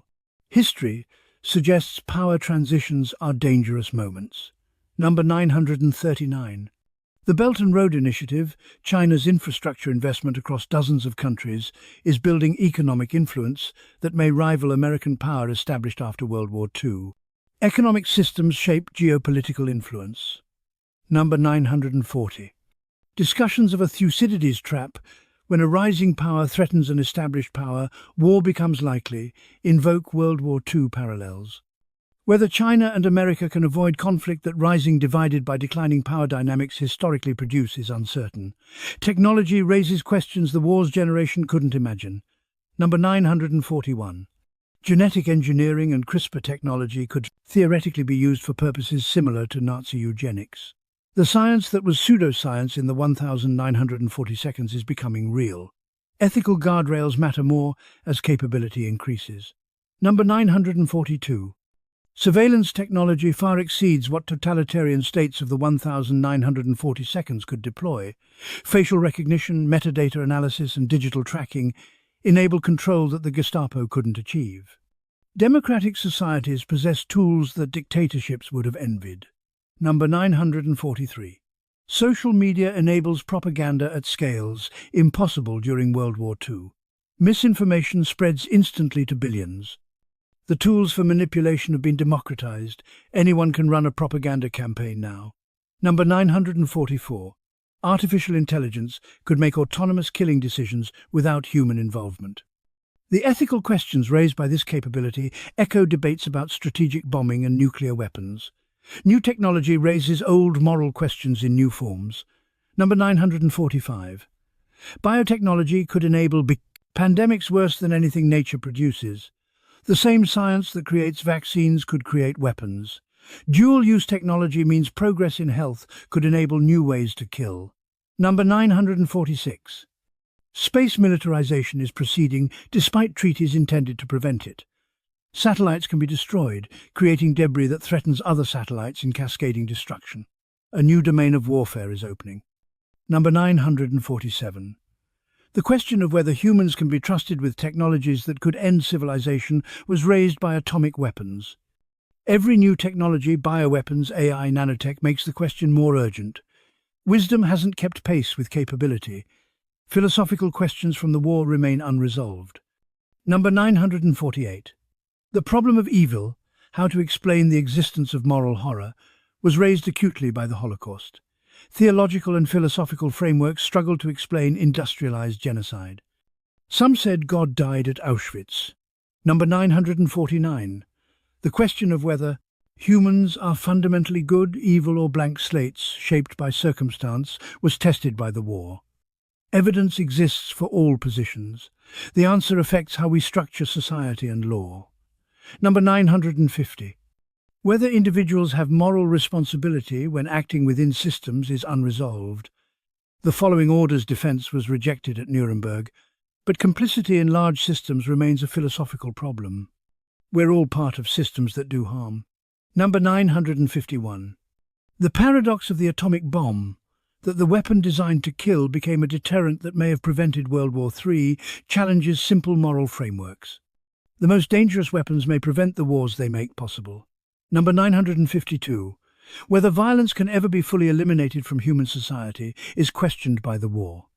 Some argue human nature makes conflict inevitable. Others believe proper institutions can create lasting peace. The jury is still out. Number 953. The ship of Theseus problem, if you gradually replace all parts, is it the same ship? Applies to nations. Is Germany today the same nation as Nazi Germany? Is Japan? The question of collective identity and responsibility has no clear answer. Number 954. Whether national identity is worth dying for was tested by the war. Millions died for flags and nations. Whether that sacrifice was noble or tragic depends on perspective. Nationalism both motivated defense and enabled conquest. Number 955. The trolley problem, whether it's moral to kill one person to save five, was made real by decisions like bombing cities to shorten war. Real moral philosophy is written in death tolls and strategic necessity. Number 956. Whether the ends justify the means remains debated using World War II examples. Atomic bombs, strategic bombing, and alliance with Stalin all raise the question. The answers affect how we judge actions taken in extremis. Number 957. Whether history has moral direction, whether humanity progresses toward justice, is tested by the war. The Holocaust followed the Enlightenment. Barbarism emerged from the most educated society in Europe. Progress isn't guaranteed. Number 958. Whether individuals can change history or whether impersonal forces determine outcomes is illustrated by the war. Did Hitler cause the war, or did economic and social conditions make something like the war inevitable? The question affects how we understand agency. Number 959. Whether truth exists independently or is socially constructed is tested by debates over the war. Deniers claim all history is interpretation. Historians insist facts exist regardless of politics. How we resolve this affects whether justice is possible. Number 960. Whether forgiveness is possible or necessary after mass atrocity divides people. Some survivors forgave perpetrators. Others insisted justice required punishment. Both responses are valid and incompatible. The final survivors carry irreplaceable knowledge. Number 961. The youngest Holocaust survivors are now in their 80s. They were children during the war, and their memories are of terror and loss from a child's perspective. These memories will be the last direct testimony. Number 962. Child survivors often speak about how they couldn't grieve during the war. Survival required pushing forward. Grief came later, sometimes decades later, when they finally felt safe enough to process trauma. Number 963. Some survivors never told their stories until very late in life. They raised families and built careers without discussing what happened. Only as they aged did some feel ready to speak. Timing of testimony varies by individual. Number 964. Second-generation survivors, children of Holocaust victims, have become primary educators as their parents die. They carry stories they were told rather than experienced. Memory is being passed to those who remember the remembering rather than the events. Number 965. The last person who remembers the war as an adult will die soon. Everyone alive today who has adult memories of the war is over 95. Within 5 years, only childhood memories will remain from direct witnesses. Number 966. The deaths of final survivors receive media attention. Each death is marked as a milestone, the last of this group, the final survivor of that camp. The countdown to 0 survivors is tracked. Number 967. Some survivors feel urgency to speak before they die. Schools, museums and organizations receive requests from elderly survivors who want to give one final testimony. The last chance to tell creates pressure to speak. Number 968. Organizations working with survivors are shifting to preserve legacies rather than record new testimony. The work is changing from documentation to interpretation as the source material becomes fixed. Number 969. The generation that fought the war is nearly gone in all countries. American veterans, Japanese survivors, European witnesses, all are disappearing. The globe is losing its living connection to the war simultaneously. Number 970. Graves of World War II veterans now far outnumber living veterans. Cemeteries preserve memory physically. The Commonwealth War Graves Commission maintains 1.7 million graves. The dead outnumber the living increasingly each year. The war's meaning is contested and will be debated forever. Number 971. Whether World War II was inevitable or could have been prevented through different choices remains debated. Historians argue about whether appeasing Hitler longer or confronting him earlier would have prevented war. Counterfactuals can't be proven but shape how we understand causation. Number 972. Whether the war was good versus evil or more morally complex divides interpreters. The Allied cause was just in stopping Hitler, but Allied nations also committed atrocities and included Stalin's USSR. Moral clarity and complexity coexist. Number 973. Whether the war's outcome was determined by resources, strategy, ideology, or chance is unresolved. All factors mattered, but their relative importance is debated. How we explain victory affects what lessons we draw. Number 974. Whether ordinary people in Axis nations were victims or perpetrators is contested. Germans and Japanese suffered terribly, but their nations committed genocide and aggressive war. Where to place responsibility between leaders and populations is unclear. Number 975.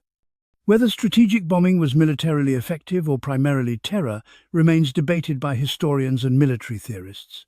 The question affects modern debates about targeted versus area bombing and civilian casualties. Number 976. Whether the war fundamentally changed human nature or revealed what was always there is philosophically important. Did the Holocaust show something new about humanity or something that was always possible? The answer affects how much trust we place in civilization. Number 977. Whether the United Nations has succeeded in its mission to prevent another world war is debatable. Major powers haven't fought directly since 1945, which suggests success, but countless smaller wars and near misses suggest the peace is fragile. Number 978. Whether the atomic bombs were war crimes or justified to end the war faster divides people of good faith. Both positions have evidence and moral arguments. The debate will never be resolved to everyone's satisfaction. Number 979.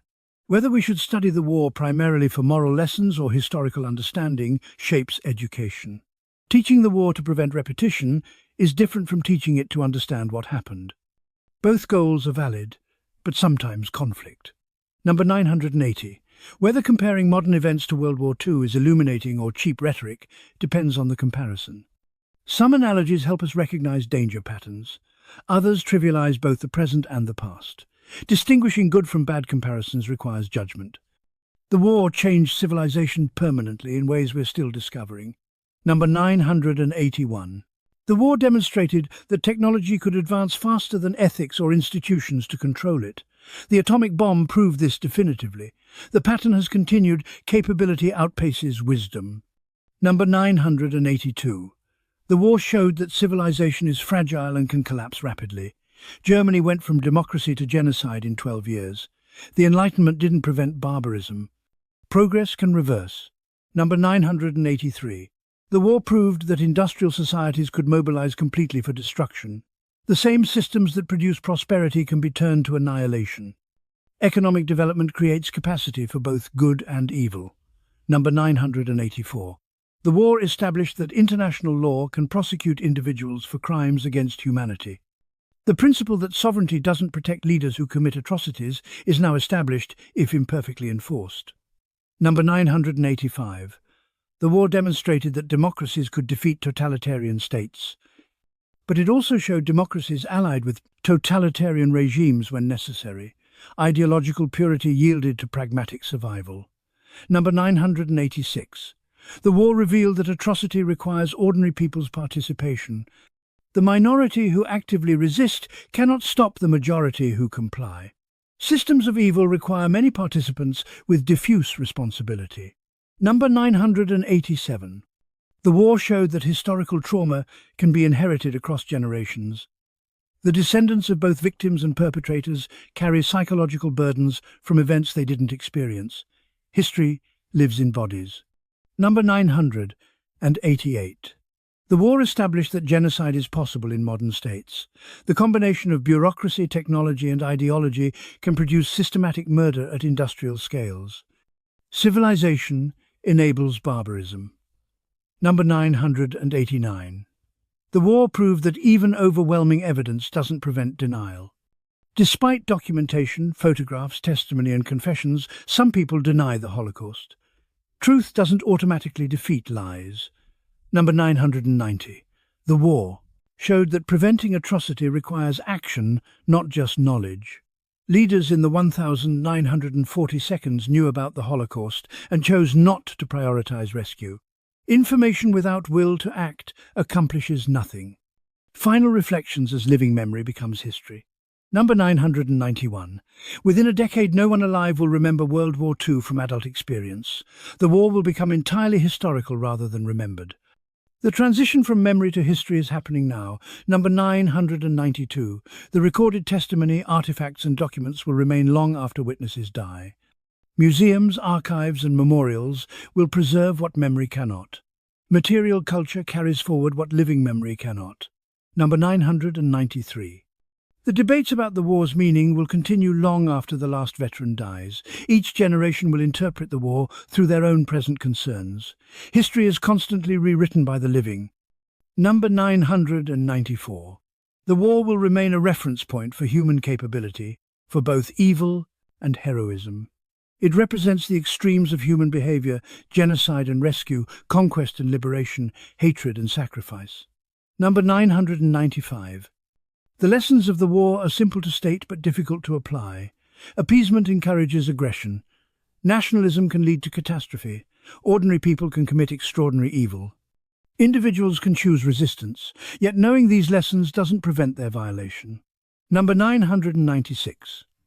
The war demonstrated that conflict on that scale must never happen again. Yet the capacity for such war hasn't disappeared. Nuclear weapons make the next total war potentially civilization-ending. Prevention is the only acceptable option. Number 997. The war changed borders, populations, ideologies, technologies, and institutions. Its influence touches everything from international law to medicine to how we think about human rights. No event in modern history had more far-reaching effects. Number 998. The question of whether another world war is possible depends partly on whether we remember this one. Forgetting makes repetition more likely. Remembering doesn't guarantee prevention, but creates the possibility of learning. Number 999. The survivors, victims, soldiers, and civilians of World War II are dying, but their experiences, recorded and preserved, remain. The voices of those who lived through history's most destructive war will echo forward as long as humans remember. Number 1000. 80 years after the war ended, we're still counting its costs, debating its meaning, and learning its lessons. The war that killed 75 million people in 6 years changed human civilization permanently. Its shadow stretches across decades and will extend into the future as long as humans remember their own history. Number 1001. World War II was the most destructive conflict in human history. It was also the last moment when all of humanity stood at the edge of the abyss and saw clearly what we're capable of doing to ourselves. The generation that fought is almost gone. What they witnessed, what they survived, and what they learned passes to us now. The responsibility to remember, to learn, and to prevent such catastrophe from happening again belongs to everyone who comes after. The war may be history, but its lessons are present tense. And they always will be. That's 1001 facts about World War II. Thank you for watching and subscribe for more.